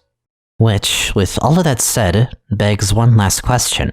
One last little discrepancy that I think will put a nice bow on this section. We've established how Chris is removing the soul as a means of making their own changes so that the current situation can be steered more in their favor, breaking away from the norm in order to get closer to what they actually desire.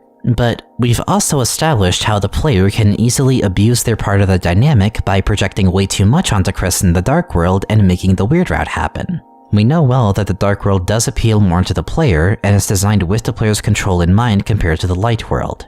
So, with all of that said, why in the actual fuck does Chris still open a dark fountain at the end of the weird route?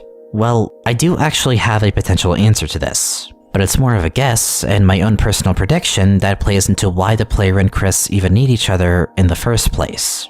The player will have their own motive for playing Deltarune, whether it be just to escape to another world through suspension of disbelief, or connect with the characters, or just to have fun in some other way. The player's motive is up for them to decide, but ultimately it's to explore Deltarune, and if we wanted something of a more firm motive, creating a new future.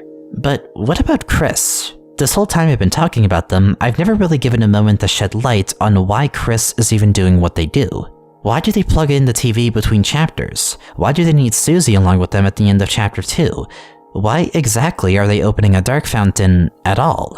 This action feels so strange, especially at the end of a weird route, if you're assuming that the reason for them making a dark world is because they just want to go on another fun adventure with their best friend or whatever. And you could say that maybe the weird route just recontextualizes this ending, so that their reason for making the fountain is actually different between routes. But I have an even more straightforward guess. I think that the ending to chapter 2 is the exact same in both routes because the motive for Chris opening the fountain and really doing what they do without the soul is also the same between routes. Their reason for it doesn't change whether or not you're doing a normal or a weird route. And even if the player does something as awful as a weird route, the ending doesn't change because regardless of that, they still need the player for something. What I'm implying here is that their reason for opening a fountain is more important to them than anything that the player may do in Deltarune. It's not to say that they don't feel bad about the weird route, of course they do. But what I'm getting at is that their reason for going back to the dark world is much more personal and specific, and it's to achieve something that Chris can't just do on their own. You remember how I mentioned that I don't believe Chris has 3 save slots, and how that just wouldn't make sense because if they did have that much power, then why would they need the player at all? Think about what the player is capable of doing, especially when factoring in the device theory and the program being a tangible object in the game's larger world. The player has 3 slots. They can hop between any of them. Their existence can persist and revitalize itself even on a game over. They are able to experiment with Deltarune and shuffle things around to their will, for better or worse, and on top of all of that, they are able to do so through a program that can be taken apart and examined more closely to find things that Chris wouldn't be able to find otherwise. Chris isn't so capable of just fucking around and doing whatever they want in their world, but because we exist beyond their reality, and because the program itself and saving among many other things are diegetic to the game, we do have that potential to just hop out of the Deltarune experience and jump back in to any point, to any of these 3 slots. Our ability to do all of this is a huge incentive for Chris putting up with whatever we do, because we can gauge every possible outcome when they potentially can't. And furthermore, we can see things that perhaps Chris can't see.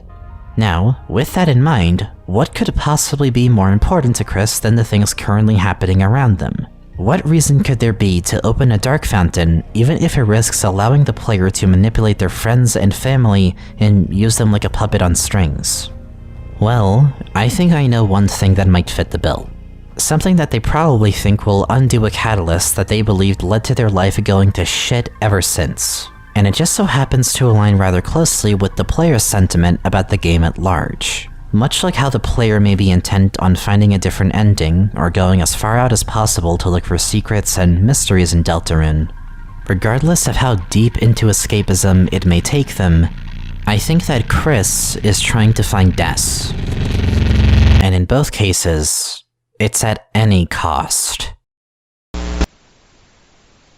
We're about to get into the real out there shit now. But before we do, let's recap this section, as we've not only easily answered how the player and protagonist are separate in Deltarune, but we've been able to surgically dissect exactly how that separation is being used in the meta-narrative. Chris and the soul, aka the player, are 2 different characters, and in meta-sense, the separation is being used in Deltarune as a sort of litmus test for how much the player is willing to project onto Chris as a character, versus allowing them to exist as their own real person alongside the other Lightners, treating them more like people compared to the Darkners being treated more like fictional characters. The weird route is an instance of this dynamic being imbalanced severely in the player's favor, manifesting them as a terrifying voice to those subservient to it, and in general, the dark world is more accommodating to the player's need to project onto the game, where the light world rejects it. And on Chris's side of the dynamic, they keep the player locked out of certain events in order to make sure that some things go a very specific way without the player's interference, while otherwise still allowing the player to control them. As even with Chris's disdain for the soul aside, both of them need each other in order to get closer to what they want to achieve in Deltarune. Chris needs the player in order to function and be guided closer to their goal using the player's greater abilities thanks to the program or device that connects them to the game's world, while the player needs Chris in order to have a vessel to connect to Deltarune with at all and explore the game efficiently. While they may not always align, they both seek to evoke more rapid changes of the game and break from the beaten path to find something more important than just reaching the end. Finding Des, and in that, perhaps even a new future, and something different from the one ending Deltarune claims to have. But with all of that said, that just leaves us with our last essential to apply to Deltarune.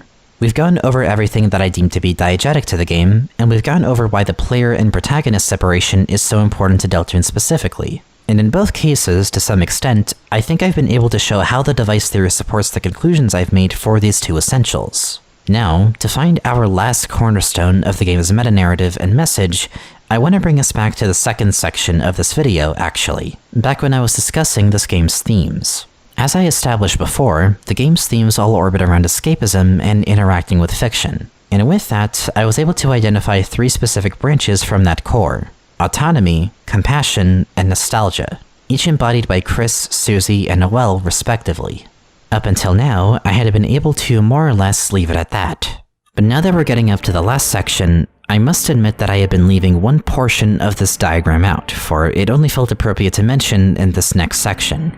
One more thematic branch that I think is just as important, and perhaps is the piece we need to finally complete the closest picture we can possibly paint for Deltarune's meta-narrative and message. Freedom and the illusion of. Represented by none other than the man himself. Let's go over why Flowey was to Undertale, what Gaster is to Deltarune.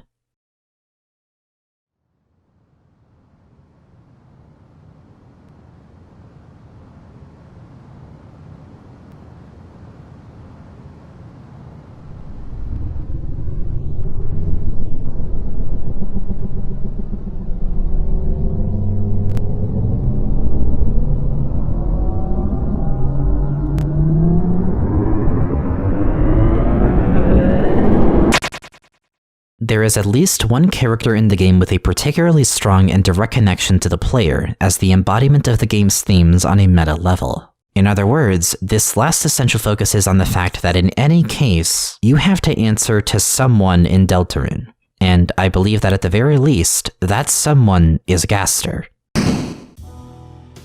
Since this doubles as an examination of how Gaster applies to this last essential, and an examination of Gaster's relevance to Deltarune's themes, this one's gonna get especially loaded, and there's a lot to tackle. What I hope to achieve with everything we've analyzed is building a cohesive enough profile of Gaster's character that we can actually work with in order to see where Deltarune's meta-narrative may be headed. I believe that the more on the mark we are about Gaster as a character, especially in regards to his motivations, the more on the mark we'll also be about this game's message. So, to start, we should quickly go over what exactly we've learned about him with some level of certainty. In Undertale, we learned that Gaster was Asgore's former real scientist before Alphys, who was responsible for making the core. And at that, he was a brilliant mind, and seems to generally be very passionate, curious, and committed to the bit of science itself. We know back then that he had also worked with 2 associates during his time as the real scientist, but we still don't know exactly who those associates are. As for his experiments in specific, we can assume that he was also tasked with breaking the barriers similar to Alphys, but his experiments ultimately seem to focus more on the nature and creation of Dark Worlds, as Entry 17 suggests. And at some point, those experiments with Dark Worlds went wrong, as he fell into his creation, which I'll be taking a small leap of logic here and say that he didn't fall into the core necessarily, but rather into a dark fountain, and may have not been able to find a way back out, to keep things general. In short, I think that he fucked around with darkness way too much and found out way too late, where I assume he was ejected from Undertale's world and sent to what I'd describe as a space between worlds. Not necessarily a void, as we don't exactly have a confirmed concept of that sort between the games, but given his connections to both games and the imagery of him existing in between spaces generally, it seems apt enough to call it a space between worlds for the purpose of this series at least. Nonetheless, this fall led to him shattering across time and space and turning into what we know him to be now. Someone who was a little too curious about dark worlds and ended up shattering himself into a presence that I believe is everywhere and yet nowhere. Someone that appears to have no consistent physical form, but is always aware and listening from afar. That is the extent to his actual lore in Undertale alone, but along with that, it also gave us a lot of calling cards that we've been able to use to identify him with in both games. For instance, his usage of wingdings, or otherwise speaking in all caps and fragmented sentences, never being mentioned by name but just as him or a man of some sort. A strong association with the number 6, repeating phrases and quotes of him, such as dark, darker, yet darker, or very, very interesting. A general association with hands for whatever reason, Gaster's theme at Smiled at OGG, and as we'll touch on later, thanks to the nature of discoveries involving him in Undertale, a strong association with glitch and secret hunting, and generally the art of exploiting a game and looking, or being, where you're not supposed to. If you wanted to also do a bit of reaching, the fun events themselves, aside from the Mystery Man obviously giving us a potential clue as to his appearance, may also give us some pointers to his character. The Goner Kid may be a reflection of how Gaster feels about his predicament, for instance, so maybe he feels a bit bummed about the whole situation. Or, the Clam Girl fun event could be a pointer to Gaster's interest in Susie, which is corroborated by the Goner Maker in Deltarune. And the sound test room, what with it mentioning feedback at the end, could imply that the fun events were a way for Gaster to see if the player was interested in reaching out to him at all. Oh yeah, and several of these events also involve phone calls, the most notable one being the Wrong Number song where the person calling is looking for someone whose name starts with a G, but we can't get much more out of it aside from that. Regardless, that is about all we can really gauge of him in Undertale solely. However, to touch more on his association with glitches and secrets in particular, this is especially important because of how closely it's tied to Deltarune's themes. The fun events themselves are meant to be extremely secretive. Learning about Gaster in Undertale is something you either just happen to stumble upon by pure chance, or something that you have to go well out of your way to look for. In any case, he is heavily associated with going off the beaten path, which I've shown already is something that is instrumental to Deltarune's meta-narrative. And in fact, beyond even the stuff in the playable game, he has a pretty strong association with data mining and file manipulation in general. You can't access Entry 17, for example, through normal play, and yet it's one of the few unused rooms that isn't blocked by dog check. And it's probably the closest we'll ever have right now to a real peek at Gaster before he shattered. Gaster, by all means, is a character that we know of almost entirely through poking around where we aren't supposed to. This is important because while I was initially extremely picky about connecting things to Gaster and Deltarune, it's become only more clear in my analysis of this game that there is plenty of good reason to connect even the less obviously related secrets in Deltarune to him. As I mentioned in the corrections for Part 1, while I might not know the exact extent yet to some of the connections that some things have to Gaster, for instance, the secret bosses maybe didn't directly get into contact with him but with some other character that serves him, or maybe Smiled at OGG is just referencing Dark Worlds in general and not Gaster specifically, the fact regardless is that the connections do exist. His presence is clearly felt regardless of how many proxies there are in some of those connections. Gaster clearly had something to do with the secret bosses, and he clearly was closely related to the Dark Worlds. This is to say, any connection to him is worth considering, and as long as it involves something about Entry 17, or the concept of darkness, or even just the concept of hands and men, you can damn bet that thing has some Gaster DNA in it as well. Which, with all of that established, allows us to start moving into his character and connections in Deltarune. We'll get the obvious connections out of the way first. As we know already, Entry 17 pretty much was just foreshadowing for Deltarune and for Dark Worlds in general. Gaster spends the majority of it just describing the nature of them and refers to an experiment regarding them. In fact, it's even directly quoted in the first version we have of him.png from the Deltarune website, the same image that would then change to quote the legend. We'll get back to that in a bit. But specifically, dark, darker, yet darker pops up more than once in regards to Deltarune. Sham quotes it explicitly after you defeat Jevil, and the chair page from the sweepstakes also potentially alludes to the concept of making a fountain within a dark world, by asking if we could get darker than dark. And furthermore, Smiled at OGG, the sound that plays during Entry 17, is used in Deltarune multiple times, mainly when using the cell phone in the dark world, and also used and slowed down by a fuck ton when you're near Chekhov's bunker. Plus, it's even referenced as garbage noise in Chapter 2 specifically, which is the same term used to describe what one of the Addisons heard from Spamton's phone after going to check on him on the day of his eviction. So, with all of these connections, this already paints an incredibly interesting picture for Gaster, as the main thing we can take away with these more immediate connections is how closely he seems to be related to not just the Dark Worlds, but the secret bosses and Sham. It's worth pointing out the common themes and parallels between each of these three characters. Through some way or another, they've all been influenced by Gaster, with their worldviews irreversibly altered after coming into contact with him, which adds on to their nature of feeling very out of place compared to the rest of the characters and having to go so out of your way to learn more about them. As Sham even puts it, they feel as if neither light nor dark hold a future for a Darkener in their condition. Whatever it is that they learn from that influence, it makes them see things that make even the more pressing and important parts of the game's story feel trivial, meaningless by comparison. Sham becomes fully nihilistic. Jevil sees himself as the only free one, the only one that's truly outside of everything. And Spamton, well, he's desperate to grab at any chance for freedom that he can, and his way of manifesting the incomprehensible shit that he saw is a conveniently blocked hyperlink that omits the thing he's desiring most. Now, honestly, there is no way of really being able to tell what the fuck hyperlink blocked actually means without speculation. Clearly, it's referring to something specific, but there's been a billion different interpretations of it. However, for the purpose of this series, I personally think it's most likely that hyperlink blocked is referring to love. It's the only interpretation of it I've seen that seems to fit each instance of it the most, and given the implications that love clearly had in Undertale, I could think of reasons why love of all things would be worth censoring, especially when you think about the fact that he does enable the player and Noelle to keep getting stronger in the weird route, and do this game's equivalent of becoming stronger as a result of breaking bonds and distancing yourself from any emotional attachment to the game's world and characters. I doubt that this is something I can really work with in any case, and I obviously could be very wrong. For all I know, it's maybe actually referring to fear, or hate, or some other kind of special hell. But it feels worth having some answer for, because regardless, Gaster's influence on Spamton was so potent that he not only knows of a concept that is currently being censored by the powers that be,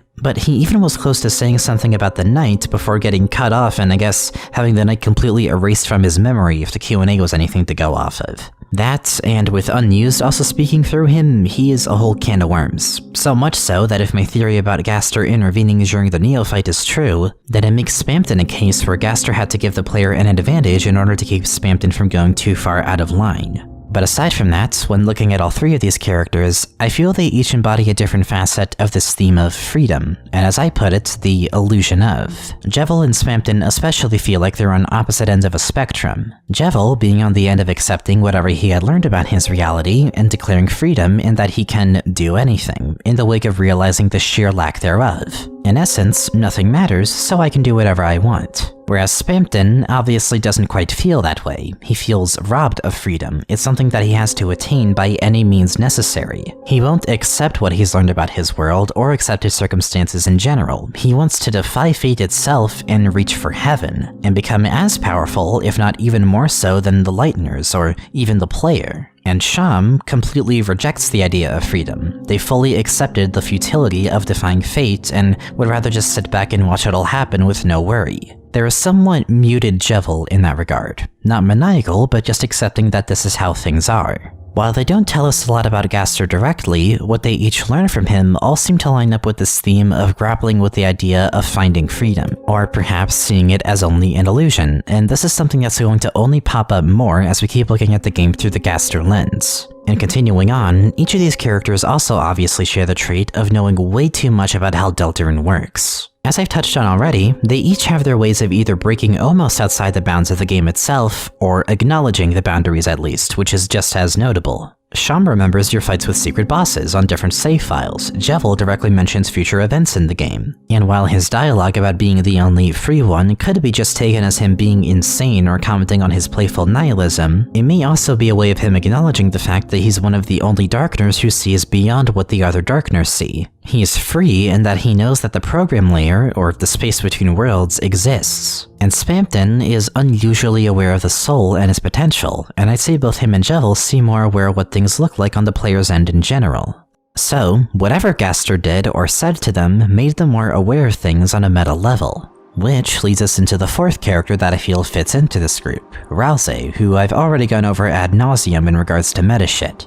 He has a heightened awareness of how things look like on the player's end, and player controls in general, seems to refer to the player more than he refers to Chris, and in context with the meta-narrative, as I've gone over, I feel he represents a personification of being very concerned about the player's experience, which may explain a lot of the changes to especially the Dark World UI between chapters. And I believe this ends up causing a very interesting revelation with the slightest bit of evidence supporting it. The common thread between Sham, Spamton, and Jevil is that they were all influenced by Gaster, and that's what led to them becoming more self-aware and cognizant of things on the player's end. And Rouse, I'd argue, is the most cognizant of things on the player's end. Even if risking confirmation bias, this bit of info, along with the fact that Gaster quoted the prophecy in Wingdings on the Deltarune website, and the fact that Rouse's wording about the prophecy refers to it being told across time and space, echoing how Gaster's shattering was described, I think it's clear the kind of connection that can be made here. I believe Gaster must have spoken to Rouse at some point too, or at least influenced him significantly. Now obviously, I don't know through what means, but when you look at how both Gaster and Rouse take great interest in Chris and Susie especially, and how Rouse is focusing on the player, it's like he's a guide of sorts that Gaster employed to assist the player over the course of the game. And I don't know about you, but I just can't think of another explanation for Rouse's increased self-awareness that would make any more sense than this just based on lore alone. It explains why he knows what he does, it explains his focus on the player at all times, and it may even explain why he shrugs off what happens with Spamton. He knows what Sham and the secret bosses know, but he isn't affected by it in a way that would put Chris and Susie at any harm, or would otherwise just leave him completely nihilistic. Plus, it explains this tone that he has at times. This tone that sounds like he has a vague idea of what's going to happen later down the line that he just hasn't opened up about yet. And in relation to themes, while he isn't explicitly focused on freedom, he does tangentially tie into it by being the person responsible for keeping things on rails. He's in a way the antithesis to the secret bosses in that he'd rather just focus on what is most important, sealing the fountains and going along with the prophecy. And even then, he does say that he thinks the player's choices do matter. He does advocate for freedom, even if he'd rather the player focus on recruiting the Darkners and treating them all with kindness. However, with that said, if I'm able to say with some confidence that Gaster has influenced all four of these characters and that they each do relate to the game's theme of freedom in some way or another, then we need to have an answer to one specific question. How did he influence them? What exactly did Gaster do or say to them that altered their worldview in such a dramatic way? In other words, for the secret bosses especially, what made them go mad? Because surely they each had to learn something incredibly substantial and earth-shattering to warrant it, and if it's something that affects every secret boss in the game and every character of that sort, you'd think there would have to be an answer to this. And the thing is, I don't think it's as simple as Gaster just going up to them and telling them that it's all actually fake, or a simulation, and that they're living in a video game and nothing matters. If I were to come up to you and tell you that everything is a simulation, or fake, or that you're living in some kind of computer, maybe you'd ponder on the idea, but it wouldn't make you go mad, probably. I imagine that thinking about it alone wouldn't warrant such a severe shift in view. If we want to understand what it is that made them go mad, we have to look at what madness in this context really means. And of all things, a fucking Tumblr post I think nails this concept and applies very well to what I think happened to them. And I'd like to read it out for you, originally written by user Bramblesand. An ant doesn't start babbling when they see a circuit board. They find it strange. To them, it is a landscape of strange angles and humming monoliths. They may be scared, but that is not madness. Madness comes when the ant, for a moment, can see as a human does. It understands those markings are words, symbols with meaning, like a pheromone but infinitely more complex. It can travel unimaginable distances to lands unlike anything it has seen before. It knows of mirth, embarrassment, love, concepts unimaginable before this moment, and then it's an ant again.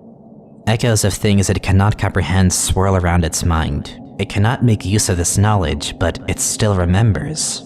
How is it supposed to return to its life? The more the ant saw, the harder it is for it to forget. It needs to see it again, understand again. It will do anything to show others, to show itself. Nothing else in this tiny world matters. This is madness.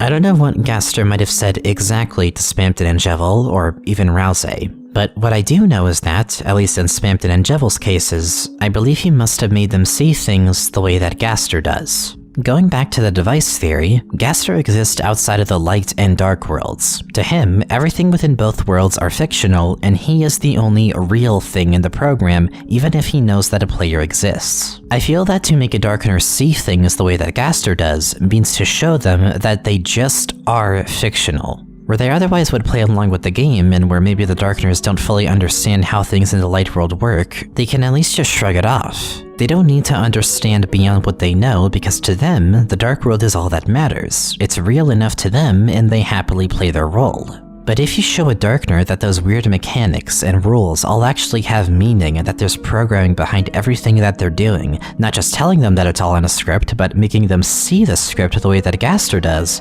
now that's gonna fuck with them pretty good. If you've spent your whole existence up to that point only seeing things in 2 dimensions, and then get to see in 3 dimensions, only to have that third one stripped away from you, knowing that you're never going to have access to that 3rd dimension, and therefore knowing that you are forever limited in some fundamental way, how are you ever going to make peace with that?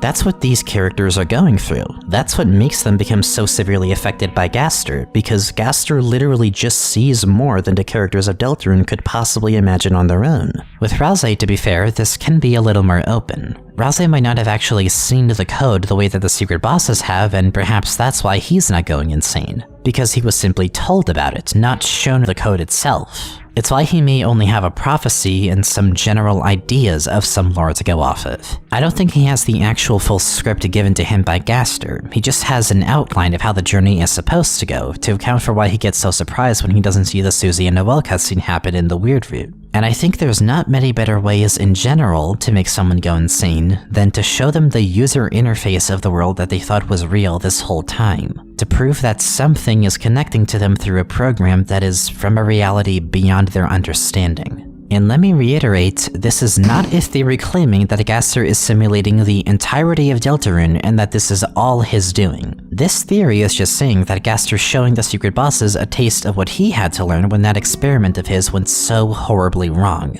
I believe that in the timeline, after he shattered, something must have ensnared him about Deltarune's world so much that he wanted to reach out to characters like Spamton and Jevel and show them what he sees, or even try to give them an advantage only for it to not work out. And that on top of that, he told Rousey about what he sees, and that a player exists, and that there is a prophecy that must be carried out. For what reason exactly he did all of that, I don't know yet. But that's why we still have quite a few things left to go over before we can make any real conclusions. In fact, there is one more thing I need to touch on relating to the secret bosses before we move on from them. One thing that, sort of like the birdcage, has left me puzzled. And that's the shadow crystals. So far, you can get 2 of them, one for each chapter, and their overall purpose is very debated.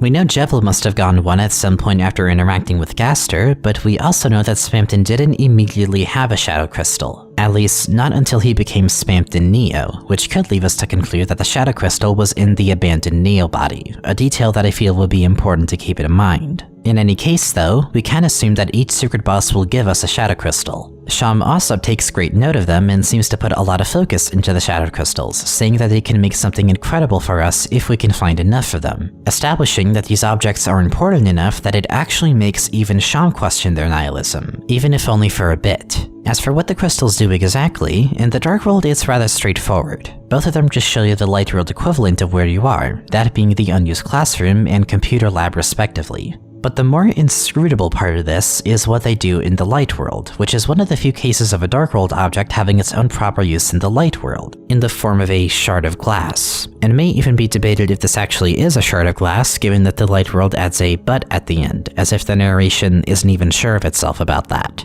Regardless, in Chapter 1, looking through the glass has Chris see through their hand, and in Chapter 2, it shows Susie glaring at them coldly when she's actually just smiling and making a rude gesture towards them. While the Dark World made the function of these crystals straightforward in that it showed a peek of the layer above, if the Light World is to be following this logic, then it's a lot more difficult to really gauge what we're peeking into here. That is, if that's what the crystals are even doing. There's a really good video by WeaselW about the shadow crystals that I'd like to use as a sort of jumping off point here, and that I'll be linking either in a card or in a description, as to analyze the crystals in a way that really put a lot of the weirder stuff about it into perspective. We know that Spamton found his crystal from the Neo body, a manifestation of Mettaton or Hapstablook's ideal body that got scrapped because it would never come to fruition anyway. We also know that the shadow crystals, because of this fact, do seem to enhance the secret boss's abilities, and for Spamton, seems to make him more unhinged after he gains control of the Neo body. Weasel's conclusion with all the observations they made was that the shadow crystals, tangibly, are squandered or shattered dreams. This would tie together its function between both worlds especially. Bringing back the core theme of dreams and Deltarune into this discussion, the Dark Worlds are fictional compared to the Light World, but they're also dream worlds in a way. They take the thoughts of the Lightners and the will of the world's creator and allow those thoughts to manifest in different ways. And given that Deltarune came from a fever dream Toby had, and characters even equate the Dark World to a dream, the shadow crystals in this case may be literally seeing through the dream. They nullify it by showing the reality when looking through it. And as Weasel points out in the video, the Light World still applies to this, as it could be squandering the dreams that Chris might have in relation to their adventures. Their dream of perhaps being their own person and not living in Asriel's shadow, or their dream of growing closer with Susie, each of them being respectively muted upon looking through the glass. And it would explain why Spamton's crystal was found in a Neo body specifically. The crystal is a literal manifestation of Mettaton's dream body being squandered. And for Spamton, I think it would explain why he becomes so unhinged upon having a shadow crystal. Because as a character who is part of the dream, the act of being in possession of a shadow crystal is a self-destructive one if it's by a darkener. He would only see more darkness, only spiraling further in rather than being pulled out of it. Needless to say, you should go check out the video for yourself because it's a pretty damn good take on the whole thing in my opinion. But beyond that, I do think this is the best approximation we have for what the shadow crystals are exactly. And I'll be using this to aid my own theory on what I think they'll culminate into and what purpose they really serve. So bear with me for a moment.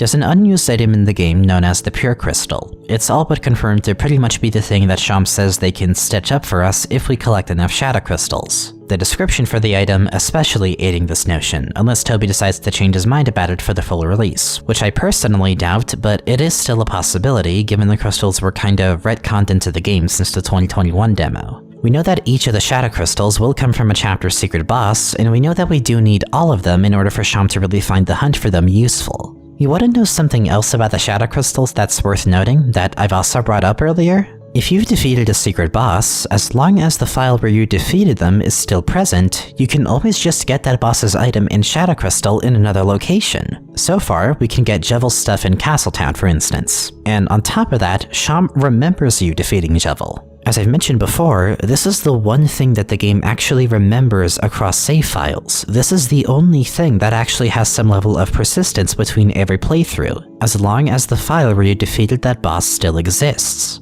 And isn't it interesting that it happens to be involving characters who interacted with Gaster directly? As I've already touched on this from the meta perspective in a previous section, I'd like to get to the point. As I'm going to bring up again, there is something Toby has expressed regarding the ending of Deltarune that I think is super important for this discussion. In the FAQ for Deltarune, after he mentions that the game will only have one ending, the next question is, then doesn't that mean that nothing I do matters? Toby responds to this with, there's something more important than reaching the end. Again, this will pop up later, but I believe the first piece to really reaching that thing that's more important than the ending is the shadow crystals. What better way is there to draw the player further into the game's real objective than to send them on a quest to defeat optional bosses to get specific secret items? Not to mention that the next secret boss may very well exist on the same layer as the program that is connecting us to Deltarune in the first place. And the fact that these very items and bosses are the only thing that the game bothers to remember so far between every playthrough. So much so that it lets you collect their items in another location if you've at least defeated them once on some existing file.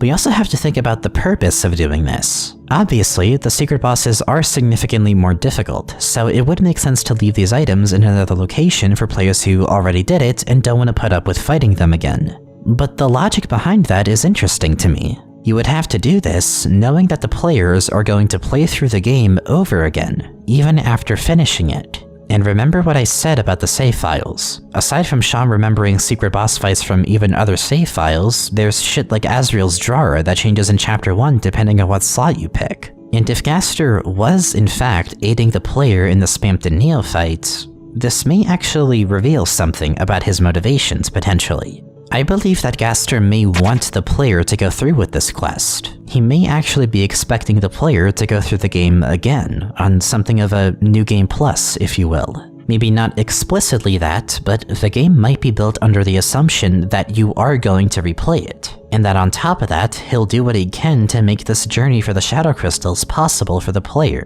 There's a chance we may not even be able to get all of the crystals on a first playthrough, for example, but our ability to hop between save files, and also to get secret boss items in another location, may be the key to getting around that. If I am correct about this, then there literally is something more important than reaching the end in this case, because the ending isn't even the actual ending of the game, so to speak. It's just a way to open the door to reach something even more important than that. And maybe that's what Gaster might want. And if you couple this with the potential for more things in the game to change slightly just based on what slot you're in, I think there's a lot of potential for the game to draw you in further by pointing you towards replaying it and using what you already accomplished with the secret bosses to go through the game again, just under a much different context compared to the first time. In essence, the Shadow Crystals are the trailhead to what I believe is Deltarune's true ending, if you want to call it that, and to what I think will eventually be how the game actually handles revealing Gaster as a character. And if they represent shattered dreams, then putting them together into the pure crystal may very well represent the way forward, taking those squandered hopes and times when people gave up and turning them into a pointer towards where you should have been going this whole time. And I think that the pure crystal won't just be useful in the dark world, but in the light world too. If they were originally shards of glass that showed Chris their deepest fears and the ways that their journey could fuck up catastrophically, then maybe when purified, those pieces of glass will turn into something of a magic window. A window that will show Chris exactly what to do to make things right. A window that will lead the player to actually succeeding.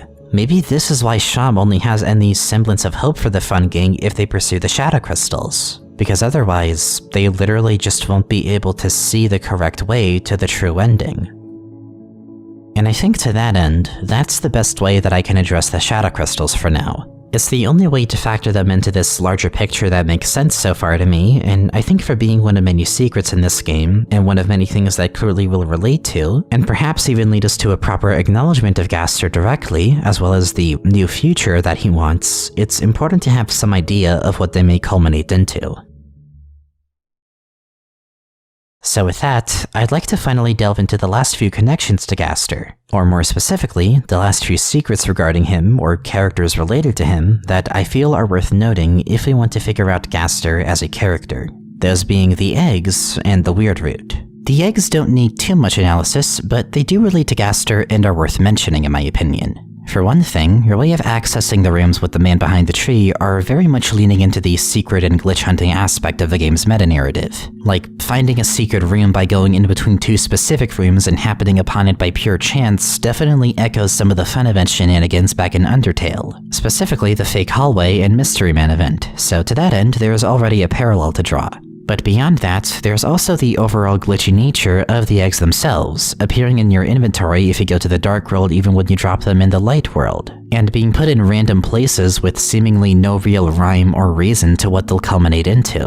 If we wanted to also reach, the man behind the tree draws parallels to Gaster thanks to only referring to the man by that word, a man, and one could even make the connection about this and even the tree itself and placing the first egg in Asgore's fridge all having been foreshadowed in the Undertale True Lab, which has some weight to it, I suppose. But the strongest evidence I feel towards this being related to Gaster is how the egg is referenced in one of Noelle's blog posts as a special egg in Cat Pedders. In all caps, by the way, that never hatched, could never be removed, and only left home due to happiness. But on top of that, Noelle was never able to remember the egg's name, a common calling card of Gaster's being the fact that he is just not able to be referred to or remembered by name for whatever reason aside from the Gaster followers. I'm not saying the egg's name was Gaster, of course, but as I touched on before, Noelle and Gaster have a worrying amount of connections to each other, and even if risking confirmation bias, I feel it's worth making this connection regardless. Ultimately, I don't think the eggs will culminate into anything super groundbreaking for the game's meta-narrative. As the description even puts it, they're not too important, but they're also not unimportant. They clearly will have some role and give a bit of insight into things if one were to collect all of them, and I'd say that they probably will be more lighthearted compared to something like collecting the shadow crystals, especially given that Temmie is who you end up going to in order to keep track of how many eggs you've collected in the game thus far. Then again, she has gone on record to say that she is scarier than Gaster, and I personally believe her fully, so maybe this is actually Temmie that made the program for us and was talking to us on Twitter the whole time. I mean, Temmie is also 6 letters long. There's a pretty strong case for it if you think about it. But when we talk about the weird root in regards to the egg, this is especially supported because you can't actually get the Chapter 2 egg on the weird root. You're locked out of that completely, meaning that whatever the eggs are supposed to be for, the weird route is going to divert quite a bit from it. Either that, or it just wouldn't fit tonally with that route. And speaking of, we should also talk about the weird root in context with this section. There isn't much more to say about it at this point that I haven't already mentioned, but it is in my opinion the most extreme severity of the non-linearity end of this meta-narrative.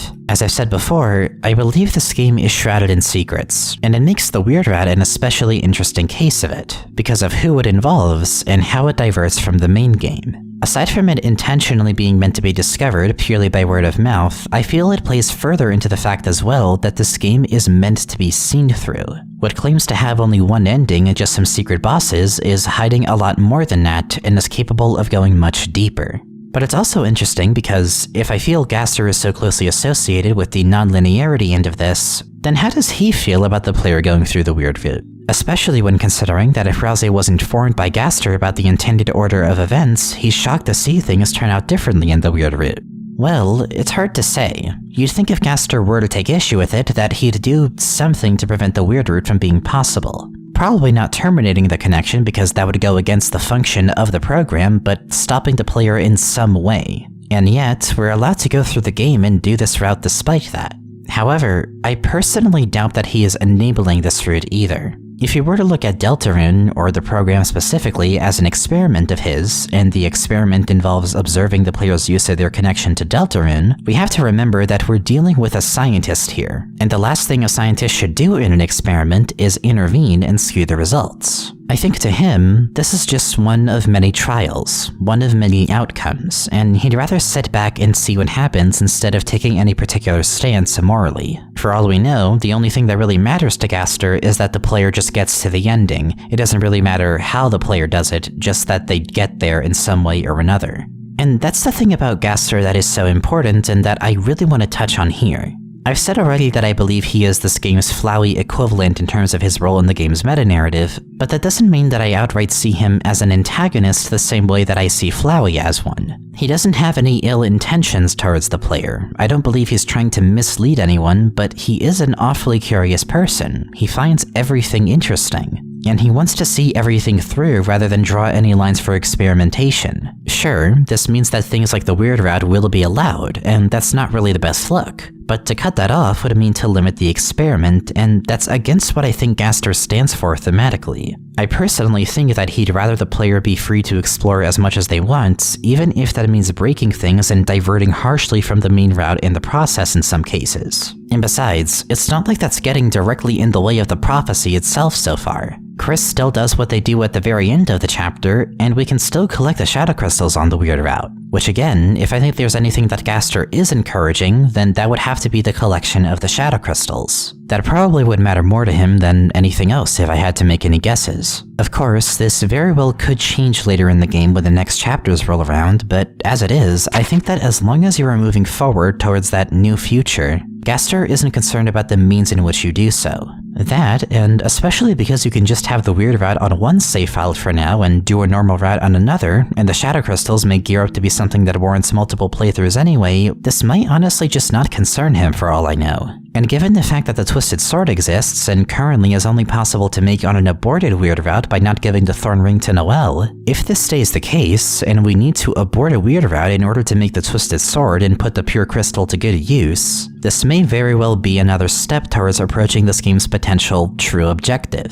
He may not enable the weird route itself, but he's okay with letting it happen for science's sake, and also because it may be a way to get the player to accomplish his overall goal with Deltarune's world.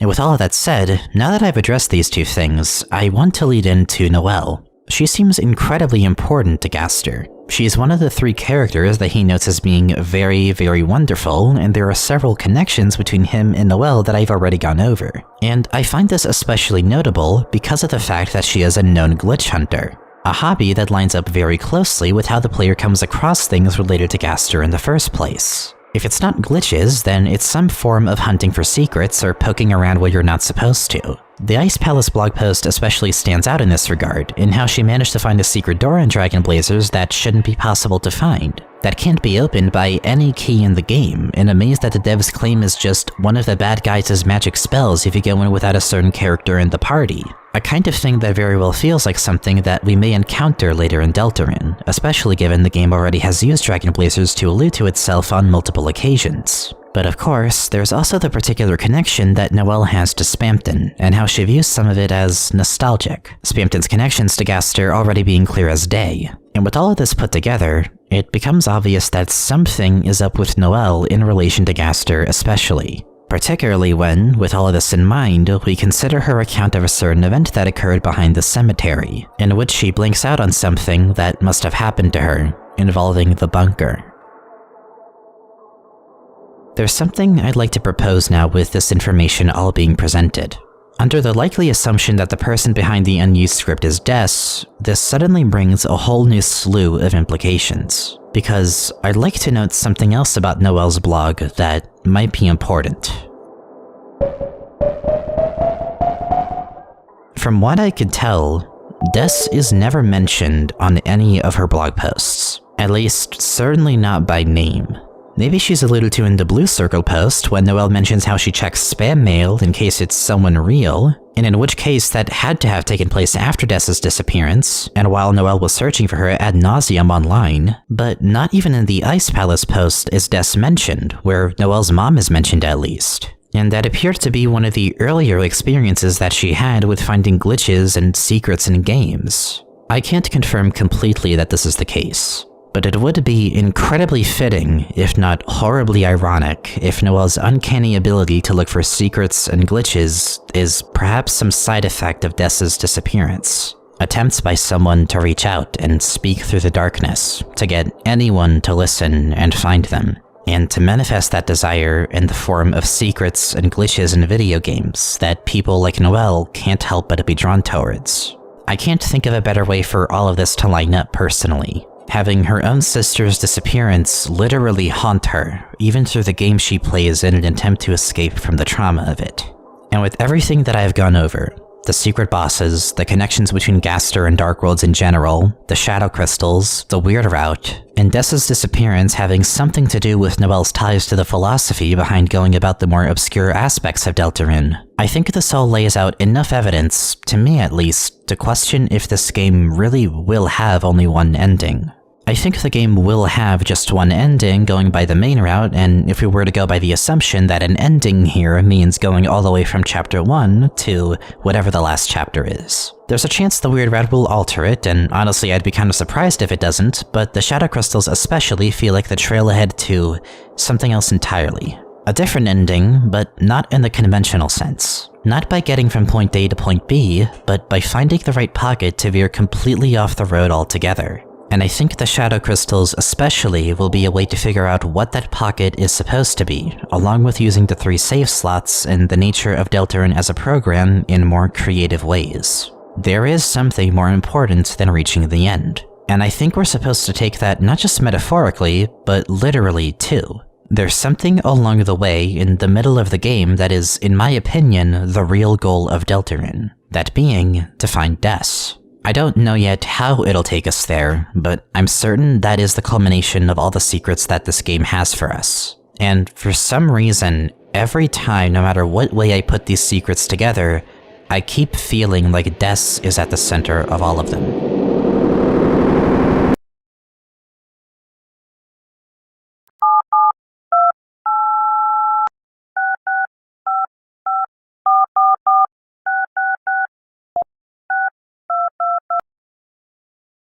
But having gone over all of that, I think I'd like to actually bring us back down to ground level for a moment. I I feel like we've been kinda bouncing off of a ton of different topics and analyzing so much shit related to Gaster that it can be hard to really keep track of it all. He's an incredibly esoteric character who warrants analysis through many different ways other than directly analyzing him like we could with other characters. And after a certain point, the question has to be asked, what's this all really boiling down to?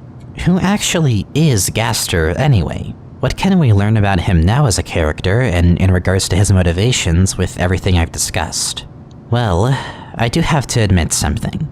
Even after all of this analysis about stuff relating to Gaster, I still can't get a good grasp of his character yet. It feels like there's simply just too much left out still to build a profile of him in the same way that I could build a profile for someone like Des or any other character for that matter. But I think I can gauge at least a theme and profile for him, not necessarily as a character in the normal sense, but as a concept. We have to think about what Gaster is currently. He's no singular piece or whole being. He is a scattered presence that is everywhere and nowhere. And any given piece of him might give us a clue as to what kind of character he is, but not enough to confidently gauge his personality or his aspirations and motives. But he does represent something in the meta-narrative that I feel is essential to it. Curiosity. Looking for secrets, experimenting with a game in a fictional world beyond its limits. An endless desire for more, rooted in a feeling that there is something else to find, though we just haven't looked hard enough for it yet. This is his field of expertise. It's his science. Much like how for many players, it's what they specialize in. It's what they data mine and manipulate files for. It's what they perform glitches and exploits in pursuit of. It's what they make videos and entire fucking blogs about. To me, Gaster and secret hunting are synonymous. There is a character in the game who embodies someone just as curious as some players would be, and who ends up being just as enthralled in the mystery surrounding him, and looking for his sister just so happens to be linked to this very act of looking for secrets, and maybe the key to actually completing Deltarune for all we know. That's how deeply embedded this theme of curiosity is. V.ii worked so well in Undertale because he was the game's way of keeping you immersed even when you were sure you were entirely detached from the experience. Because guess what? They have a character that embodies that exact concept and has done the same shit you did. And now because of that, the act of being emotionally detached from Undertale is acknowledged as a core part of the game's narrative and benefits itself from that detachment. And Gaster in Deltarune is the game's way of keeping you immersed by enabling that secret hunter in you. By acknowledging the over-attachment to it, by continuing to enable this constant desire for more. Because Gaster too wants more. He wants more out of Deltarune's world. He wants a new future in the first place, and that's why he brought you along. This meta-narrative works so fucking well because he has the same motivation to go through this experience that you do, before you even knew of its existence. He knows that you've been looking for him, just as he's been looking for you too. That's why Gaster works so well as a character, even with the absolute bare minimum that we have about him. He was so committed to the bit that he became the bit itself. It's because of that I feel he is perfect as a vehicle for this game's themes, and everything that connects back to him only seems to double down on this theme that he represents, of freedom. Let's backtrack to when he was shadowed across time and space. I believe this came as a result of him going too far with Dark Worlds, perhaps something like opening a fountain within a fountain, or doing that enough times to where he had suspended himself too far and now only exists as a vague presence. I find this to be equivalent to being shunted out of the Light World layer, or in this case just Undertale's world, and sent to the Program layer, the space between worlds as I call it. Because he was sent out of it, I believe this would lead him to the realization that Undertale is simply fictional. He sees the code, he sees the programming behind everything, the real meaning behind saving and loading and resetting. He sees that it's all just fake. He sees it almost like the player does. And he may become aware that there is a player of some sort. Maybe not by that name, but he sees that there's some higher force at play. This would have huge implications to him and to the theme that I believe he embodies, something that Undertale never touched on, but that Gaster would be plagued by. The fact that his freedom doesn't truly exist in Undertale. It's not real, and that he never had actual freedom to begin with. Sure, there were alternate routes and all these endless outcomes, but something had to make that world. Something laid the tracks out for them. There was no instance where these characters weren't programmed to do something, scripted to act a specific way. There was only ever an illusion of such a thing. It's not too far off from what Flowey realized after exhausting every possible outcome, but for Gaster it's different in that he just sees it. He sees it all at once, and he doesn't get to keep the attachment that Flowey at least was able to lose gradually. It's all ripped away from Gaster in one fell swoop. But, and I'm not sure how yet, but upon seeing Deltarun's world, and the things that happen in it, and Des disappearing, and the eventual fate that would fall upon it, of the world being covered in darkness, I think something clicks in him. He stops being bummed out about his circumstances, and unlike Flowey, where he just became completely apathetic eventually, and adopted the kill or be killed mentality, I think where he represented the way that fading emotional investment affects a fictional world, Gaster represents a case of someone who becomes way too invested emotionally in a fictional world. So much so that Gaster himself grows attached to Deltarune. He becomes enamored with that game's world. He wants a new future for it. He's so attached to this specific world that he wants to alter the events of its story. He becomes so attached even that it reflects in some of the fun events. The clam girl talking about Susie and how the time to meet her is fast approaching. The several phone calls that seem weirdly in and out of place at the same time. The different Icy cross route, even though for all we know, Icy probably doesn't even exist in the underground. In any case, he starts leaving pieces of Deltarune in Undertale. He becomes interested in Chris and Susie and Noelle and what they're going through. He thinks they are wonderful characters and he wants them to see something better than what they have currently coming their way. Or, at the very least, just something different. Yet, he knows that he can't do it alone, and it's going to be difficult to change that. But it's here that he remembers someone. The player. I believe that the fun events were a way for Gaster to take advantage of him existing beyond resets and the core mechanics of Undertale to throw some bones the player's way. By this point, he knows the player is, like himself, curious, always wanting to know more about something. After all, that's why he is in his current situation. And just about all of the fun events, if they don't reference Gaster, could very well reference something about Deltarune. I think it was his way of not only seeing if the player could find him, but if the player was interested in Deltarune at all. I mean, the game is even advertised as something that you can play after Undertale. In a way, Deltarune was built with an Undertale player's curiosity in mind. And I believe it's through this that Gaster creates the program that is Deltarune as an executable. Using the feedback he got from the fun events, he wants to take the player's suspension of disbelief, knowing that the player sees it all as fictional, and channel it into a diegetic connection to Deltarune. He realizes there's no better variable for change than allowing a higher force to just appear in Deltarune's world and do whatever the hell it wants. He wants to take this world that was otherwise sent on one linear path and introduce more freedom to it. Hell, why do you think it's even called Deltarune? Delta is a symbol for change, and a rune can mean many things, but here specifically can refer to a type of stone or object with a runish inscription on it. That object being perhaps a device made for the very purpose of provoking change. Literally, a delta rune. This next experiment does indeed seem very, very interesting. Because aside from introducing more freedom, this is an experiment about the player especially. The player carries the fate of the world, and he sees the potential to examine the dynamic between the player and protagonist. And he wants to see how far the suspension of disbelief can go. For one thing, everything related to him you have to divert from the main story for, and the secret bosses so far relate a lot to themes of freedom, and how they each attain or attempt to attain it after seeing things the way that Gaster does. Compared to Undertale, you have 3 save slots and not just 1. You're able to make your own thrash machine that's carried over between chapters. The Dark World in general accommodates your existence and gives you all of these choices, barring Susie sometimes overriding them, but there's so much more freedom and encouragement to just explore the game. Gaster even lets the player make a vessel at the beginning, lets them shape the vessel to their will, give it their own name, and maybe even joke a bit about how, of course, the player sees themselves in this character. But, of course, amidst this attempt for more freedom in Deltarune, it's all discarded. See, there's one more thing I've been leaving out of this section. The fact that, despite all of these choices, non-linearity is only one end of the meta-narrative. And despite being so close to making your own vessel to project onto, in a sudden tonal shift that, compared to everything else I've said about Gaster, seems weirdly out of character, it's instead discarded, and you're shunted to take control of Chris for the rest of the game.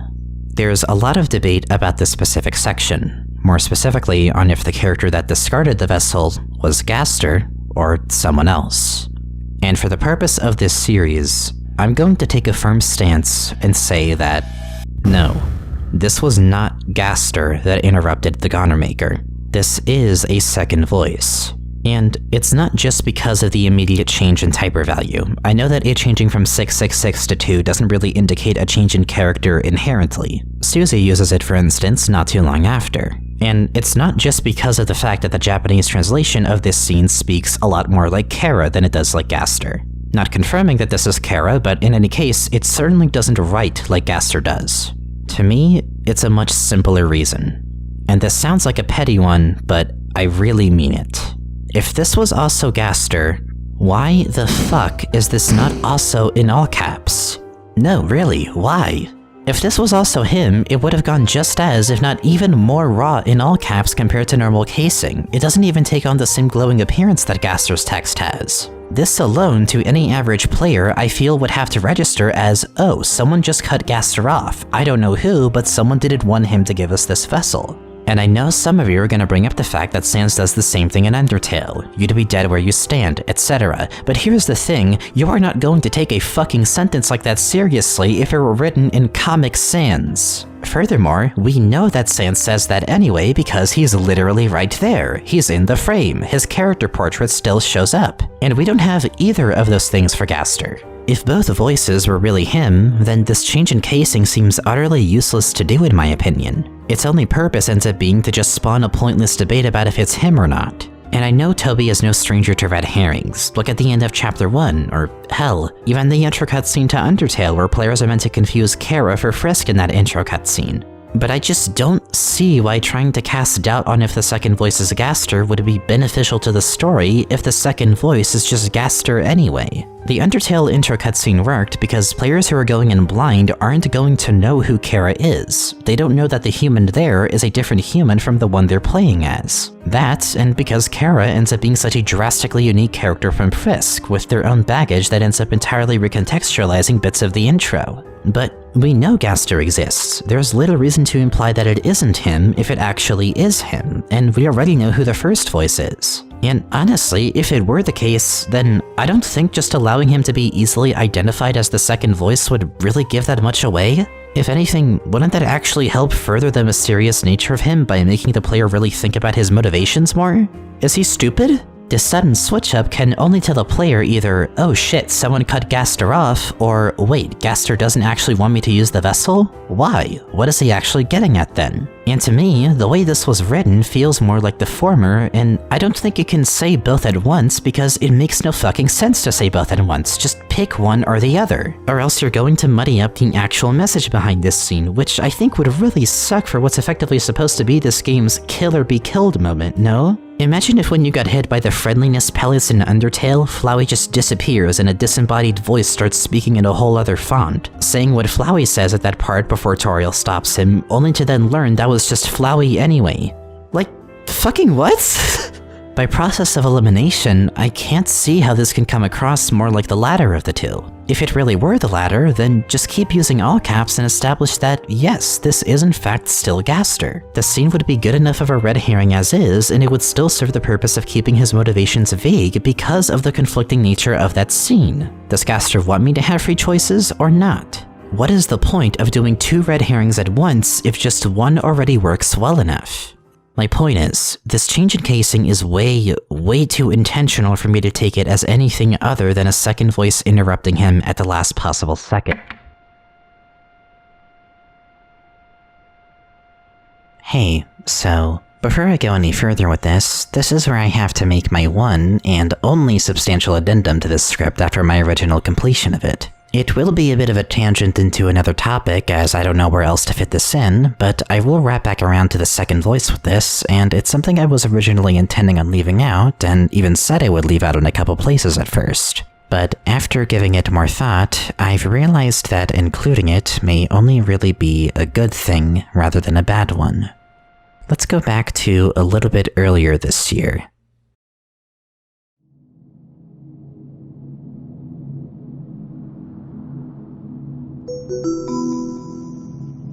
Just some hours before Valentine's Day of 2024, an issue of the Undertale Deltarune newsletter released that was, well, themed around Valentine's Day.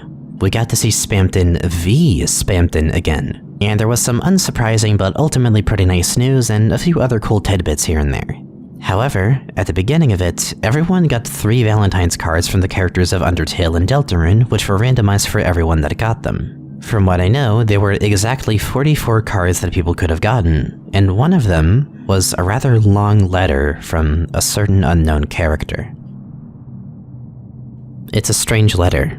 It's more or less completely illegible, but if you squint your eyes and you squint your heart, for some reason you feel you could understand it. Well, Happy New Year. Or was it the old year? Well, in any case, how was Deltarune? As you are waiting patiently, the time is going around. There was even a rumor of Valentine's Day. How absurd. Every day is a day of love, if only you believe it so. Do you believe it so?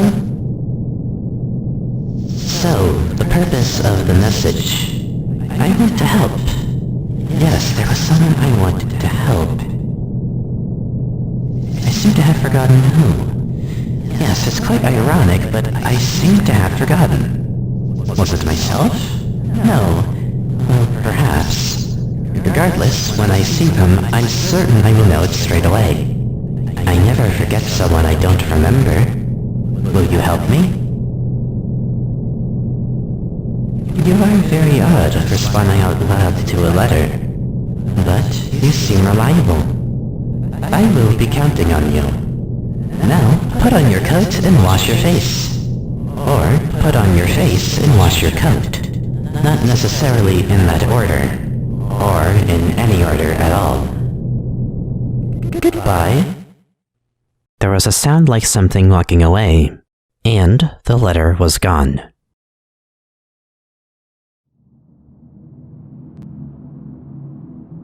If you go to the link that this letter originally was found on, you'll now be met with just a completely blank letter with only the border. However, there is a Wayback Archive link to verify that this is indeed a real letter, and just in case you want to read it for yourself. Now, I initially had been going back and forth about this letter a ton. It completely blindsided me as it did the general fandom as of writing this, and I believe it was written to purposefully do so.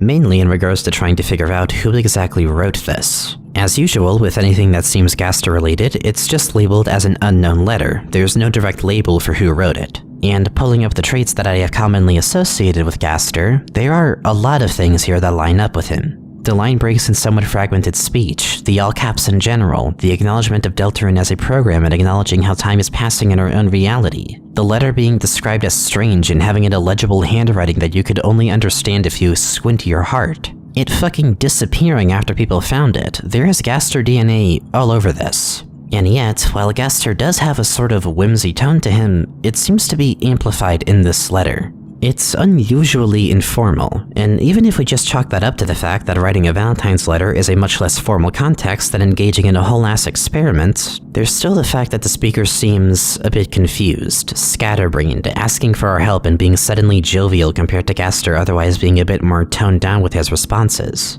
And when we consider that the sweepstakes was teasing another character that was speaking in all caps and who we could assume to be a future secret boss, it ends up making two camps here. One where the letter was written by Gaster, and another where it was written by someone like Friend, or hell, I've even seen mentions of this being written by the man behind the tree, given the appearance of these more conflicting statements. New Year versus Old Year, unsure if he was forgetting about himself or someone else and the like. Sort of echoing this in-between mentality, being not too important, but not too unimportant. So, as I've said, and as I hope is clear as to why, I've been going back and forth on this a lot. Every time I think I'm convinced that this is written by one character, I see fuel for this being written by someone else. but the general debate that I've seen this boil down to is if this is or isn't written by Gaster. I have my own personal feelings about it, but I'm gonna decide to not go too into that here. Because the thing is, regardless of who wrote this letter, I think in any case, it damn near confirms parts of the device theory and my personal views on the game itself. If Gaster wrote this, then we not only finally have a more concrete idea of his character and what he's like outside of conducting experiments, but we also have a more thorough insight as to his motivations for making Deltarune as the program. In this context, while he doesn't remember who he wants to help, he is making the program because he wants to help someone. And given that this would be his actual motivation in this case, this may be a point in favor of what I believe to be the game's ultimate goal of finding Des. I already had this thought that maybe he is making this program to alter the future by helping someone in particular. But if Gaster wrote this himself, then it just flat out confirms that this is indeed what he's aiming on doing. Given how important Des is to the Lightners, and how Des seems to exist on the same layer as Gaster, this would all check out in my opinion. Or, if he's not trying to help Des specifically, maybe this gives us insight into why Noelle in particular is dealing with so many Gaster shenanigans. Maybe he's trying to help her find Des if I had to speculate, and it would even be a point in favor of the theory that Noelle's ability to look for glitches came as a result of Des's disappearance. They're pointers that are trying to tell Noelle to keep searching for her, that she just hasn't looked hard enough yet. Whatever it is, this motivation would more than likely line up with what I already predicted regarding Gaster's end goal in all of this. It's a bit shaky, because I doubt that Gaster would have a hard time remembering someone like Noelle when she's one of the 3 characters that he calls particularly wonderful in the Goner Maker, but I still think it's worth considering. And even if that's not the case, if this is showing a completely new side to his character, and one with more actual depth, showing him to be his own person and not just a vague concept of something, then this even further supports my belief of what he represents in the game's meta-narrative. With what little of his personality that we see in the Goner Maker, we can tell that he's an incredibly curious person. He finds everything the player does super interesting. He has great investment in the world of this game and in the player, and I think that's reflected even more in this letter. Him asking about Deltarune, having this unique perspective on Valentine's Day and how absurd it is, and time passing in our reality in general. Asking these questions in regards to what or who he forgot, even commenting on the reader responding out loud to the letter and calling it very odd. I think he's always had some element of whimsy to him, but if this is written by Gaster, it shows how in a more informal context, that's just how he is. And I think for what he represents in the game, that is incredibly fitting, and if it is giving us a better look at his more specific motivations beyond wanting to create a new future, I think it lines up perfectly with what I already believe the game is trying to steer us towards. But, on the other hand, if this is not written by Gaster, but rather by someone else, whether that be Friend or the man behind the tree or what have you, this still is a bombshell in favor of my theory, and perhaps even more so than if Gaster wrote it. Because it would confirm the fact that there is another character, at least one out there, who is able to see the game exactly as Gaster does, referring to Deltarune as the fictional work, the program. It straight up confirms that yes, this program does exist as a tangible object in the game. It is something that other characters can become potentially aware of and comment on directly.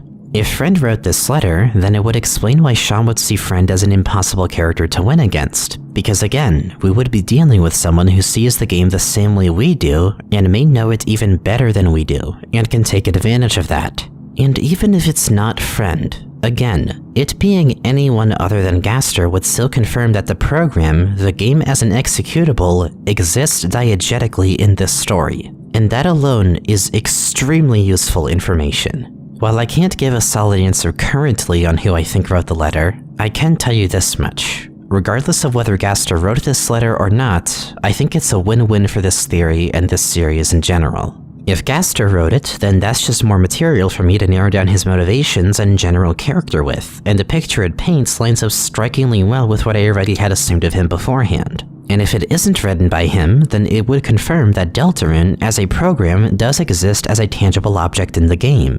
And if it's written by Friend specifically, then it explains why he's referred to in all caps in the files, and in any case shows that characters are capable of acknowledging the game as the program, the same way that Gaster sees it. I think it confirms that this is something that matters to the story. Either way, this letter is starting to make me think that maybe I was right on the fucking Cromer with this one, and I could still be wrong. But from what I can tell, this letter is extremely in favor of my own interpretations of this game so far. And to wrap back around to the second voice in the Goner Maker, if Gaster did write this letter, then this would just be even more evidence against the second voice also being Gaster. Just assuming that he wrote this letter, look at how it's written. Again, he has always had this hint of whimsy to how he speaks in Deltarune, especially so far. And for him to just suddenly say something as cold as, "You can't choose who you are in this world," it just seems out of character in my opinion. Because doesn't he have a great interest in the player's choices and what they do? Wouldn't he be saying that he is counting on the player's input? Why would he discard the player's choices in the same breath in which he expresses an interest for those exact choices? From what I can tell, what he says in the Goner Maker feels sincere. And with the context of this letter, again, assuming this was written by him, I think it completely shuts down any chance of the second voice being Gaster in my opinion.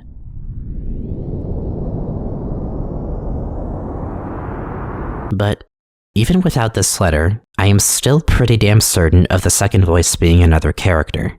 Which, with that established, obviously leads us to the next question. If this is a second voice, then who is it exactly? Well, we currently don't know much of anything about them. But if Gaster was on the non-linearity part of this meta-narrative, I believe that the second voice is on the linearity end.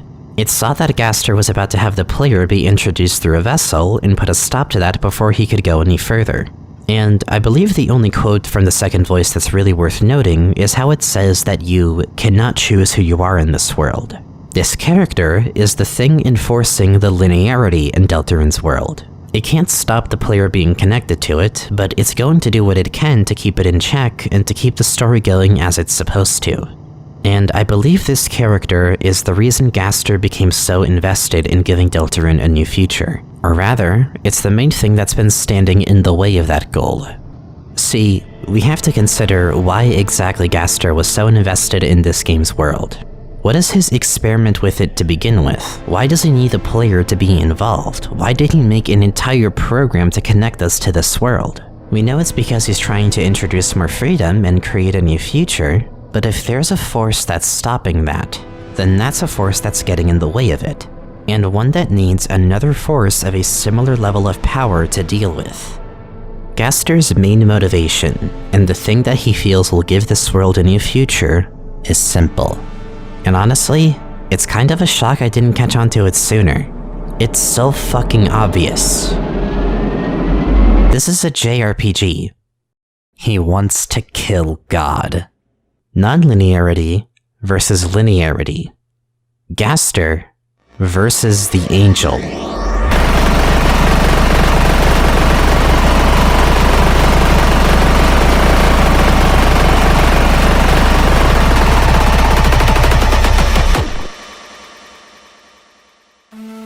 Yeah, so do you survey heads from 2018 remember when there were all those theories about how the second voice was Kara and that Deltarune is actually just Gaster and Kara fighting for control over the narrative?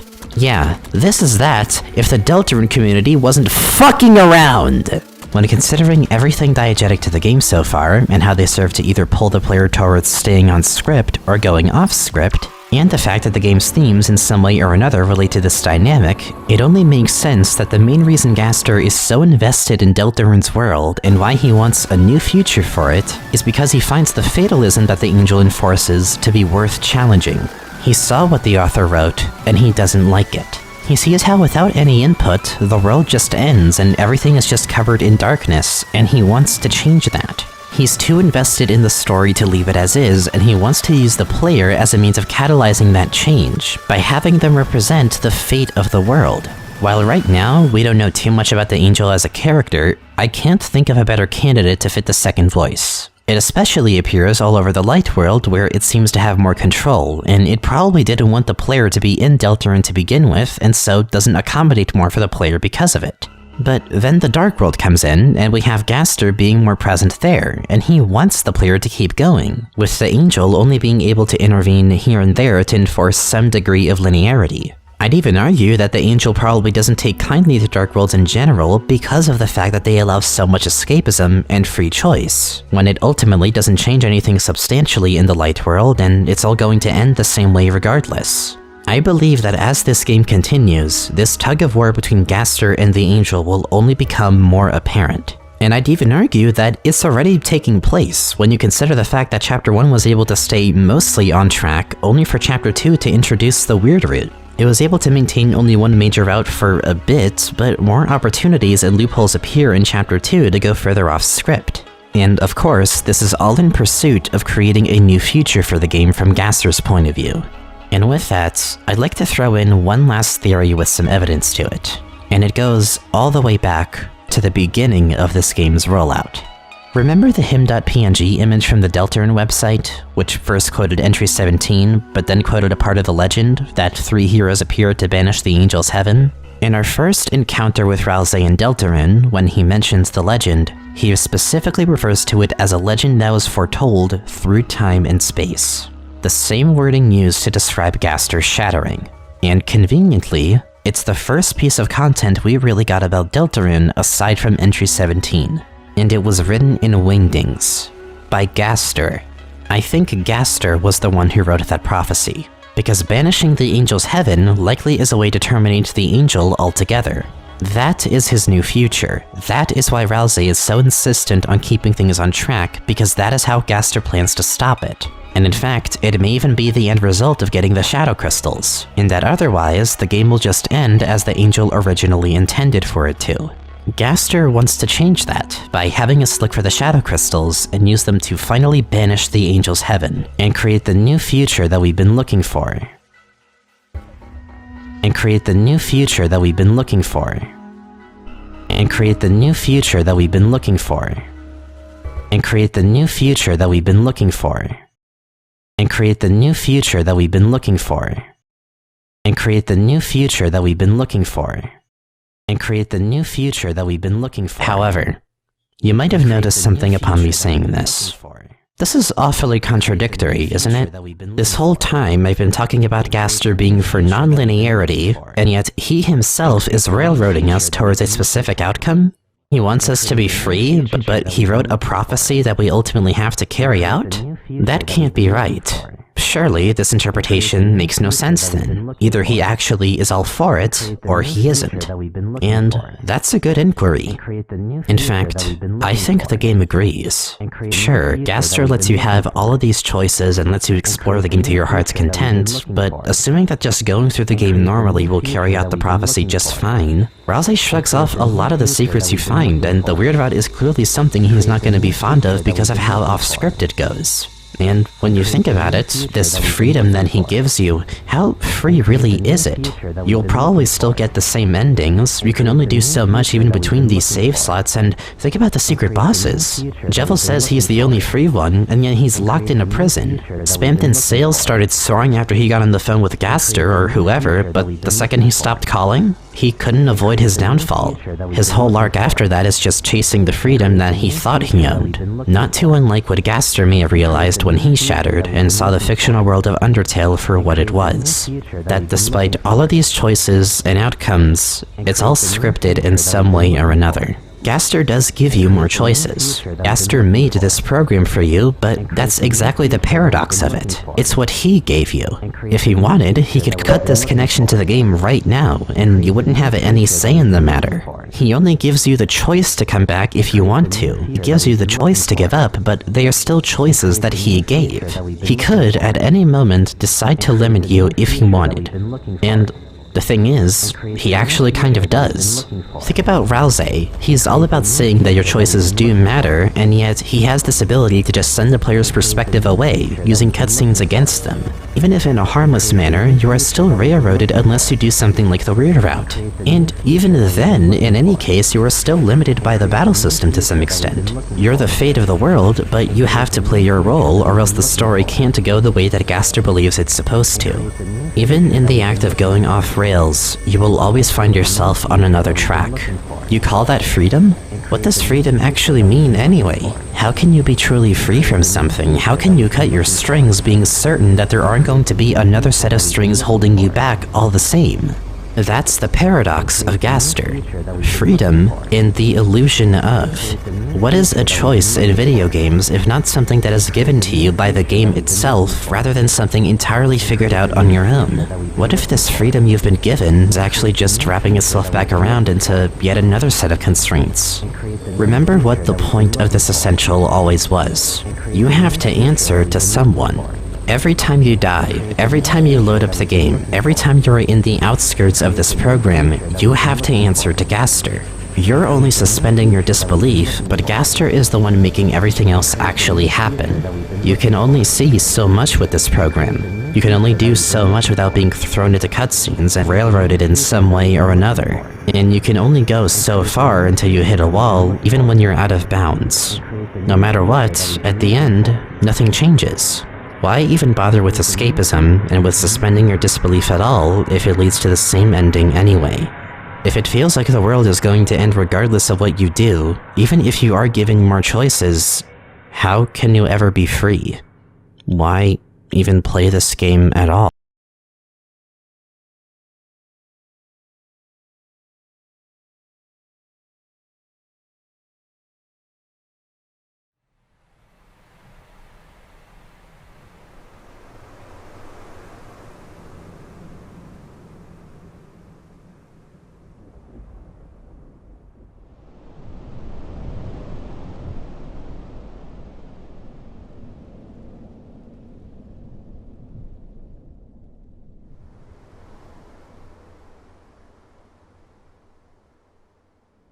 Let's round up everything that we've discussed.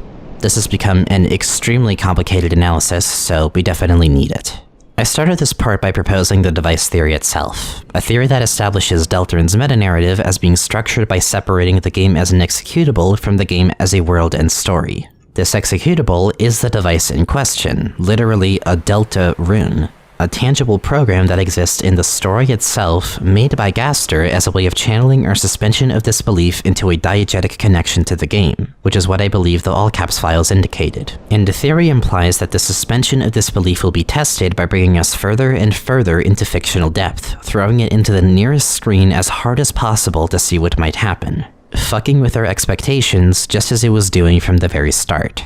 This works in conjunction with the game's core themes of escapism, dreams, and interacting with fiction, a spiderweb of ideas that connect it to darkness, secrets, the ocean, but also manifest in different branches, from using fiction to become more compassionate and form bonds with others, to finding more freedom of choice and autonomy with oneself, to even entertaining nostalgia and curiosity for the thing you're escaping to in question, by using the game's three main characters in the light world as different examples of how the core theme is applied, and deconstructing how people escape to and interact with fiction, something that we know Gaster is also very interested in. Using our analysis of the game's themes with the device theory as a solid lens to look at Deltarune through, I've been able to identify the three main essentials of the game's meta-narrative to the best of my ability. The diegetic mechanics of the game being your suspension of disbelief, creating fiction itself, the menus, saving, potentially data mining, the UI and battle system in general, including even the cutscene system, and hunting for secrets and glitches. I was also able to take these diegetic elements and categorize them generally based on what I believe to be a tug-of-war in the meta-narrative between making the game more linear versus making it more non-linear. As for the player and protagonist separation, while already incredibly obvious in the form of the Soul and Chris, I believe in Deltarune it's used as a litmus test to determine how much the player is willing to project onto Chris and respect them and the Lightners as their own people, rather than just seeing Chris as a vessel for the player to speak through.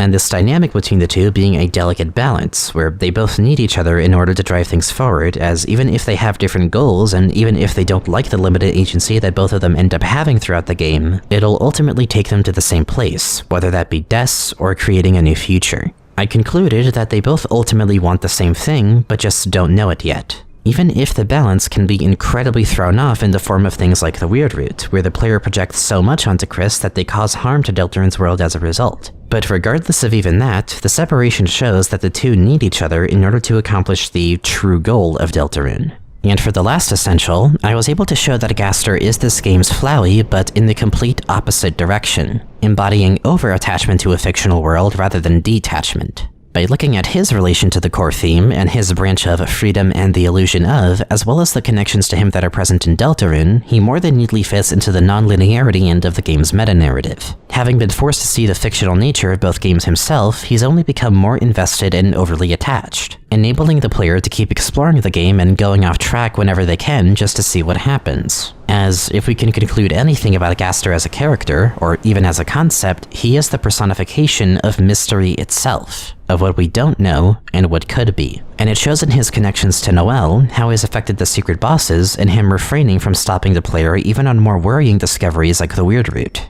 With all of this together, there's a strong case for Gaster perhaps wanting the player to go through the game repeatedly in order to accomplish his goal with Deltarune, justifying the mechanics that are diegetic to it, including the 3 save slots. I concluded that ultimately, he wants to create a new future and needs the player's input. And with the context of the secret card from the Valentine's Day newsletter, assuming Gaster wrote it, we could try to narrow down that he is aiming to do this by helping someone in particular. Whether that someone be Des, or Noelle, or even Chris, it could be one of several pointers towards what I believe is the game's final goal of finding Des. I concluded that he's going through with all of this because he is the opposition to the Angel, who I believe is the second voice that interrupted the Goner Maker and who embodies the linearity end of the meta-narrative, establishing a genuine fight for the narrative itself between Gaster and the Angel. In essence, Gaster wants to break the fatalism that the Angel has established in the form of him writing the legend that Rousey speaks of, and using his own fatalism to banish the Angel's heaven.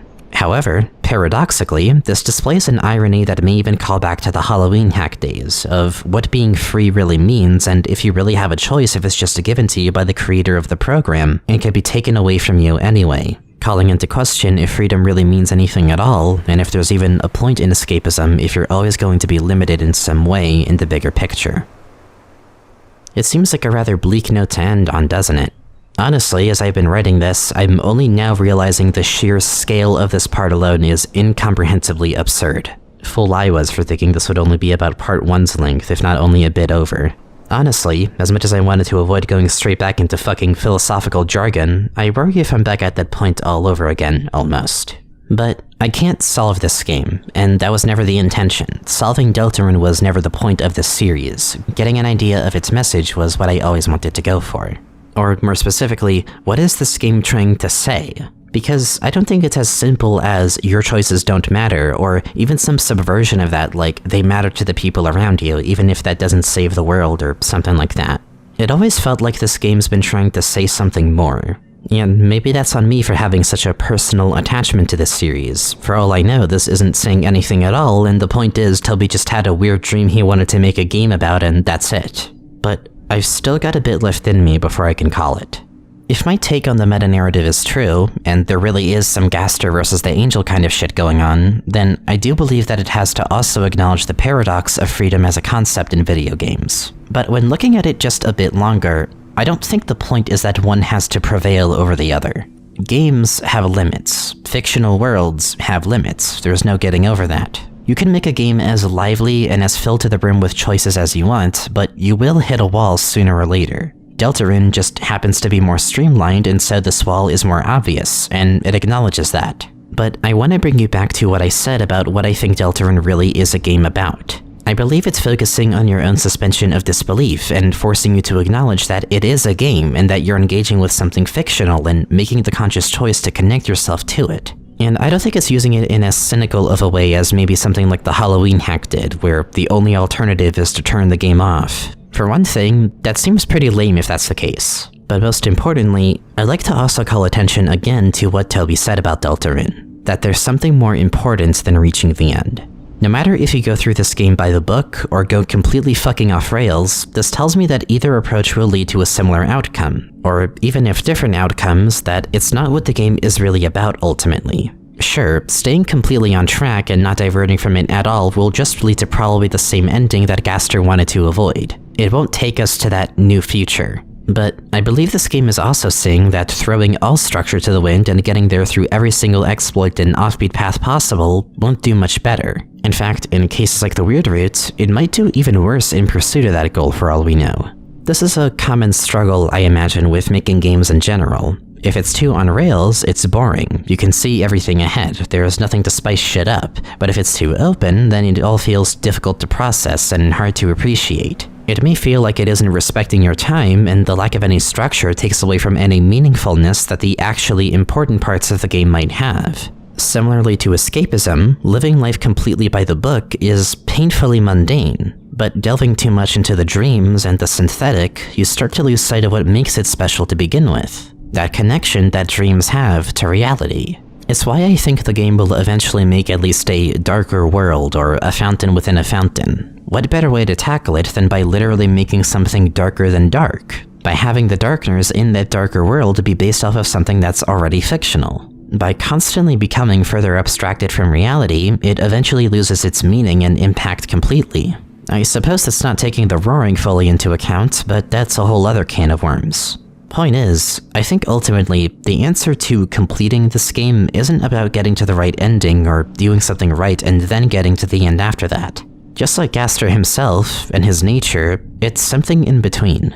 It's not the end, and it's not the beginning. It's somewhere in the middle of that you want to look for what you want. You want to look for secrets, but you don't want to lose the plot completely. I think the way to completing this game will be something of a balancing act. And my proof of that is in the form of the shadow crystals. They are the only thing, along with the secret bosses in general, that the game remembers between playthroughs. And if they represent shattered dreams, or the things that Lightners are afraid of or have given up on, when made whole, it would have to represent something that is what Chris, and perhaps even the player, truly wants. It may be a pointer towards where we should really be going, at least to start. I don't think this game is saying that your choices don't matter and that you should just stop playing and give up. But it does say that you can't choose who you are in this world. You can go well off track, but you can't change where you came from. You can't change the reality that you're actively in, and perhaps you can't even change the ending. But you can change something else. It's not worth giving up on escapism just because you can't get exactly what you want in this game. I want to touch back on the light world itself, and Chris, Susie, and Noelle. In fact, I'd like to take this last section to revisit their stories just a bit, but with all of this information in mind. More particularly, going over what I think really happened that made it all pretty much go south for them. I think the story of the light world before the game itself goes a little something like this.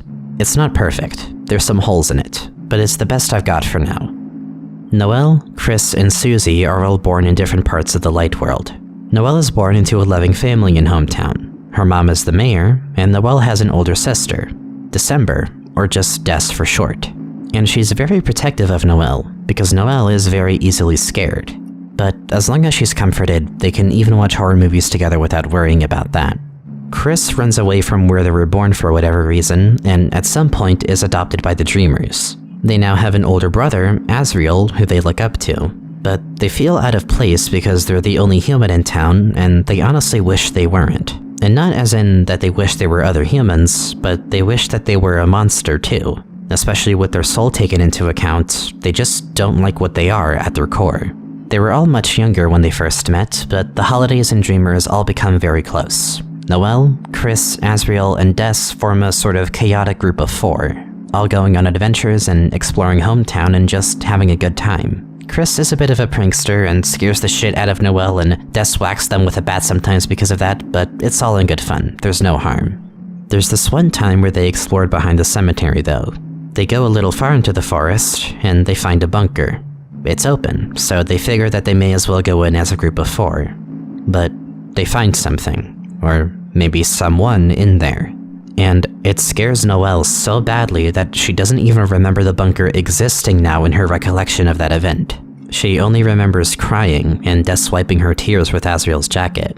They go home, and Des tells her mom about what happened. Since she's the mayor, she sends Asgore to investigate it.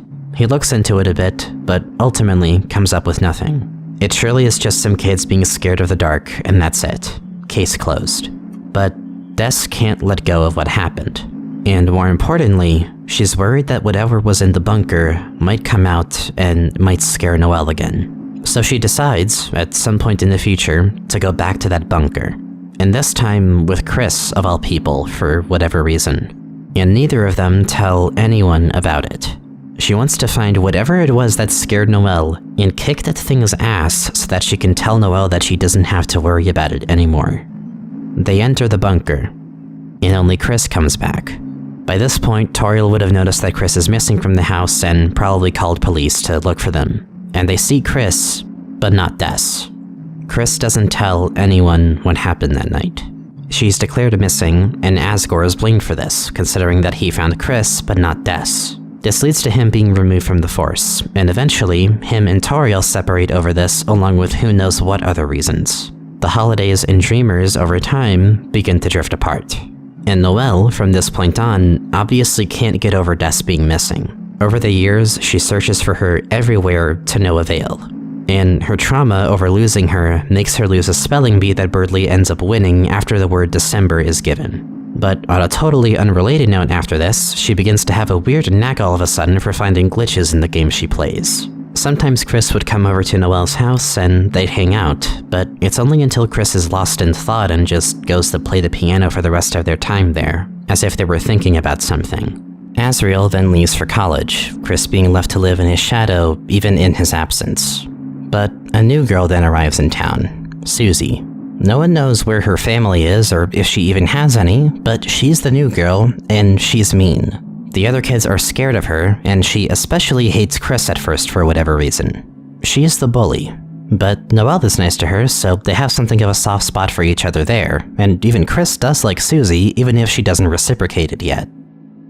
My point with going over all of this is that for these characters, life sorta sucks. Chris wants to reject themselves and sees themselves only in the shadow of other people. Susie hasn't been showed kindness by others in general, and she lashes out at others and wasn't raised well at all. For all we know, she doesn't even have a home. And Noelle's sister is missing, and her mom is cold to her, and Rudy is at the hospital. It all looks so bleak, and to top it all off, Noelle and Chris have drifted apart, just as their families did. But suddenly, Chris becomes more talkative to Noelle again, in a way that's almost out of character for them. And Chris and Susie are now bonding, and Noelle's even started to finally act on her fondness for Susie in general, and over the course of just a few days, they're closer again. Thanks to the Dark Worlds, thanks to making connections even if to something fictional at first. We've seen how this game has taken these characters who feel stuck, hurt, closed off, and made them all begin to stand up for themselves and actually blossom again as people. Of course, the problems in the Light World still persist. Chris still feels a way about Asriel and their place in hometown in general. Des is still missing. Noelle's dad is still in the hospital, and Susie's whole situation with her family, or home in general, if any, is completely up in the air. But the thing that these Dark Worlds are doing is bringing them closer together despite all of this, at least on a normal route. Fiction, and acting on your dreams, while it may seem like a useless thing in the face of harsh realities, is one of the best things we have in the face of conquering our own personal struggles. It can make once closed off and antisocial people open up and make friends they never thought they'd make. It can make people feel in control of something when everything else is spiraling out of it. And it can help people ponder on things in their past and reconcile with them in a way that reality may not let them. And albeit there may be a paradox to it, in how escapism can in and of itself become limiting and suffocating and only offer the illusion of freedom. At some point, these characters are going to realize that the Dark World isn't going to be able to solve all of their problems. In fact, depending on what you do or how the game's story goes, it may create new ones. Much worse ones. They're likely going to see the results as well of going darker than dark and letting dreams spiral completely out of control, and the turmoil that can occur if you let abstraction fog your view of reality beyond recognition. And they may even have to face the fact that their efforts might not save the world at large. Going through all of these trials to experience the game differently or dig deeper into it for secrets and alternate paths might not really keep everything from falling apart or changing dramatically. And the Lightners can't actually bring Rouse or Lancer to the Light World even if they really wanted to. Deltarune is such a fascinating game to me in how, despite it using itself as a program to force the player to acknowledge the game's fictional nature, I don't think it feels any less real in the Light World. You know it's all fictional, but the game also knows that you will grow attached to these characters. It knows you can't really change the ending of it, but it draws you in regardless, because, again, it was never about reaching the end. It's been about something more important than that. Maybe it's something that Chris never opened up about this whole time, and something that Chris wants to correct. And it's the one thing that stays persistent no matter how many times you replay this game. It's Des. I personally still insist that this game is about finding Des. Finding someone so lost in the darkness that they may be well impossible to find on your own, but that's the thing, is Chris isn't on their own. Gaster may have his inconceivable ulterior motives or whatever for the player's involvement, but if it can be used for anything, it's to find her. And that's what Chris needs. They may have limited agency still, but they can tell that something feels different within them. And this may be their chance to go through this story and try to actually make things right and find her. Perhaps even before Azrael gets back from college so that they can all reunite for a bit. And I don't know if that's what will actually happen. I don't know if the quest to find her will even turn out successful. It might not. But what I do know is that the secret bosses and the shadow crystals may very well be a trailhead to figuring out what the game's true objective and, in broad terms, true ending is. I'm pretty damn sure it's gonna make you go through the game again, fuck with save slots, look for more secrets that you couldn't get the first time around. And somewhere in that meta labyrinth is the thing that this game is really about. Whatever that is, I'm not sure. But regardless of that, I think it is a pointer towards what I feel this game is trying to say. I feel this game is ultimately about taking your suspension of disbelief, your connection to Deltarune, and throwing it as hard and far away as possible to see what might happen. I can't even begin to think where the game will take us, but I'm certain it's going to get fucking trippy and surreal later down the line. I could make who knows what other theories with my interpretation of this game. I could tell you that this theory can be used to, I don't know, fucking justify how making a dark world within a dark world would just turn Deltarune into a Yume Nikki fan game, and that Chapter 6 is actually when we realized Toby Fox was Kikiyama this whole time, and that he was making the real sequel to Yume Nikki or some shit like that called Yume Freaky. But this series was never about the specifics of this message, or me having this one god theory that was going to answer everything in precise detail. Maybe it was something of an attempt at that, but not necessarily the end-all be-all. The device theory wasn't a theory in the sense that you'd think of it being this educated guess about the future of the game or what I think a specific thing will turn out to be. I go into that here and there, but you've probably noticed by this point, the device theory was always more of a theory in the more scientific definition. A general philosophy, a lens to look at something through that I just think has been tested and proven true enough times to probably likely be the case for now. I'll probably use it as a reference for future hypotheses, but this series was more about asking what I think Deltarune as an experience was really focusing on. And I think the whole experience is focused on how we specifically interact with fiction. In a meta sense, it is about how the player attaches themselves to fictional worlds and characters, much like how the Lightners attach themselves to Darkners and Dark Worlds. And the thing is, I wouldn't even be surprised if there is only one ending after all. Toby has been firm about it, and it's the one ending he dreamt of. Why would there be any other ones? It's a game where the story had already ended before it had even been written. And that's a fact in the story itself, that the ending is set in stone. There's no changing it. This is Toby's world, or at most, the Angels. The game's story was written with this ending in mind, and no other endings in a meta sense. That's why it's only one ending, because these characters' fates were sealed before they were even conceived. But Gaster put us here to just see what we would do, how we would throw things off track, how much we'd stray from the main path and look for secrets. And despite the linear nature of it, we have characters like Ralze who may be well aware of it, yet still want the player to enjoy the experience, and wants them to get along with the game so they can have fun with it, rather than echo the nihilism that everyone else with his level of knowledge displays. If the angel is Toby in a meta sense, it also makes us an angel. We're all gods of the stories that we tell. I think the meta-narrative really will boil down to literally killing the author, letting yourself be your own author of the story that these characters will experience. In essence, Deltarune allowing itself as a canon work to be transformed as you complete it. Or, in a literal sense, I think it will end in you fighting the angel itself, regardless of what you do, even if you find Des and free her somehow. But I wouldn't be surprised either if finding Des doesn't turn out to be the case, and maybe it just focuses on the fact that Noelle and Chris just haven't been able to let go of the trauma in their past, and can't let go of the fact that what happened, happened. That escapism and going darker than dark isn't going to bring her back, or at least, it won't bring the simpler days back. And even if they do find her, it may only be a memory, a dream of her, nothing that they can bring back to the light world. But even if that is the case, and Des and Ralze and the Darkners can't be ever brought to the light world, they can still live on in the source of all of that darkness, their thoughts. And similarly to the Lightners, if banishing the Angel's Heaven truly means that our connection to Deltarune will be terminated in some way or another, even if we can't change that fate, that doesn't mean our attachment to these characters was for nothing. Even when fictional characters die or disappear, the memory of them will still remain in our minds. And the best part is, while you can't choose who you are in Deltarune's world, you can choose that in yours. And similarly, you can choose to let these characters that you grew so attached to live on in your own mind however you'd like. Undertale's pacifist route told the player to leave the game's characters be, that you did your part and that you are able to reset, but that they're living a good life, and you can part ways with them knowing they're doing well. You got the best ending, and you can just leave them as is.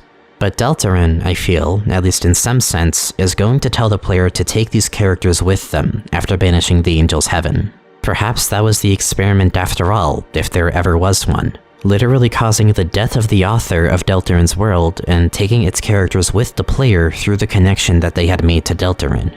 It'd be why there's no merchandise of the Lightners especially. That would get in the way of what the game's saying. And the game is saying, get attached to them, think about them, take them with you, and let them live on in your memory. Or, in other words, don't forget.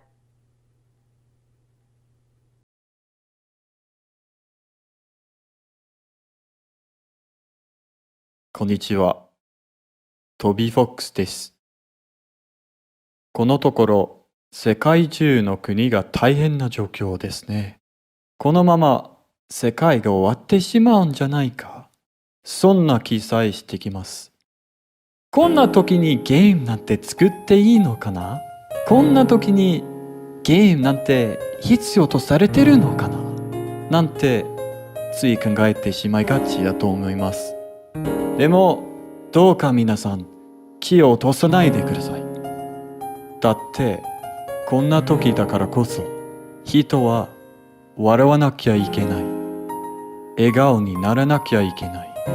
幸せを感じなきゃいけないんです。空が闇に包まれている時、人はとにかく何でもいいから光を求めるものです。道を照らしてくれるものが必要なんです。僕は何もゲームが世界を救うとか言うつもりはありません。だけどゲームは誰かの一日を幸せにすることができる。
So, mind if I tell you a little story? November of 2024 will mark 6 years since I got into this wonderful, and for my mental state, beautifully fucking catastrophic duo of games. 2018 was one of my most unstable years, to say the least. I was 15 then, and became privy to a lot of feelings I had never really experienced before that, for better and worse, but initially for the worse, made me a much more explosive and also depressive person. The highs were very high, but the lows were below fucking rock bottom. I was insufferable to be around for a while, and summer was the absolute worst of it, so much so that it even carried over into a good chunk of autumn of that year. I'm sure I could ramble all I want about that time of my life, but I'm only bringing it up now because of what happened after that point. It was November of that year, a few months had passed since what I perceived to be the worst and most traumatizing thing to ever happen in my life at the time had happened. I mean, shit man, I was listening to Ballads 1 by Joji, it was rough. But amidst all of that, I was still feeling the intense self-loathing, depression, and assurance in myself that I was just not wanted or not good enough to be wanted by people. That was simply my fate. It was getting slightly better, but still hitting me in these waves, you know? But I remembered that back in September I had gotten Undertale for the Switch because I heard that came out for it and I was like, sure, fuck it, I may as well have it. Plus, I had heard not too long ago that there was this weird thing Toby did on Halloween when the account went dark that seemed like Undertale 2, but not really. So I figured, hey, if this whole Undertale thing is gonna be continuing in some way, and given I had gotten pretty fed up with trying to beat every Hollow Knight boss on Radiant, why not play it? And that's what I did. While still feeling much of the awful things I was trying to not be consumed by in that November, I opened up Undertale for the Switch and played through the game. 6 years later, I am still processing what exactly I experienced. I can't even begin to tell you what Undertale did to me mentally. That would warrant its own video essay just psychoanalyzing how this game changed me and took me from someone with no direction, no self-esteem, and no hope for myself in my life to... well, you're talking to me right now, does any of that sound like me in the current day? I'd hope not. And besides, even if I wanted to, someone else I'm friends with already did just that back in 2022, and that's a really good video that more or less lines up with how I feel about it.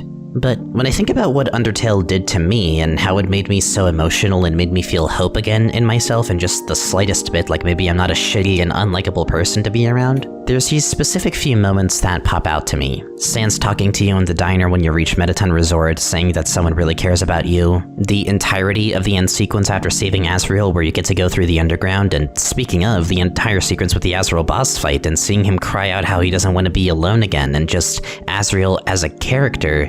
I don't know why, but it brought this warmth in me that I can't even begin to explain. But it's something I've sworn to hold on to ever since I started feeling it, and I don't regret it one bit.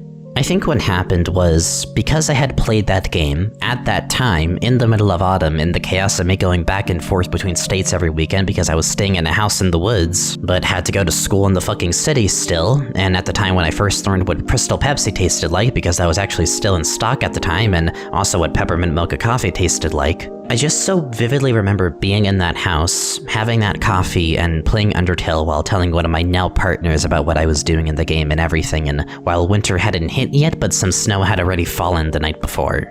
I think playing that game at that time, when I was in such a vulnerable state, was the perfect storm more or less for its message to hit as hard as it possibly could have.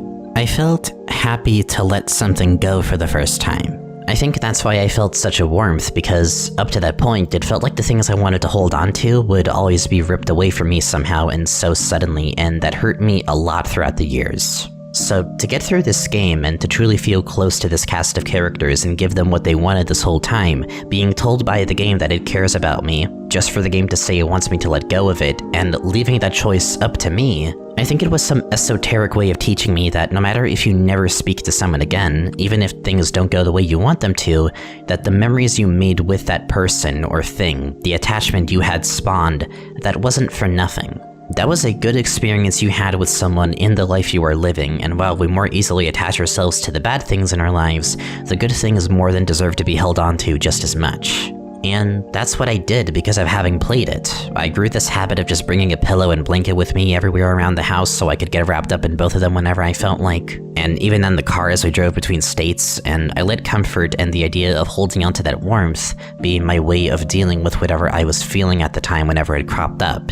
It didn't always quite do the trick, but it sure as hell helped a lot and kept me grounded. It taught me to care about myself just a bit. That if I could be cared about and loved just by playing a silly little game, that the least I could do for those characters and the people around me by extension was to give myself a bit more credit as a person. That's not to say Undertale fixed me, it absolutely didn't, but Undertale was exactly the atmosphere and message and feeling I needed that counteracted what was once exclusively just the self-doubt and fear and dread about myself as a person. It got me to realize just how much more potential I still have as both a person and an artist. And for that, I don't think anything I can give to it in tribute will pay back what I feel I owe it. And that's not even going into Deltarune, or rather the 2018 survey program demo of it.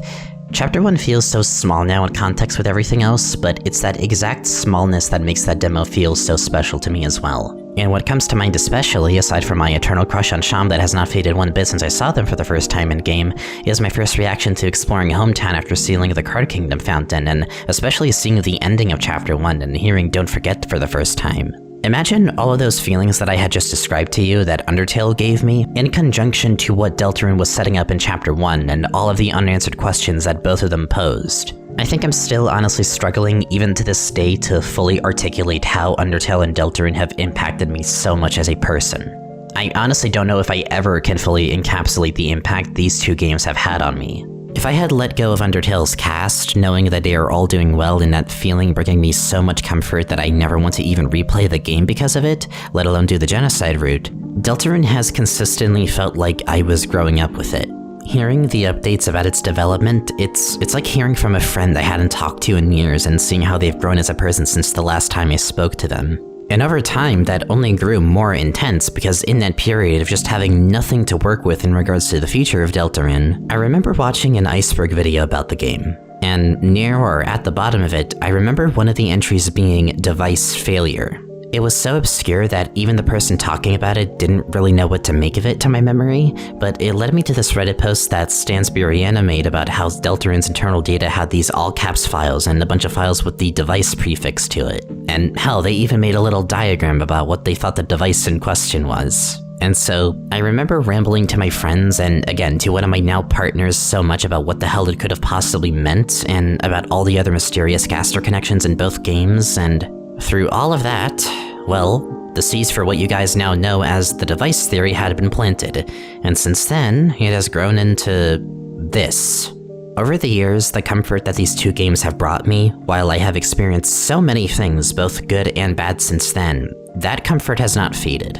Where I once carried a pillow, I now carry a Napster book plushie with me everywhere around the house. I have several plushies and other merch of Undertale and Deltarune that I brought over the years. I even got the Toriel slippers and Undertale throw blanket when those were revealed. And I've hung up the Undertale and Deltarune chapter posters in my room such that when the next chapters are out and the posters for those are ready, I hope to hang them up so that the posters go in order of each chapter from left to right.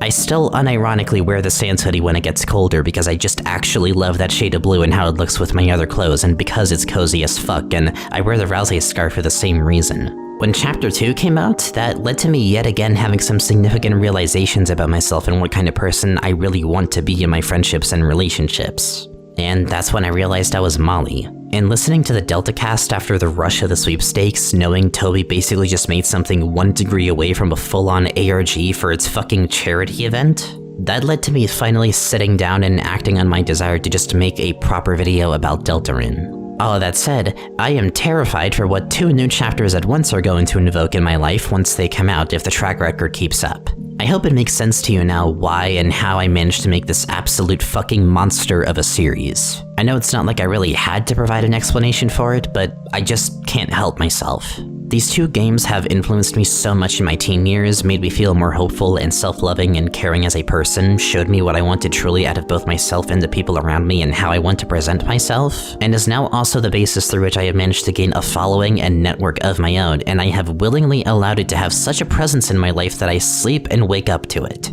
And I don't even fucking buy merch that often, if at all. I'm a Sonic fan and I don't even have a single goddamn doll of any of those characters, at least not until I get the Tails doll finally in the near future. I love this series, more than I love any other fictional media, and it is fucking hard for me to pick favorites on really anything. To me, making a 10-hour-long video essay series is the absolute bare minimum I can do to repay what these 2 games have done for me. I don't give a shit if it's bloated, if it does well, if it flops, if people like or dislike the fact that I've snuck stupid cryptic ARG puzzles in there that people don't want to bother with. Molly, can we never do this bullshit explain what a video game is thing again? I say that out of game, by the way, not as Molly the character. My son doesn't know shit about any of that. At the end of the day, and from the beginning, I made this series for me. And because I wanted this theory out of my head after years of cooking it up, because I knew I wouldn't be able to make peace with it until I just went and did it. And so, I did. After nearly 2 years of production, the device theory as a series is finally fully realized and finished. And after about 8 months straight of production, Part 3 specifically is now finished. I'm not even sure what I could say about what I'm feeling now that it's finally over. However, I will say this much. Jesus Christ, I am never making a video this long ever again. I know I said that about part 2, but like seriously, this shit is never happening again. Regardless, this series is done, just as I had vowed to see it through fully from the start, and I'm especially happy with how its final part turned out, and not only that, but it turns out a lot of people really enjoyed not just this series, but myself as a creator and maybe even a person because of it. And for that, I want to finally say, thank you, thank all fucking 16,000 and then some of you who have supported me in this past year for sticking around. I know the wait for this video especially was so long, and while I ultimately made the video that I wanted to make at the end of the day, I hope in some way or another that it meets whatever standards you might have had for what you envisioned a part 3 to this series looking like. I knew because of how under-discussed the meta things in Deltarune were that it'd have to gain some attention surely, but I could not have predicted it bringing my following up by this much and giving me something of an actual platform to be on. It is in part because all of you have chosen to show interest in this that I can say confidently that I will only pay even more attention to making more videos and projects for this channel in the future. And it's unreal to imagine that only a little over a year ago this channel had like what, barely over 100 subs? But it's so worth it to know how many people actually are interested in what I'm doing, and while I want to make sure I'm making things for me first and foremost, knowing people are gonna be there to see it and enjoy it is absolutely a huge additional motivator and one I do not want to take for granted. I don't know if I can ever say it enough to equate to how grateful I am for it, but thank you. Genuinely, thank you so much for watching and sticking around to this point. I only hope to take what I've been given and make the absolute most of it as much as I can. Thank you for watching, waiting for it, supporting, what have you. Just, again, thank you. That's all I can say now that I finally have this whole series in the bag. Part 3 was something I really wanted to end the series on with a bang, and so much had to be considered and accounted for in order to make that be the case. And I know that somehow, still, I have missed plenty of things in my analysis of Deltarune even after these 10 hours of yapping about it. I mean, shit, even in my spreadsheet for part 3 there's still some loose ends. Beyond that, I'm sure there's that one thing, or multiple things, that seemed super obvious to mention that I somehow forgot and that I'll get a billion comments about. I mean, shit, even now, who knows if there's actually some major flaw I haven't considered that just secretly completely tears this theory down, right? But I think you can tell by this point, I don't really care about being right. It's what I've been confident in, but I am more than happy to be surprised by either someone else who could tear down my theory or by Deltarune itself taking a turn I could have never expected. I like a surprise a lot more than being able to predict everything from afar personally. So in essence, the only real loose ends I came out of this with were the element system and elemental pairs, the Goner vessel, and the connections between Sans and Papyrus to Gaster to my knowledge. For 10 hours of rambling and analysis, that's a surprisingly short list, and hopefully the next chapters will give us more to work with to put those pieces together later down the line. But with all of that said, thank yous and personal word vomit and loose ends aside, I imagine the next thing that's on a lot of your minds is, well, what's next? What's the plan with this channel now that device theory is actually done? And that's something I've had a lot of time to think about. But one thing I can tell you for certain is that whenever this video is out, I am absolutely taking a hell of a break from making videos for a while. Let me reiterate, part 3 took 8 months to make, and the series as a whole took 2 years to finish. I need a fucking break, man, like, bad. I'm not burnt out or anything, but goddamn do I need to think about something that isn't YouTube for a while. It's just better for the creative soul. I'm gonna go visit one of my partners, I'm gonna figure out some stuff in real life, I'm gonna have a damn good time without thinking about making things for once. At minimum, I want to take a full month off to just not work on anything, really. Not even writing scripts, let alone editing entire videos. Admittedly, I'm gonna be feeling this break more than you will probably, because I do think that the gap between this video and the next proper video will not be like 8 months. At least I really hope not, but we'll just have to see how I'm doing. Once I return from that break though, I do have some ideas. I'd like to do a follow-up to the Staggering Winds video for one thing. A lot of developments came up with that definitely warrant a new video, and I'm sure by the time I get to it, there will absolutely be enough stuff to warrant a part 2 to that if there isn't already as of the time I'm writing this. Similarly, I still also want to do a follow-up to that Keen Pixels backrooms analysis I did back in 2022, but at this point it's looking more like I might honestly just redo the analysis altogether now that I'm like actually good at voiceover and have a good hang on my art style and editing for this channel and the such. But since I consider that to be another major video idea, oh god, I'm gonna have to learn Blender for that one, aren't I? I don't think this is the thing I'm gonna be coming back from my break with, just for my sanity's sake. One day though, surely. But all of these ideas really depend on how I'm gonna be feeling after my break. Who knows, I might come up with something entirely out of left field instead. Another idea I have is I might come back by doing more videos that are shorter by my standards. Like actually not over an hour long, but more like, I don't know, 30, 40 minutes on average, something like that. I definitely have ideas for stuff relating to Deltarune and Undertale that fit in that ballpark if I ever want to make more videos for those games that feel much smaller scope.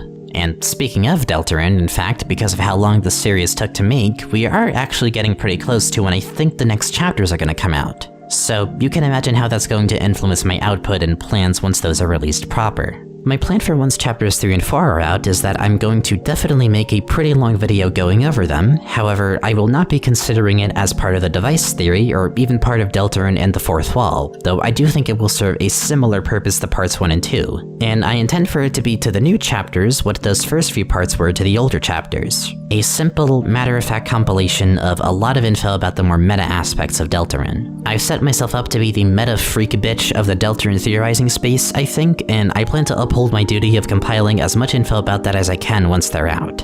This sort of spiritual successor video will also be where I'll address the update to the Chapter 2 demo and to the GameMaker engine that, as of this video's completion, either has been released or is about to release. Which is probably an update to test the game change function in Deltarune, which is effectively the launcher app thing I mentioned here and there, where each chapter is literally gonna be its own game, and the chapter select being the launcher that lets you select them.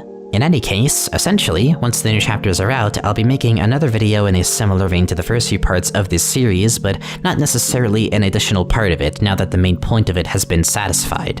Or, if nothing else, I don't know, I might just come back with a banger album or something. I have a huge music itch that I've been wanting to scratch for a good while now. So, as you can tell, there are quite a lot of things I can come back with depending on how long my break is and what I feel like doing. So, if you're interested in literally any of that or just what I might do in the future in general, and if you're not already, feel free to subscribe and stay tuned for it. And if you really want to support me and go the extra mile, I also have a Patreon you can pledge to where I show sneak peeks and behind the scenes stuff of upcoming videos or songs, and depending on the tier you pledge to, we'll even show sneak peeks of my more personal projects that I usually tend to keep under wraps. So if any of that interests you, feel free to check that out. Oh, and I guess since I'm at it, if you liked the video, feel free to drop a like as well and let me know what you think of this monster of a thing. If I missed something, if you really enjoyed a specific part of it, if you hated a specific part of it, how it made you feel, etc. Although I assume the contents of it will already have so much worth commenting about that it feels almost redundant to even make this reminder, but hey, just carrying out my outro duties here, you know? But with that, I'd like to also make some additional thank yous to not just you all, but some specific people before I wrap things up proper. First of all, I want to thank my patrons for supporting me throughout the production of this thing. You guys supported me so much, especially in the later months of Part 3's production, when AdSense was giving me not nearly as much due to me not having uploaded in a while. I really hope that Part 3 will improve things a lot in that regard, but in any case, the support you all have given me through Patreon means so much, and I hope that the quality of this video reflects the support and patience I've been given by you all throughout its production. I hope to get to do even more for y'all, especially in the higher tiers now that this video is complete. Next, I want to thank Halfbread Chaos, as well as Andrew Cunningham, Toffee Bun, Vivad Veritas, and just the Deltarune theorists or YouTuber space in general, but particularly Halfbread. They're the reason I am here making this specific series for you all, and the catalyst for why you probably even know who I am. Back in 2022, when I was especially having something of a quarter-life crisis about what to do with myself, I applied for and was chosen by Halfbread to help them with mainly doing their TTS audio for their videos and occasionally editing the videos themselves. This led to me helping them with editing their part of the DeltaCast, which then led to me getting in contact with the other YouTubers involved in it, and were it not for that, I don't think I would have been able to push even Part 1 out to do as well as it did. And even with that aside, I've always enjoyed their videos a ton and found them particularly cozy, and they've been a wonderful and eccentric person to get to know, and I mean that in the best way. Reaching out to them and them picking me for their work really means so much to me still, even after all this time. I shouted out Andrew, Toffee, and Vivad as well in particular because, for one thing, Andrew was the first and one of many people who shouted out Part 1 when it released, and I think it was a huge push that helped get it into people's recommended more. And I think if it weren't for that, none of this would have worked out as well as it did. But aside from that, I'm thanking the Fatal Gang in particular for also being my first proof watchers of Part 3, or at least a pretty decent chunk of it. And since I know y'all are gonna be watching this, I just want to say thank you all for giving my stuff the time of day and for your thoughts on the video at large, and I can't be grateful enough for y'all shouting out or just supporting my videos in general. You all are also really fucking cool people, and I'm glad I got to know you all as friends to some capacity and that we've been able to bond in some way or another both on streams and off. And overall, thank all 4 of you for being a big motivation in not just kickstarting this series, but seeing it through to its completion. Additionally, thank you to Shadow of Roserade, Spooky Dude, Redhead DJ, Weasel W, and Wire Girl for the amazing videos I had referenced from y'all for Part 3 in particular. You all have made really good stuff about your takes on the game that have helped me a lot with sorting out my own interpretations and some quirks with the device theory, and I'm excited to see more from each of you whenever you have more stuff ready. I want to also specifically thank Shadow of Roserade for not just that, but also for inspiring me a lot with Part 3. A lot of what we talked about especially inspired the conclusions I reached with the game in the last few sections of the video, and I think if it weren't for me rambling to them and other theorists in that space, and also just sending excerpts of the script here and there to them and Andrew and Viva, the whole thing wouldn't feel nearly as sharp and complete as I think it ultimately ended up feeling. Thank you all so much for what you do and for being a good extra pair of eyes to make sure I wasn't completely losing the plot. Thank you as well to Space Core, who provided a lot of really interesting info in my earlier months of production for the device theory regarding especially save file shenanigans and the Goner Maker and code related stuff. There were a lot of misinterpretations and mistakes I got to avoid making thanks to what I had learned from them then. Next, I'd like to thank my overall personal friend group beyond and including Fatal Gang, particularly all of Smish Team and even my friends just beyond that. And in particular, out of my friends, I want to also thank Repulsum for not only helping with that, but also with the model of the SCP-2614 Sopranos disc that I used for Section 1. They made that model, and it turned out so good for the vibe of that bit of the video, even if I only needed to show it for just a few seconds. I hope to do more with you, especially in regards to Blender stuff in the future, if it ever becomes needed and once I'm able to learn more of that myself. Another friend I want to thank is January November, as well as 2 other people who I had picked out, Olivia Orb and Annabella. You 3 each came to me in regards to helping with voice acting stuff, and I couldn't decide immediately on just one person, so I let all 3 of you do takes of the one line I needed. I could only pick one of yours as takes, but you all did so well, and I wish I could have picked all of you at once somehow, and I hope to stay in touch with you 3, and also with everyone else who contacted me with an interest in VA help. It really means a lot and absolutely brought what I needed help with to life, so thank you again. I'd like to thank the Deltarune Undertale wikis and the Cutting Room Floor for having a lot of the info that I needed in regards to meta and placeholder shit especially, and I also want to thank Stansburiana, the OP of the original Reddit post theorizing about the all-caps files and what the device in question may be. If you had not called attention to it then, I don't know if I would have noticed it myself, and you planted the seeds in my mind for me to shed more light on it myself and make a take on all of them that became whatever this monstrosity of a series is. I hope I did it justice if you're watching this. Had it not been for your post, this series would probably never have even been conceived. And finally, I don't know how to make this not sound pretentious just by entertaining the thought of it alone, but since I set this precedent in the Backrooms video and King Pixels acknowledged it, I may as well keep up the supposed tradition, so Toby Fox, if you're watching this and got this far, first of all, why? How? This is like 10 hours long in total. You're probably a really busy guy working on the game and who knows what else. But okay, actually, thank you so much as well for what you've done and made. I don't believe I'm special for having my own personal story about how your work has irreversibly changed the trajectory of my life, and I won't claim to be as such. I'm sure you are more than familiar with just how wide-reaching Undertale became and how many people feel touched by your work. But nonetheless, that doesn't change just how immensely your games have inspired me and impacted my own process and outlook on things in the bigger picture. A lot of what I could say here I already feel I said earlier in the outro, so I won't reiterate. But I'm genuinely so excited to see what you've had in mind for all these years with Deltarune, and I can only imagine what it's like finally having some of these ideas out of your head after keeping hush about it for over a decade. It would be really easy for me to put you up on some kind of pedestal, but ultimately we're all just normal-ish people who want to tell cool stories that we may or may not have gotten from our dreams, or just because. And while I know I am absolutely not going to try to make my dream project on my own because that is a terrible idea, seeing how your ideas reach so many people because of just how clearly you could convey your message and how sincere you were about it inspires me more than anything else to keep doing whatever I might be doing. There is honestly a chance that I might come back from a break without really having plans to make more videos, but rather just pivot to another medium altogether for a while. You'd think that with making this whole series and getting the following I have from it, that I'd probably focus solely on that and just quadruple down on it, throw everything else aside. But what I've learned from studying Undertale and Deltarune so much is how important it is to just make the stories you want to tell, even if you're not sure if anyone will hear them. What matters is that you're able to communicate what you want as sincerely and genuinely as possible, because people will see that and resonate with it significantly. My approach at first was to be cagey, to play the long game and to not really think about going that far with my own work, because who's going to care if it's entirely original, you know? But I realize at the end of the day, even if I do still enjoy hiding bits of my world building in my videos, it's a bit silly to do that just because you're worried people won't like your original work otherwise, right? I should feel confident in what I'm putting out regardless of how familiar it is. And while I know I just enjoy putting secrets and stuff, it shouldn't be for that reason. I guess my point being, if I'm this inspired by what someone else has done, I can only do so much to pay tribute through videos like this. And I think the most reasonable step I can take from here is, instead of simply indulging in that inspired feeling, why not do something with it? I'm not entirely sure what that looks like yet, but I've got ideas. They might be weird as hell, but damn it, these visions have been in my mind for more than long enough and someone's gotta tell everyone about them, and they're not gonna tell themselves. You probably had no idea how Undertale would do, but you made it anyway. And I am not expecting to make anything that will do even remotely as well as that did. Literally no one should. You certainly didn't. But that tells me that it's still worth trying to make what you want to make, even if you don't know for certain how it will do in the public eye. In any case, I think it's better out than in, even if that's into the void. This is by no means me saying this is my last video on the channel, absolutely not.